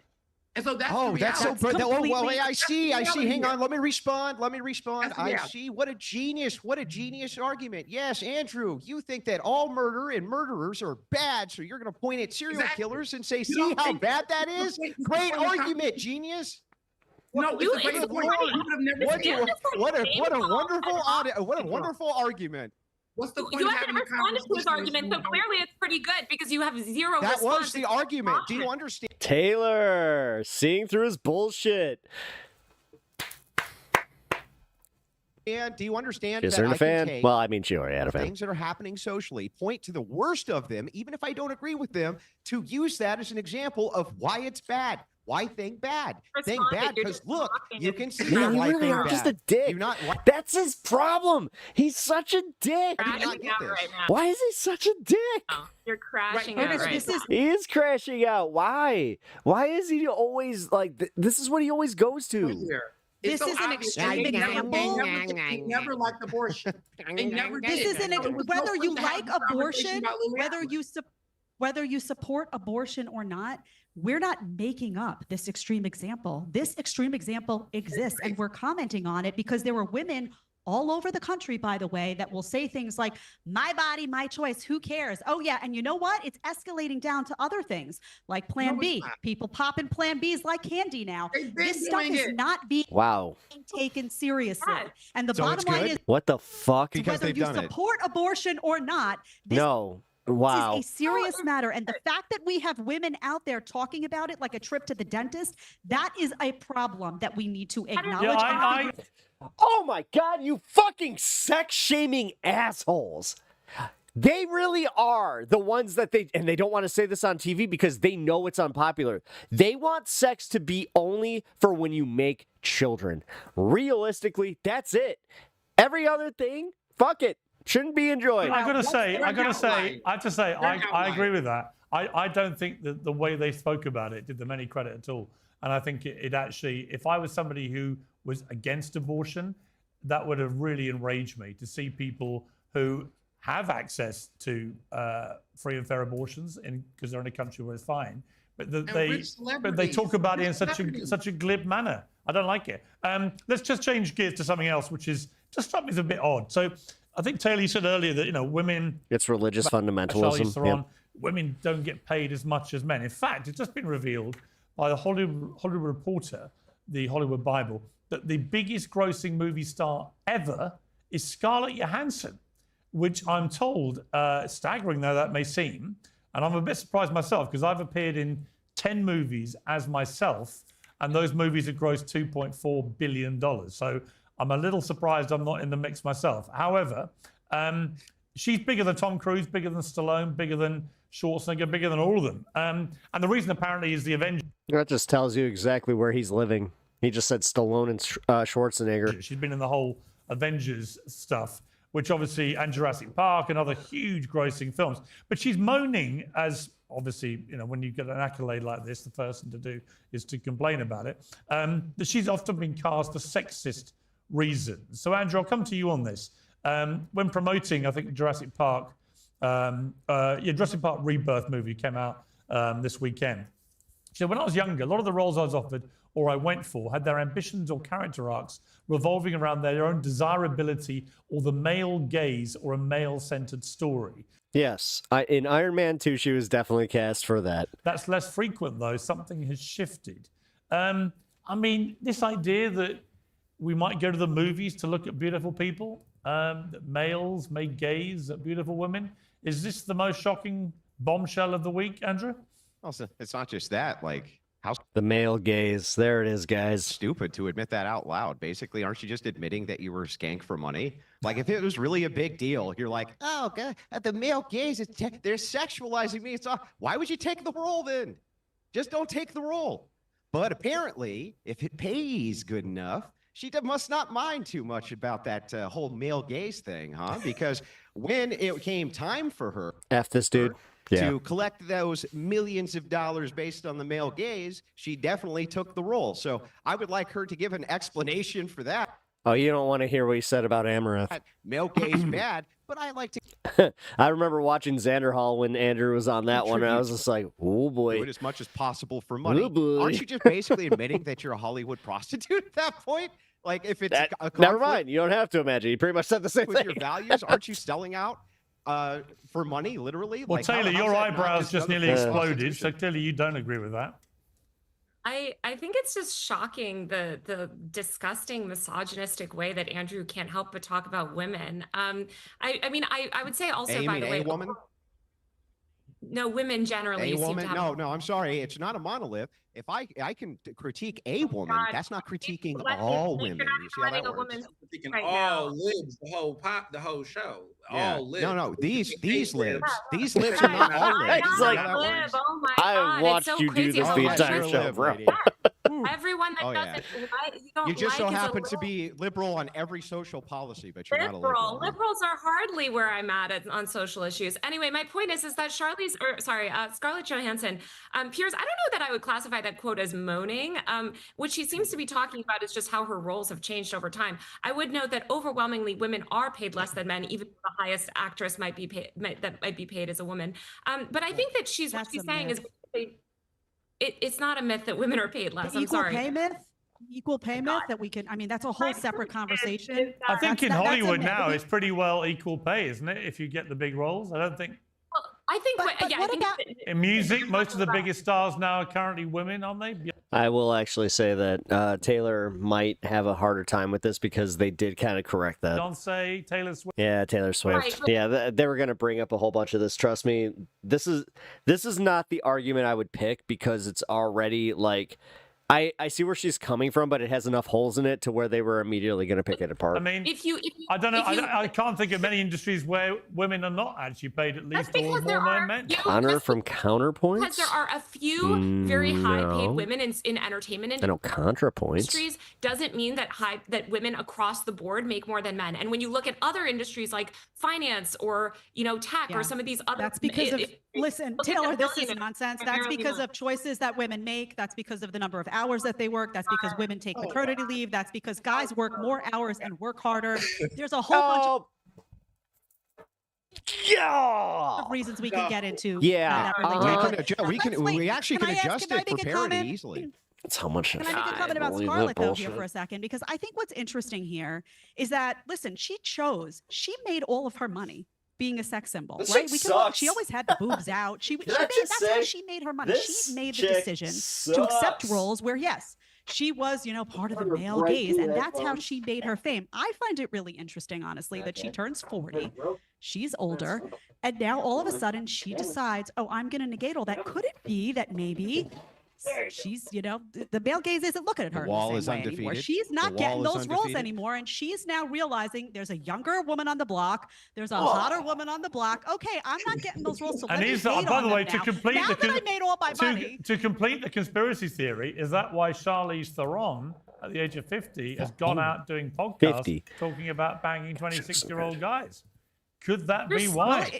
Well, Is it to make Hollywood think I'm still hot and desirable? I've still got it. I've still got it. I've still got you the wanna young cast male me? gaze. Of course, because there is an insecurity, and older women men don't like to talk about this, but there is an insecurity that arises in women, particularly in a beauty-driven industry. Hollywood is all about looks. It's all about the female gaze, the male gaze. You see, Well, you know it's about this. misogyny that puts that pressure on that's women. not hatred of women. Taylor, do you know what misogyny means? It means hatred of women. It is not hatred of women to talk about the reality that women, I'm a woman, I'm not a misogynist. Women get more insecure as they But you age are. about their looks when they're in a beauty. So do men. So do men. What the fuck are you talking about? Driven industry. That's Our why industry Botox is exists. what That's why society filler exists. calls Because them. Yeah, Well, old hag ScarJo. Let me go to the expert on the panel when it comes to male gazes at beautiful women. No, she's 40. Oh my god. Ernest, your thoughts on this? No, I mean, to be honest, I think that two things can be true at the same time. People have the right to evolve and also see things reflectively. What you do in your young age, I mean, heaven forbids. I mean, you all claim that you all don't support cancel culture, but you know, a lot of you all would make the case that maybe she did at one point in time when she was younger, may have thought that's what she needed to do and that's how she got her career. But maybe years later she can get older and reflect and say, hey, some of the stuff I did back then. And by the way, looking Ernest, back, it's the same. It's the right? Sylvie, he's kidding. It's the same with men, right? I mean, it's the same with male movie stars. When they cross a point where the female gaze moves from them to a younger, hotter model. It's exactly the same the other way around. You look at it all the time. Look at the hot movie male stars of 20 years ago. They're not there anymore. Yeah, because, dude, do you look at the movies from 20 years ago? They weren't exactly what I call great. Right, but the difference is, though, with this motherfucker, I just want to see a big, sweaty, muscly man on screen. Piers is kind of gay. those roles. That's actually not true all the way. A lot Going of out and these older men saying do get to evolve and date younger women. What we don't see that much in Hollywood. Like, do you know what Sylvester Stallone and, Arnold Schwarzenegger, although 20 years ago, he's it's kind of funny they said that. That's like sixth day Arnold Schwarzenegger and like end of days Schwarzenegger. I mean, female moviegoers going to like see right at the end male of his movie career. stars, the reason they go Poster moves racer. from the female gaze at a hot young movie star to something different when they get. Is Trump really about to impose a 200% tariff on pharmaceuticals imported into the U.S.? Does he not understand how many pharmaceuticals are imported to the U.S. through Canada, through the American system? What is he doing? Get old, dude. Is he actually trying to kill us? Right. So it's in other words, Dude, this just came up on my feed here. But that's not the same. What? They can get a range. What I think that happened with Scarlett Johansson, a lot of these actresses, is that what you'll see with They both men did is the same that thing. they can do both. They can do the Oscar-winning Leonardo DiCaprio. Hey, I mean, 40 years ago? films, and they can also do the sex symbol film. They can also do it simultaneously. You're right, though. And still You're right. Wait a minute. When did Terminator 2 come out? 90. Yeah, no, you're right. Versus what we see with women in Hollywood, it seems to be a double standard where prestige. Yeah, dude. He's living in the 80s. Films that they can be in and star in, oftentimes they don't get the chance to be the ingenue or play into the sex role. But if they do go that way, they can't have both ways. So Denzel could be both, but Scarlett Johansson couldn't do both most of that. Okay, yeah, but why? Okay, but why would you complain then? Why would you complain and say, the male gaze is so terrible, and then take the role as a woman? Why would you take the role? There shouldn't be gender-based expectations. Nope. She should just own it. She should just own it. Hang on. Let him answer the question. Why is it that if you really saw this as a problem from a feminist view, the male gaze, as a female actress who's aspiring, why would you take the role? I mean, is this really the response to the whole Epstein thing? Is he's just gonna take us all out? Aren't you just? You know what? You can't. You all saw too much. I'm gonna make your pharmaceuticals too expensive. Selling out for money, dude? I mean, I'm not a woman, so I'm not the one taking the role, but I'm saying something like I'm saying before. The rest are going to Guantanamo. They don't answer any question. I mean, dude, seriously, Trump at this point is going to run a country of 0 people.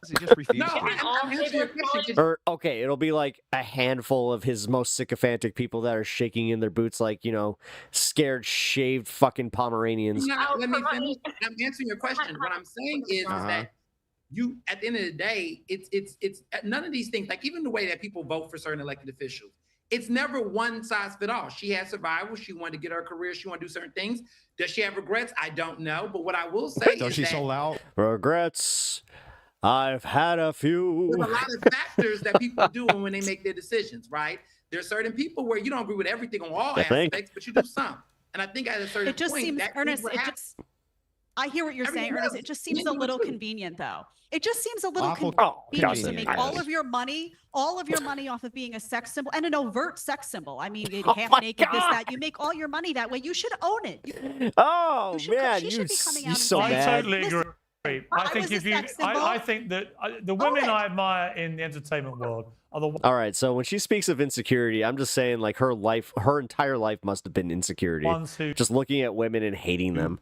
Are smart but are unafraid to say, I use my sex appeal and it makes me tons of money, as well as my smarts, as well as my talent. It's a whole package. Same with the guys, right? If you're a hot movie star who's got talent, you're going to make more money than an ugly one. So it's as simple as that. It's not fair. Life isn't fair. Hollywood's not fair. I want to end. This was a bizarre moment.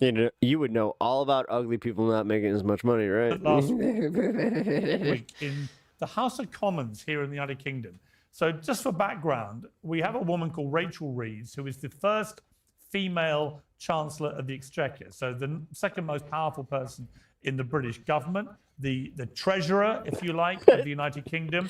What did you just say? She did the one thing which I guess most women who had voted for her would have wished she hadn't done, which is that the weekly Prime Minister's questions with Sir Keir Starmer, the Prime Minister, she was openly crying in the background. Now, this followed a very bad week for the government, a very bad week for her. One of the signature policies that had to perform a big U-turn on. She apparently been seen having a blazing row with some colleagues and with the Speaker of the House. She then came out the next day grinning like a Cheshire cat, a little too much for my credible belief, and said that there was a personal issue going on, the details of which have not emerged, and I suspect they won't. Andrew, the problem I have with this is that I think a lot of women will have felt let down, that you finally get a female Chancellor of the Exchequer, and within a few months she's crying in the most high-profile televised moment of each week in the House of Commons, and it looks like it's just because she had a bad week. Well, gee, who could have predicted this? Fuck you. As someone who's grieving their dead mother, like, no. This is a bridge too far. Fuck this guy. Like, seriously. Look at this smiling, smug little prick. Oh, men cry? Men cry? Men feel their emotions? There's no wonder you're such a repressed little asshole. Dude, I'm convinced that Andrew's kids do not like him. Who could have predicted that women who are... This is why he does so much podcasting, honestly. Like, the thing is, I don't have kids. I get to do this. I get to have fun and fucking, like, do this with my life. But you, like, this guy, he's taking every appearance. Yeah, his life is so fulfilled, huh? in positions of power may act Shut up. overtly emotional just based on, well... Seriously, like, this shit really pisses me off. The hormones in their body. I am so stunned. Oh my God, the hormones in their body made them cry. The water leaked from their eyes. These weaklings. Go. I'm shocked. I can't believe that women everywhere are stunned and shocked that... I am disgusted. Like, this is literally playing into the same shit that Elon was getting into. And, like, everybody that's just like, oh, empathy. We're playing empathy games? Empathy. Women, when they become very... You know what? Fine. If we're doing that, then why do people care about this fucking Epstein thing, huh? Huh? Why the fuck are they, like, so anti-abortion? Can the empathy, guys. You can't afford empathy. Why have empathy for babies? What are you talking about? You can't have that. Very emotional. You most inconsistent motherfuckers. Like, I can't stand this shit. Begin crying. Oh, no sorry. shock to me, of course. No shock to anybody else on Let this me ask panel. Do I think Jedediah. that Jedediah. inside of your leadership, Jedediah, inside as a your woman. leadership scale, you should... All right, Jedediah, as a woman, are you comfortable with what you're hearing from Andrew there? I actually am comfortable with it, to be completely honest. Oh, you pick me, bitch. It's because you pick me, bitch. The truth Get is out that of men and here. women are different, and we are emotional. And I kind of wear the fact God. You seriously. that I have an emotional cycle that goes like this throughout the month, like we all do, like a badge of honor, because it's what makes me a woman. You can't. The thing is, you can't be in a leadership position and act like that. As an example, do y'all remember?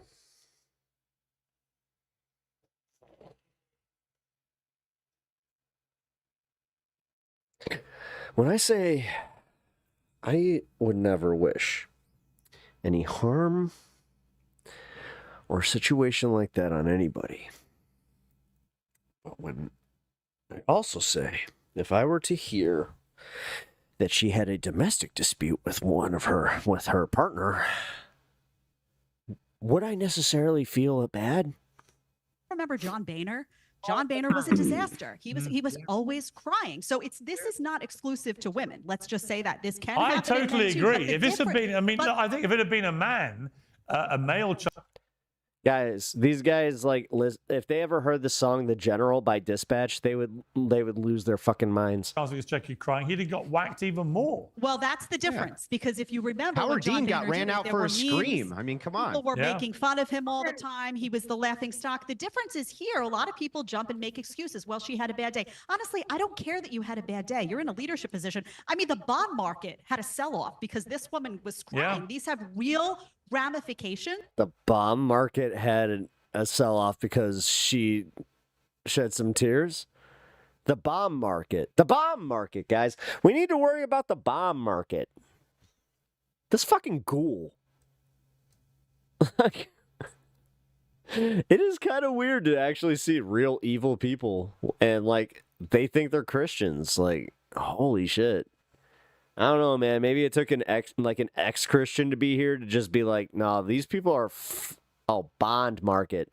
Oh, sorry. She sounds stupid. So I think what Andrew's getting at is, listen, men and women are different. And it does beg the question, if we are naturally more emotional, and we are by nature. Women are not. We are. No, they're not. Listen, Yes, they you are. look at how Yes, emotional they men are. You can All right, make Taylor. that- Taylor, I have a question for you, Taylor. If Donald silly, Trump, Taylor. if Donald Trump's bottom lip began to tremble and he started crying on national TV, when he was addressing the Congress or something, I mean, come on, you'd absolutely murder him. He does already. He trembles because he didn't have a drink. Week. Huh? He's having emotional He doesn't meltdowns cry. every He isn't week. He will crying. not be Give me a crying. break. Not He's not that's crying. not the same thing. Have you ever seen Donald Trump cry in public? Okay. Actually, that's kind of a referendum on his character. Good to know. I'm not talking about crying. If he listen, here's the thing. Honestly, this whole attack on crying in public and look at these smiling, unemotionally, like, dude, I feel bad for Piers Morgan's kids. I feel bad for Andrew's kids. Like, do you know what really fucked me up? When my brother died, my sister came up to me and she was just like, "This is the first time I've ever seen a grown man cry." And like, it wasn't like because it was, something I needed to be ashamed of. It was something that shook me profoundly because I realized it's just like, oh, that's because this is like an example of a strong male in her life, but assholes like this in the news are trying to teach her otherwise. And no wonder she has had bad relationships and she thinks this is what the prototypical male is. Andrew does not like women having any type of emotion outside of nodding their head. What are you shaking their talking head. about? What are Listen, you talking about? He didn't actually say that. He said that. He said women. Ernest, hang on. He didn't actually say. Hang on. You're missing. Hang on. Stop talking, Ernest. Ernest. I'm acting like Andrew right now. You missed. Looks like you fixed your issue. Ernest. I did. Thank you, Outsmoke. Talking for a moment. You're acting like All a woman, Andrew bro. said was women are more emotional. He wasn't surprised, right? He wasn't sort of damning women for being emotional. He just said they are more emotional. May or may not have had to essentially like refresh my entire computer, but Do you dispute that? Yeah, well, and she actually said no, they're not. like seriously, I had to How would you re-download ever everything. dispute I was this? just like, fuck it, It's delete. objectively true that the hormone functions that are inside of women are different than the ones that are inside of men. That is objectively true in general. Can you point to some women who are more? Hang on. Can you point to an outlier of some women? Hang on. I'm almost done. Calm down. Can you point to some women? Can you point to some women and say that they're more emotionally stable? Sure, but on average, women have far more emotional regularity than men do. In fact, they have one time of the All month. right, they're Taylor, famous for. Taylor? Would you say you're more? Dude, the oh my god. These motherfuckers are still out here just being like, oh, you're so irrational in your time of the month. More emotional than your male colleagues when you worked with men. Oh gosh, I've worked with men that have cried in my arms, and it's so funny for Andrew to say this. Yeah, As right. Andrew, Andrew is the one that is trapped out. Andrew is the one that is losing his mind on this panel, screaming and shouting and making fun and I doing haven't all these. screamed and shouted at anybody. What are you talking about? Please Do you roll think the that, like, tape if you just assert lies, that people who watch this aren't going to be able to right see that they're now, clearly lies? Right now, shouting over me. Listen to this. This is crazy. You have That's absolutely not no respect. shouting. That's not Well, Taylor, shouting. let What are me you ask you I this, think those because hoop what earrings. So now I'm Munson. How am I liking PC overall? I like They're her. hurting your brain, lady. We can do this for a second, woman to woman, Taylor, because I will say to you, Taylor, Andrew speaks, therefore shouting. there is no question about it that when you look at Taylor, when you look at a man, his testosterone is pretty steady. His whether you like it or not, his hormones are steady. That's what comprises a man. That's funny because when you also look at their estrogen levels, once they start losing estrogen, that's what makes them go bald. And when you look at our hormones, He's such a sensitive queen. He is. That's why we have a cycle. That's why we have the beautiful gift of being able to make babies. That's what makes women women. So yes, there can be an outlier over here and there. John Boehner, I use the example of John Boehner, but it's very, very safe to say that in general, women are more emotional than men. And that does beg the question then, if women are in leadership roles where there are serious ramifications.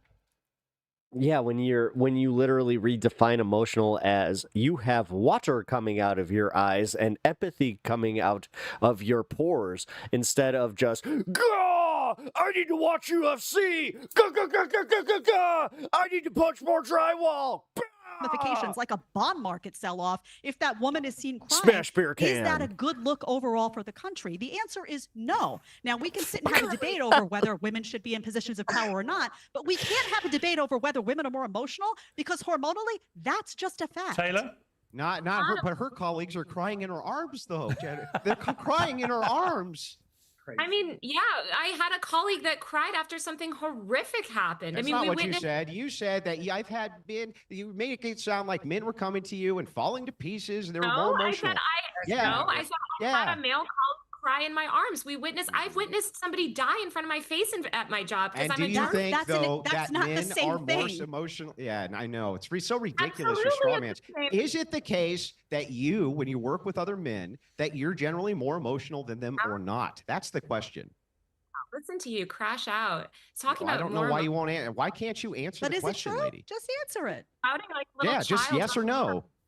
You're crashing I- out. Oh my God, you're crashing out. I don't know how to answer questions. Oh my God, just answer the question, lady.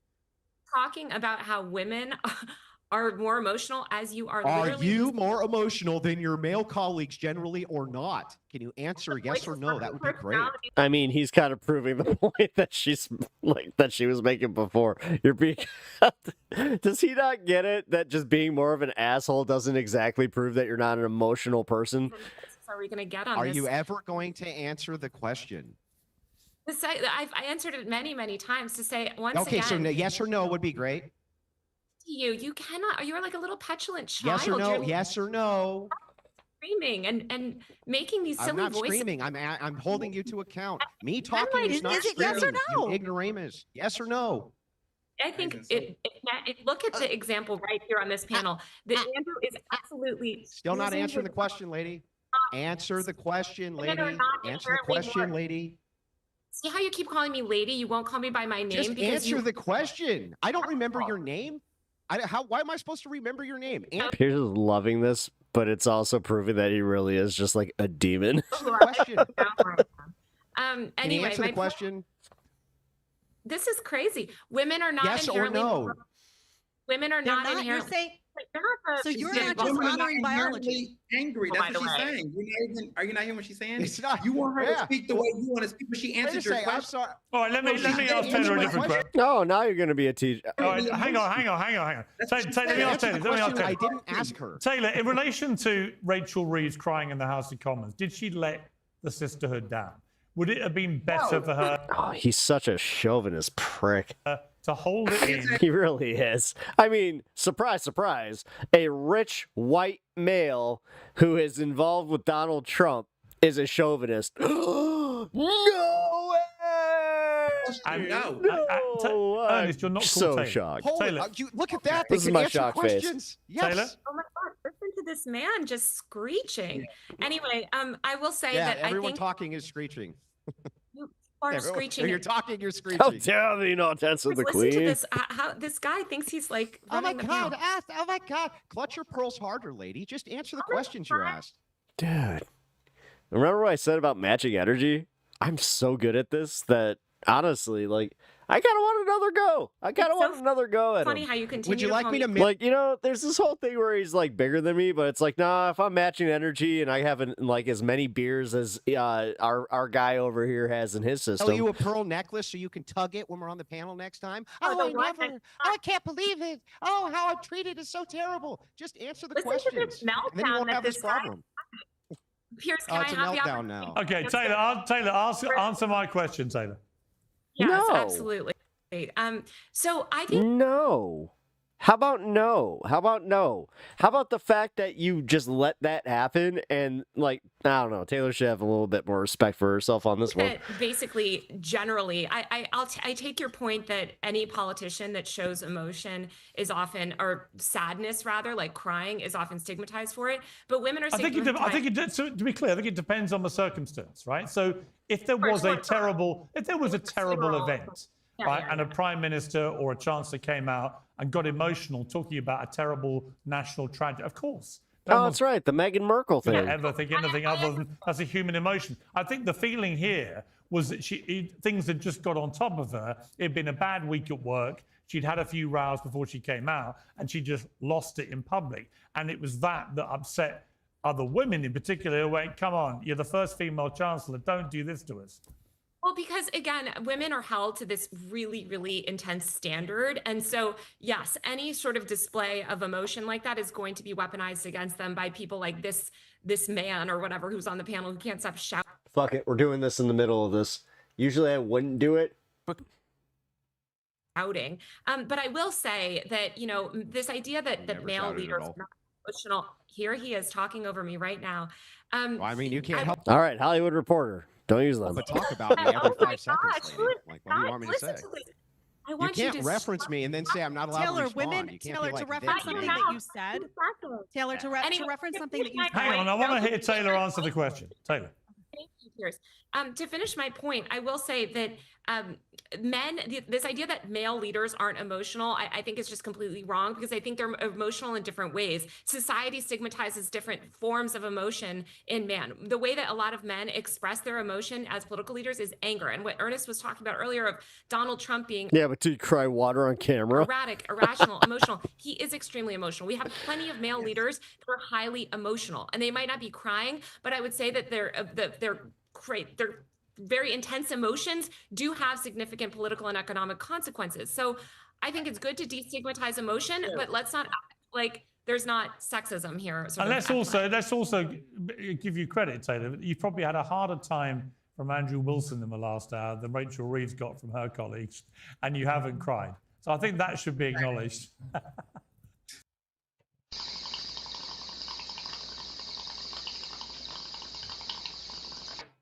Johnny, $22. Emotional damage. He hears the bubbles and immediately he's just like, huh? Me? Look at him. I'm here. Well, I've I been mean, here for years and give I've me never another cried. hour. Please, you just whine toss and this one whine to and him. whine. You know what? I think Well, I you don't two. know. So I just the whole thing is like you can see even on this panel, holding women accountable is basically impossible. They don't even answer questions. Like we asked this lady, I don't know how many questions, and she answers every question except the one we asked her. Just reframes the entire debate every time. You would have had a way less hard. It would have been way less hard for you if you would have just actually answered anything we asked you. Literally simply But it's not cannot your let show. women speak. You'll note, by the way, how he speaks to me. He doesn't give me the courtesy of speaking with my No. name. He's been mocking. You called me this man. What are you talking about? Yeah, called finally. you after that you have been a Yeah, what do you jerk. mean? Am I Exactly, going, oh my Ernest. God, she called me this man. Oh, Here she's he so goes once disrespectful. again doing Oh. this disrespectful voice. It's really something to watch. And I think when we're talking about emotion, and we have a man on this very panel Thank you for the $2 donation there, Johnny. who can't help but do these strange little voices and interrupt Appreciate every 2 that. seconds and get mad that he's What I not. Not sure if you want saw to me say, can throw I a just treat to the say, dog, Tim, but he what gets I treats. find Just answer, interesting- hold next on a time just second. answer the 1 second. questions, lady. What I find interesting about this panel is that, Taylor, you chose, to be honest, you chose to talk about sexism and to say, well, women have, you know, an unfair advantage in this and they're stigmatized in that. And to go after Andrew. He hasn't answered questions either. What a loser. When in fact, Yep. I've been saying a lot of the same things that he's been saying, but you chose to make it about sexism. You chose to, because it's an easy target. Hold on a second. Because it's an easy target. Ma'am, you are not. But it's an easy target. It's an easy target to say the man on the panel. The bottom line is that women. Here's the man on the panel. Here's the bottom line.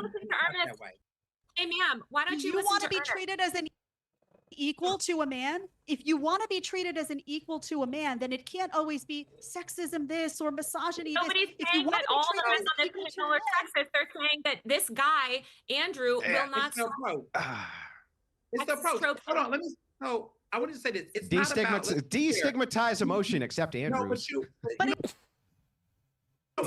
What a prick. Instead of Oh my God. sexism, just answer the questions. It's almost right? impressive how good he is at it. Yeah, just answer the question. The way that he, As women, respectfully, if you listen, Here comes the it's tone not policing. About, it's not about. It's about gender because there's three men on this panel. It's about approach. None of us have called Taylor out of panel. None of us are berating her. You see how he's disrespecting me, and I have even went there. But what I'm saying to you, Ernest, listen, as a woman, I'm saying to you, as a woman, instead of crying sexism, I'm not going to sit here and cry sexism or cry misogyny when somebody comes at me. I'm going to answer the question, and I'm going to come back with facts. Okay. So that's all I'm saying. You aligned yourself with Andrew. Yeah. Hold on. So let me say this. I'm not aligning myself with anyone. I gave you my opinion. Andrew just thinks that sadness is an You emotion. will never say sexism because the other men on this panel agree with you. I don't agree with you on a lot of points, but I'm respecting you. That's why you can't say sexism. The other two men, Pierce disagrees with Taylor, but Pierce is not disrespecting Taylor, and she's not calling him sexist. Listen, Andrew can defend himself. It's I don't need to defend disrespectful. Andrew. It's disrespectful to purposely obfuscate and avoid the questions you're being asked. That is not respect. That is a form of the greatest form of disrespect, not tone, dude. Refusing to answer the questions you're asked, that's what's disrespectful. Meltdown and doing all of these silly little voices and refusing to call me by my name and just by basically throwing a little temper tantrum. Well, and why don't we try and end? Why don't we try and name. end on a happy old. note? It's not I my want fault. Andrew and Taylor to end by saying something nice about each other to each other. Andrew, you go first. Something nice about He's Taylor. alive. That's something nice. He's alive. He's alive. Andrew, something nice about Taylor. He's alive. Did he really well, just? I mean, it doesn't look like she's going bald. I think that's good.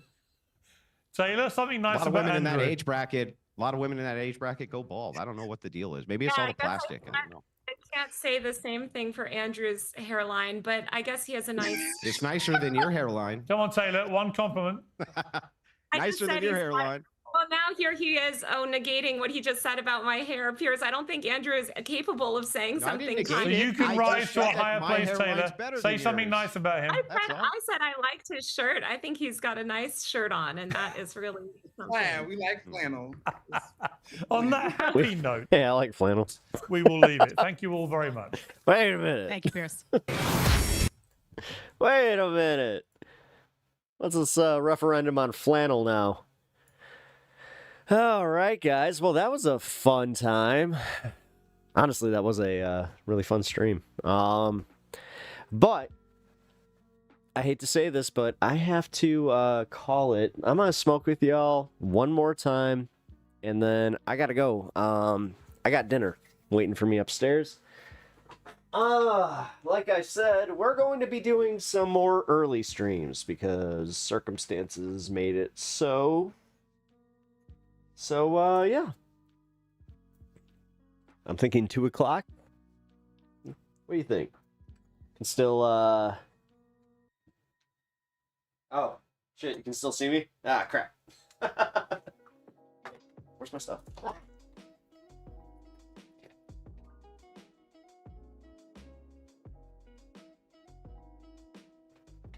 I'm not leaving just yet.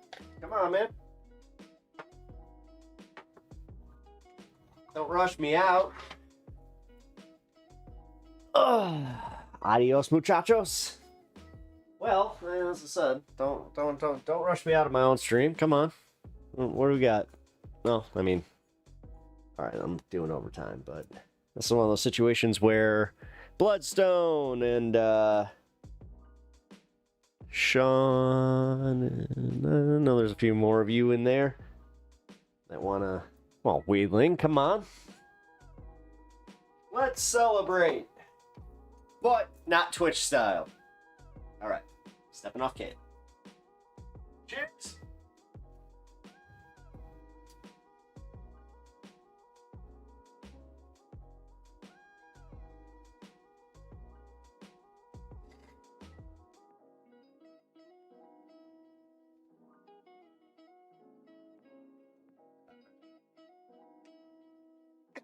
Well, I appreciate y'all hanging.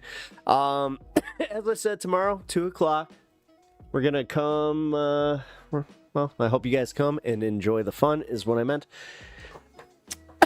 If Kirk is here, he's probably gonna clip that. Uni should have you make dinner. She actually has to leave house for work. Yeah, I know.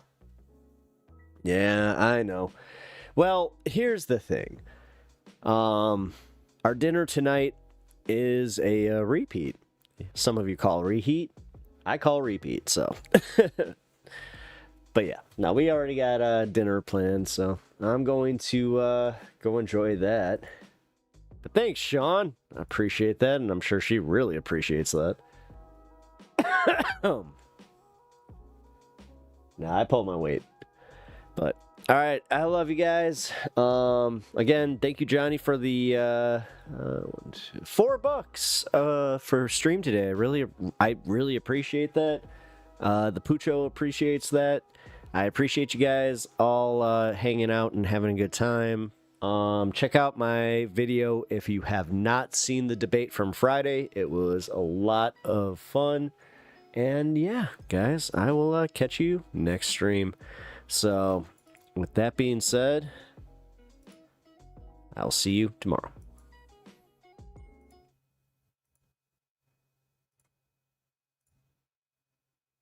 Who the heck is Pep Talks? I'm not gay, but I fantasize about Marco Rubio. Pep Talks. Pep Talks.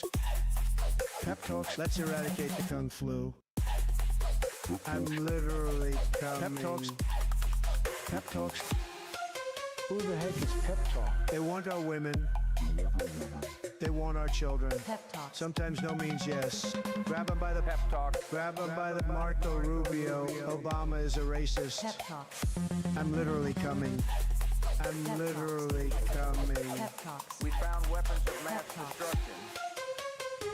My fellow Americans, it has been confirmed today from Pep Talks that we are indeed all high on politics.